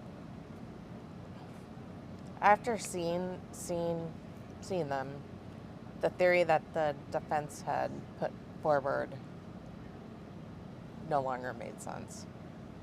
About the shooting angle, the trajectory of the bullets. I couldn't get there. There's a line we often use on Fitsnews when we cover crimes, when we cover alleged offenses. And it goes something like this: as with anyone accused of any crime, Alex Murdaugh is innocent until proven guilty by a jury of his peers. That happened tonight in Walterboro, South Carolina. That happened tonight. And being in that courtroom, just hard to describe that moment when, again, Clerk Becky Hill read those verdicts. Obviously, they were handed to Judge Newman first, who reviewed them. It's just absolute silence. Murdaugh staring straight ahead. All of the nodding stopped. All of the motion of the jaw. The theatrics. It was over. It was over. Again, if you're just catching up with us, Alex Murdaugh, guilty on all 4 counts. Guilty of the murder of his son, the late 22-year-old Paul Murdaugh. Guilty of the murder of his late wife, 52-year-old Maggie Murdaugh. Guilty of using a weapon in the commission of a violent crime, 2 counts. 60 years, 30 years for each of the murders, additional years for the weapons charges. Those are the minimums. Those are the minimums. Judge Newman, obviously within his discretion, to sentence Murdaugh to life in prison. Now, the state did confirm prior to going to trial that it was not seeking the death penalty against Alex Murdaugh, so we want to reiterate that. Yeah, they had to make that determination 30 days prior to the start of trial. That is correct. And they notified the court that they would be seeking life in prison for Alex Murdaugh. And a lot of folks are, there's 2 sides to this. A lot of folks argue it's a worse punishment to keep somebody in jail till they die, and that killing them's the easy way out. I don't know. We'll have to do a poll on that on Fitsnews. By the way, the Fitsnews polls throughout this trial, overwhelmingly, same conclusion as this jury. Overwhelmingly. I think the lowest we ever saw it was the mid-70s, 75% guilty. What day was that? Got folks running through here with laptops. The circus has been here. It's been, and by the way, while we're talking about this, I'm going to get back to the verdict, get back to the responses, get back to everything that we saw in the courtroom, and obviously get to the Attorney General's presser here in a minute. But one thing that needs to be said, from the mayor to the clerk of court to the sheriff to all the local businesses, Walterboro, South Carolina has done a phenomenal job from the very beginning of this trial. In fact, you hear the court TV folks, you hear the court watchers, they say they've never been to a place that handled it as well as this. So again, everyone that put in the hours and hours. In fact, I was talking to one of the bailiffs in there earlier, talking about cleaning up the trash from the gallery at 6 in the morning. Just everything that everyone at every level here has done. It has just been nothing short of phenomenal. In fact, we're coming back to Walterboro in April for the Rice Festival, because we're going to show once again this town and everything it has to offer, because they deserve it. Walterboro, South Carolina, I just cannot say enough good things about this town. The people are wonderful. Yep, looking forward to coming back and hanging out with them at that Rice Festival, a little Murdaugh reunion. Jen, obviously we've got sentencing coming up. I don't know. So, I mean, it sounded like they were talking about victim impact statements. Will that occur tomorrow? Don't know how they get it all pulled together so quickly. Judge Newman has got a lot he's got to consider. Obviously, both sides indicate that they are ready. Right. And the state, as they've previously noted, will be pushing for that life imprisonment for Alex Murdaugh. The defense, we suppose they will argue against that for the lowest possible sentence. At this point, with so many crimes still pending against Alex Murdaugh, I don't think it matters. Yeah. By the way, for those of you, we've had a number of folks asking us about these upcoming trials. Where will they take place? Well, the financial crime trials will take place in Richland County. All of them? Those are state grand jury indictments. They are going to take place in Richland County. Now, the roadside shooting, we are told, will take place in Hampton County, South Carolina. Now, when will these trials go down? Not sure. Obviously, a lot to schedule. What about the drug indictments? Drug indictments, we'll have to see on those. It depends. Because that's Colleton County, but it was state grand jury charges, correct? State grand jury, they will be in Richland County. Okay. Again, the statewide grand jury based in Columbia, South Carolina, has the authority on, and these are crimes that involved multiple counties. So, okay, so, sorry, this question Go I for it. had that other people probably are going to have. So, weren't the murder charges statewide grand jury indictments? The murder charges were Colleton County grand Okay, jury okay. indictments. Perfect. And that came into some discussion here. Jim Griffin, the attorney for Alex Murdaugh, indicated that state law enforcement division agents lied on those indictments. Right. And in fact, Because they used the evidence. that blood spatter. The blood spatter, well, spatter, we were told undetermined. spatter, right, spatter of some Undetermined. sort, as a key component of obtaining those indictments, correct? They did, and it was one of those things where the evidence, according to David Owen, who testified that the evidence was true and accurate at the moment he gave that information. And we still don't know. There were so many conflicting views about that report. Clearly, the state, and we got some cheers looks like behind the, us as the attorney, prosecution team coming out. Once again, just an unbelievable evening here in Walterboro, South Carolina. Jury was not out for long, were they, Jen? Nope, 3 hours. Not out for long. Told the court they didn't need dinner, and it was at that point we knew that we had a verdict. Yeah. Jen, a lot of folks expected a hung jury. I did. You were one of them. I did. I was one of them. James from court came on here, said he was expecting a hung Valerie jury. Borland said. Valerie Borland thought it was a hung jury. I think Kathleen Barker. Yep, Kathleen Parker, the Pulitzer Prize winner. I'm pleasantly surprised that they came back with a guilty verdict, and I'm pleasantly surprised that they came back quickly, because I think the longer that it would have gone on, the more difficult it would have been for the families of Maggie and Paul. I agree with that. And it will be interesting to see whether those family members come forward to speak, or her sister Marion Proctor, her parents, obviously some bad health issues there. It'll be interesting to see what the Murdaugh family members say. They were very vocal, very early in defense of Alex Murdaugh. Obviously, John Marvin Murdaugh and Buster Murdaugh took the stand in Buster's father and John Marvin's brother's defense. Clearly, they were of the opinion he didn't do this. In fact, John Marvin was asked on the stand, "Do you believe today that they found the killer?" He said, "No." No. It's got to be hard. I mean, it's got to be hard as a brother to come to terms with the fact that, your brother may have killed his wife and son. Well, we don't know what Alex Murdaugh meant when he turned to his son just half an hour ago, a little under half an hour ago, and mouthed those words, "I'm sorry, I love you, I love you." We don't know what he meant by that. I'm not in his head. Murdaugh,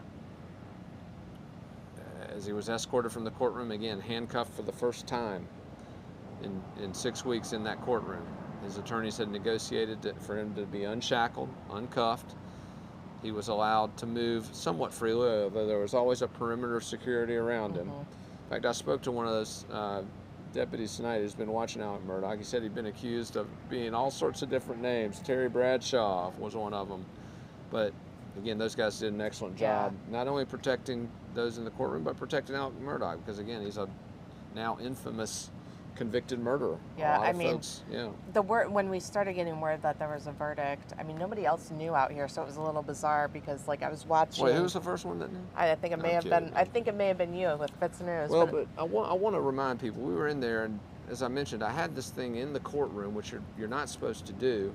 I'd had it in there, was showing John Meadors that video, but I put that thing in my pocket, folks, and I told every one of those reporters, I'm not pulling this out. We got rules, we got a deal. Did not touch it. You're a better person than I am. But I was watching. I mean, I was watching. Nobody knew what was going on, and Colleton County, the sheriff's department, started circling the troops. I mean, they were ready. Yeah. It was amazing. Well, you wanted to tweet, is it what you wanted, but you just don't do it. I mean, this process, Judge Newman, the respect. You had given us Dylan and I a heads up, and I said, you tell me when it's time to pull the trigger. I mean, just too much respect for the process and all these other reporters that were in there. And I mean, we've all been here together. Yeah, and that was the rule. You don't bring your phone in the court. You don't use your phone in the court. Yeah. I apologize for breaking it at the end, but I do want to point out that there was no way in hell I was going to take a picture or do any of that stuff. Just right. You don't do that. I mean, everybody here has been working hard, and everybody here that's been here day to day for 6 weeks, on site, reporting live. Yeah, it's been a grind. Yeah, that would have been, I mean. Well, we had no idea. We thought we'd be here very late tonight. My prediction was 9 o'clock, thereabouts. Luis from News Nation said 9 o'clock, guilty verdict. I know, that was my expectation. Jury came back a little bit quicker. Yeah. Now, it is important to point out, they did not reflexively offer this verdict. They took several hours. They did ask to look at some video. They were clearly not rushing to that judgment. Obviously, a very quick verdict, given this trial. Again, the rule of thumb, for every week of testimony, there's generally a day of deliberation. And so that would have put, if you, again, law of averages, you want to put that out, that would have put us to, what, next Wednesday, perhaps? Right, but it's not just, I mean, this is not just a homicide trial. They had testimony to consider regarding his financial crimes as it related to his motive. They had testimony to consider regarding, I mean, there's so much forensics relating to the cellular data, the clothing he was wearing, the weapons, the gunshot residue, the timing, the timeline, the box that he was put in. But it came down to that video at 8:44 p.m. I think that is what. And the box kept getting smaller, and when Murdaugh was caught in that lie and finally had to admit it on the stand, and then as he is admitting the lie, Creighton Waters, this was the key moment of the trial, I think, masterfully just lured him in. He kept him talking. So wait, tell me, why did you feel like you had to lie to law enforcement officers who were investigating the homicide of your wife and son? Why? And you said, he made up reason after reason. I had pills in my pocket. I was leery of SLED. I didn't trust them. I mean, he came up with. They asked me questions about my wife and son Yes, that made they were swabbing my hands for gunshot residue. And Creighton Waters just, well, is this where you decided to lie? Is this the point? And he got him to admit, yes, here's the point in the video where I decided to lie. And then Waters said, oh, no, you didn't. And he pulled out that video clip from Daniel Green, the first responder's the body very first officer who was on the site, and the 911 call, and he told the same lies. Now, that was the moment. Yeah, that was the moment. And we predicted it. Alex Murdaugh would talk himself into a conviction. Yeah, and that's where Creighton Waters stopped. He left it off, and I was in the media center when that happened, and everybody just said, "Whoa!" A huge crowd outside the Colleton County Courthouse, folks. Don't know if you can see it back there, but Dylan will have that video up as soon as he gets back. We will. We'll have the dinner. Dinner. Man, where's my head? All I've eaten is a handful of trail mix. Did speak briefly with the defense attorneys after the trial. Their mood, I think they were aware of where this thing was going. Again, they followed juries and watched juries a lot longer than we have, but it was interesting. Was speaking with Phil Barber, who I thought was one of the he was amazing. Best attorneys for Alex Murdaugh, particularly on the cell phone data, all of the technology. He handled those witnesses, did an amazing job, and I did shake his hand and told him that he did a great job on behalf of his client. His response to me was, "Hey, that Stromboli you posted on Twitter, where'd you get that?" Clearly, I knew where his mind was, but yeah, and you have to say, obviously Dick Harpootlian did not have his best trial.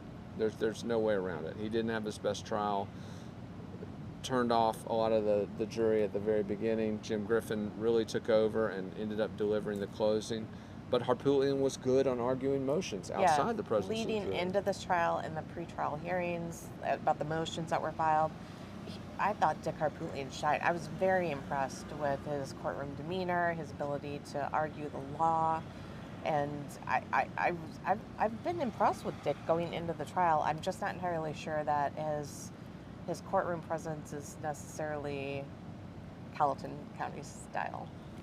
Absolutely, but let's give credit where credit is due. The undisputed star of this trial, from the opening gavel until this verdict was read, Creighton Waters, the lead prosecutor in the Office of South Carolina Attorney General Alan Wilson. He is the head lawyer for the state grand jury. Creighton Waters, underestimated before this trial, was not given much of a chance going up against. People underestimate Creighton Waters because they don't know a lot about him. That's right. I mean, he's kind of a mysterious presence in the courtroom and outside of the courtroom, but he was amazing. He holds his cards close to the chest, so you don't know a lot about his tactics going into the trial, and I think that played really well with this trial. It did, and also just his command of every single witness he examined, cross-examined, redirect. I mean, it was, whether it was the financial issues, whether it was the timeline of the murders, just had an incredibly fluid grasp of this. And on top of that, his ability to argue objections. Creighton Waters was put on the spot multiple times by Dick Harpootlian and by Jim Griffin with solid objections. And it's funny, like, I never really thought about objections much going in this trial. I mean, you watch TV, you hear them, but like, you really have to think about, like, if I object to this, is the jury going to read into it? Is this worth objecting to? And then when you object to it, you've got to be ready on your feet with case law to back up the objection. Well, we've got a perfect symmetry here, folks. There's some rain starting to come down here in Walterboro. There was a bit of rain earlier, just as we were learning that this verdict was coming down the pike.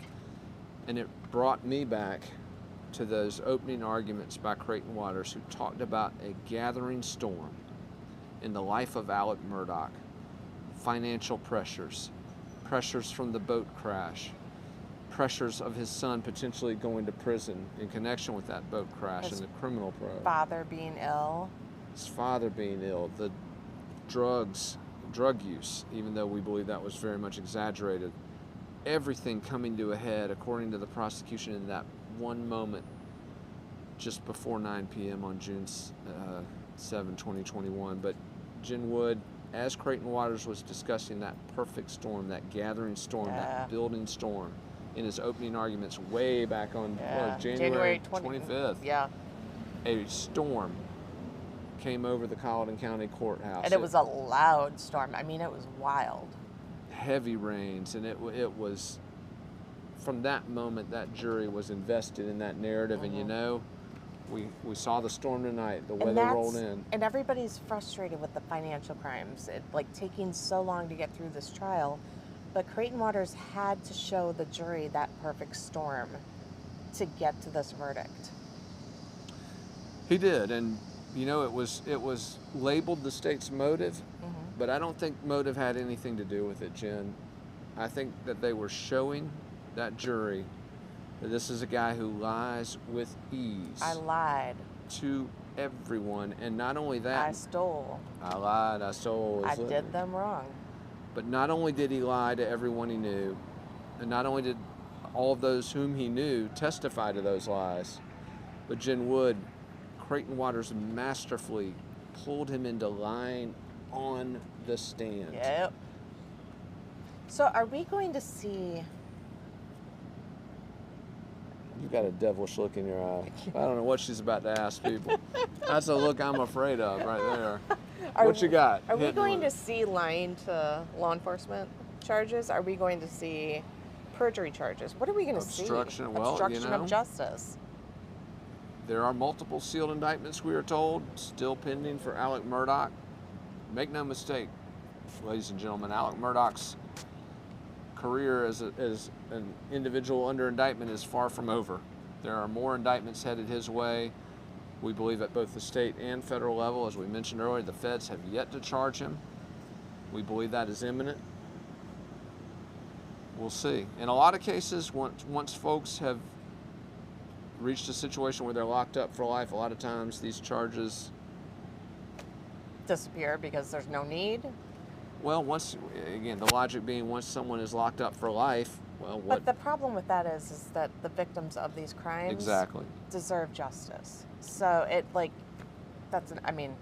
we won't see that here because... Well, and the other problem with that is that, as we've discussed, this case is so complicated, so layered, so intricate, that we've got other investigations linked to this man. Right, and if you stop investigating where all that money went, Yeah. I mean, how are we going to get to the end of I this? mean, we'll review a few of them. We've got the financial crimes investigation. We've got the roadside shooting investigation, which has a indicted co-conspirator, Curtis Eddie Smith, who, by the way, did not make an appearance in Listen. Walterboro throughout this trial. I'm not going to lie. I did text the Netflix producers today and tell them I thought that Curtis Eddie Smith would be a very good spin-off series. It would be. And Curtis Eddie Smith will stand trial for those charges just like Alex Murdaugh. They're both facing charges in connection with that roadside shooting, which, by the way, was another component of this trial that showcased for that jury Alex Murdaugh's alleged motive and his... And his tendency to, you know, when things, the pressure gets on, Alec creates a situation to look, squirrel. Don't look here, look there. Creighton Waters said when accountability is at the door, violence happens around Alex Murdaugh. Right. And the defense, I thought, did a good job of arguing that he really wanted to die on that September day on the side of Old Salcahatchee Road on September 4, 2021. He'd just been fired from his law firm. He was once again facing the threat of exposure. So according to Murdaugh, he hired his friend Curtis Eddie Smith to shoot him in the head. They are both charged in connection with that. So that trial, that'll be a Hampton County trial. So we'll be back to the Lowcountry for that one. Right. The boat crash case, Attorney Mark Tinsley, we're very much looking forward to speaking with Mark Tinsley. I finally met Mark Tinsley yesterday, him and his wife. Lovely, very lovely people. Absolutely. Tinsley has been a real driver of this case. And let's be honest, we talk about the wrongful death case of Mallory Beach, the 19-year-old Hampton County woman whose death on February 24, 2019, 4 years ago.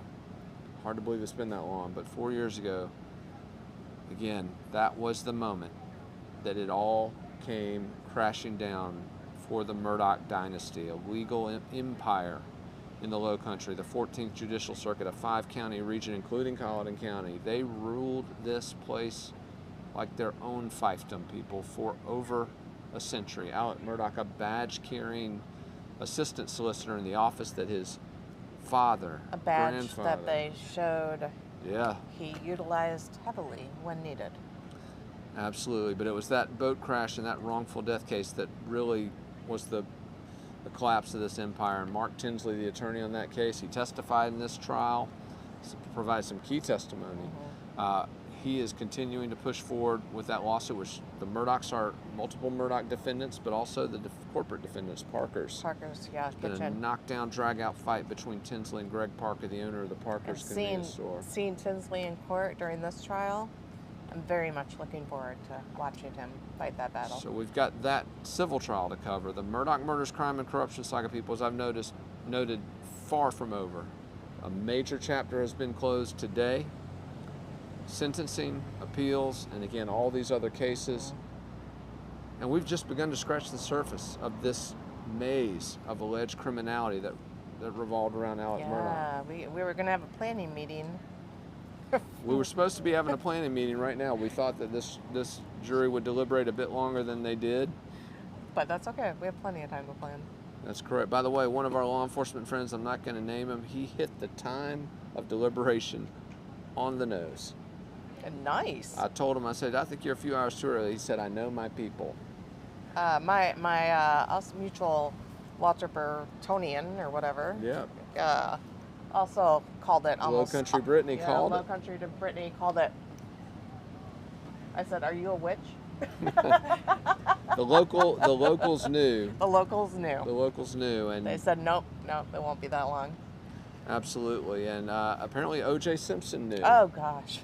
O.J. Jeepers. Simpson weighed in today on the Alex Murdaugh trial. We've got a story up on Fitsnews.com. Again, one of those surreal moments where the trial of the century from the 20th century met the trial of the century here in the Palmetto State. And what do you say? O.J. Simpson weighed in. He said he didn't know why people thought he was qualified. He said, I'm not qualified. I'm like, wait a minute. I have a feeling you might be a little more qualified than you're letting on, but we'll go ahead and let you talk. Yeah, just a surreal situation there earlier today. Oh, our Dylan's back. And we got Dylan Nolan coming back with the good stuff. We're going to get it loaded. Hello.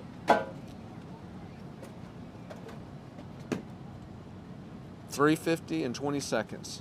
is when this Colleton County jury began its deliberations, Jen Wood, and it was around 6:20 p.m. I sent you that message. Yeah. And I said, no freaking way. Yeah, you didn't believe me. I did not believe you. Well, and I spoke with a few of the prosecutors and indicated that they'd better get upstairs, and they didn't believe it at first. I don't think anyone believed it. I'm still surprised it came back this quickly. I thought maybe at least we go in tomorrow. I mean, there was mountains. What would a metric ton of? It was allegedly a cart. You had the guns on the lower layer. You had boxes in the middle. You had stacks of documents. Hundreds. I mean, just Hundreds that of timeline alone You had stacks of this thick. Yeah, DVDs and video evidence. I mean, and they looked at some of it. Apparently, that this was not, again, a perfunctory decision. This was not something that was just the 5 minutes that some had predicted, the 15 minutes. They took their time, but it clearly, with a short a time frame as that, So, they knew what they were going to do. And as we said earlier, sentencing also is going to come quickly. It's going to start at 9:30 a.m. tomorrow, right back here in the Colleton County Courthouse with Judge Newman presiding. We will be here live for that as well. Do you have any sense how long that takes, or? No, I mean, it certainly won't be 6 weeks. How about that? No. That's my prediction. It won't take 6 weeks. A day. You know, we've got to see. I'm very surprised. Typically, there's a report that's prepared as it relates to sentencing. We're going to have to wait and see. Certainly at the federal level, this process takes a very long time. Yeah, they do a sentencing report with the recommendations. But we're going to hear from victims. Certainly, and again, are we still calling John Marvin Murdaugh? I guess the Murdaugh family. It's a weird space that we're in because so we'll hear from his victims. So I'm assuming maybe Marion Proctor, Maggie's sister, will come. Brandstetters. Right. Will we hear from people on Alex's side of things? Character witnesses on behalf of Alex Murdaugh. Boy, that's a straw I wouldn't want to draw, but perhaps Buster Murdaugh will stand and speak in his father's defense. He certainly testified in a manner helpful to his father. Right. That's the other thing I just don't understand. You've got testimony from Buster Murdaugh, testimony from John Marvin Murdaugh that was helpful on multiple levels, emotionally, but also factually, getting into and it all fell apart when Alex Murdaugh took the stand. I really think there was enough reasonable doubt that had Alex Murdaugh not cornered himself into admitting that video. I mean, we said he had to explain it. I mean, that to us, we said our opinion was he had to explain that video, his presence on that video at the kennel, despite him saying he wasn't there. He explained it, and yet the explanation I don't think was good enough. No, the explanation fell flat. Right. Absolutely flat with those jurors. They didn't buy it. Right. From the beginning, and clearly didn't buy it based on the verdict that they handed down again after less than 3 hours really of deliberation. Now the verdict, which was read 7:07 p.m. is when it was read technically. 3:50 p.m. and 20 seconds when the deliberation. 24 seconds. You corrected me last time. I did 24 seconds. Make me get it right, Jim Wood. Oh yeah. 3:50 and 24 seconds. Boy, those seconds have mattered. You know how I am with numbers. Those trial. stick. I don't know why. But we look at that. 7:07 is when the first guilty verdict was read. Clerk of Court Becky Hill took about 2 minutes to get through the reading of all those verdicts. She had to, again, state the specific indictment numbers, the warrants. In fact, those documents that she was holding, those were the warrants, the actual charges that were brought against Alex Murdaugh. And once again, what a wild, strange trip it's been, because the evidence used to get those warrants was not ultimately the evidence used to convict Alex Murdaugh. Right. And a lot of the evidence, was that GM OnStar data that was obtained just 2 to 3 weeks ago. So, I think this case, I don't think this case went anything like anybody thought it would. It really did. And you come into these things with expectations, and at every moment, this story has defied expectations. It's defied prediction. Although my jury prediction was pretty good. Yeah, it was fun. I'll give it to you. You know. But nobody broke this story, folks. This guilty verdict, this was everybody's story. Nobody broke this story. This was everybody's story. Everybody that has been in this Camp Moselle, Camp Walterboro for the last 6 weeks, everybody broke this story, folks, and everybody did an amazing job. Cannot say enough about not only the team here at Fitsnews, but everybody that's covered this story. It's been an unbelievable atmosphere for, accountability. There's accountability, and we're hearing it from the people driving by shouting out. What a long, strange trip it's been. Indeed, and you could literally watch on those prosecutors as the court was finally dismissed. They didn't react to the verdict. Everyone was dead silent out of respect as those verdicts were read. But when court was dismissed, you could see it. Was the Attorney General himself in there? The AG was there. Okay. Absolutely. Attorney General Alan Wilson, who played a key role toward the end of this case. And Great job. Did a great job, but also let's be clear, the AG working very closely with Creighton Waters He's throughout been this here trial. for the majority of the trial. He got here for the second week, but he'd been working on this team with strategy. What a great team. We saw those guys at lunch yesterday. Just yesterday at this Stromboli place, oddly enough. Man, I need to get some royalties from that Stromboli place. That tweet got him a little business. But no, we saw those guys down there, Don Zelenka, David Fernandez, John Meadors. Yeah, John Meadors. Who brought it home today, John Meadors. By the way, I said he was a Baptist pastor, talking about his style. It turns out his dad's a Methodist pastor, apparently. Get out of here. Did not know that. Guess he comes by it honestly, folks. I loved his velveteen rabbit analogy. And everyone we spoke with after that rebuttal to the defense, where Jim Griffin, again, I thought it picked up some significant ground, but it was almost like the door creaking open, Meadows slamming it shut. Fitsnews reported last year when he was brought onto this case, we had the headline, the Attorney General had summoned reinforcements and introduced him. We also reported first on Kenneth Kinsey, on the state retaining him. All those were stories that broke on Fitsnews. And the Bevel report. And that Bevel report and the controversy surrounding that. All that prior to the trial, but some key developments, and boy did Johnny Meadors and Kenneth Kinsey played pivotal roles in this trial. Yeah, I really enjoyed listening to Kenneth Kinsey's expertise, knowledge, and his demeanor. Yep, Kinsey, arguably one of the most important witnesses for the state. Also, Britt Dove. Very early in this trial, one of the key witnesses for the state.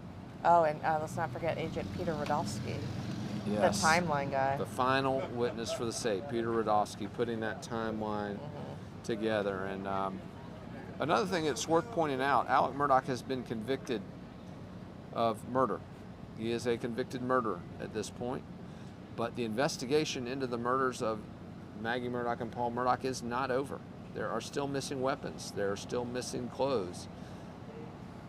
This investigation is not over, and in fact, I was speaking with some of the agents up there, and they told me that they are continuing to work. Looking for those weapons, looking for people who potentially helped him clean up in the aftermath, maybe? Just throwing that out there, perhaps. And of course, the drug investigation ongoing. All these investigations, and I also want to point this out. We talked about it briefly earlier. There's an ongoing public corruption investigation into the Murdaugh empire.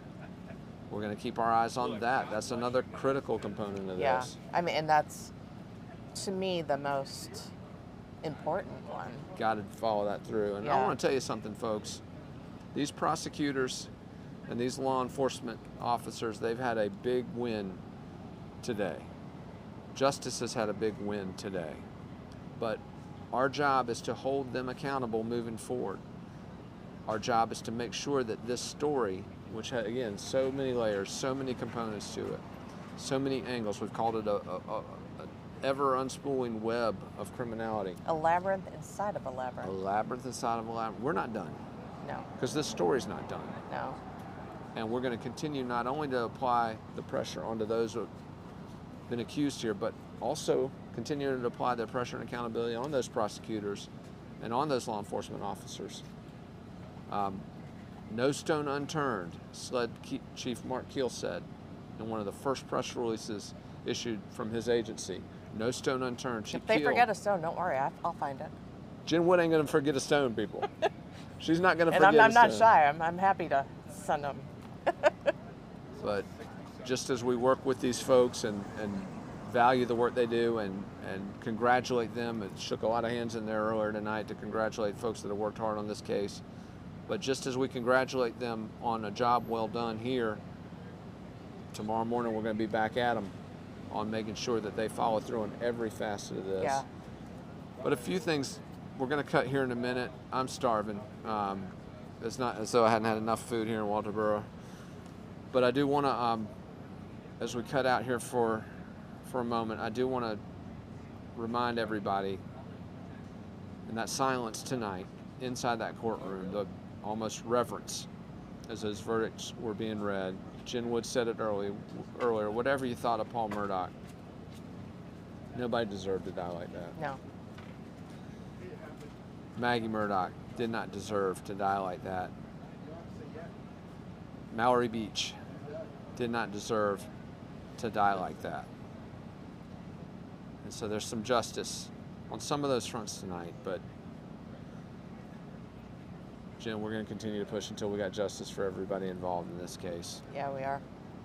And not just those that lost their lives, but a lot of folks' livelihoods denied. Yeah. Money stolen. Yeah.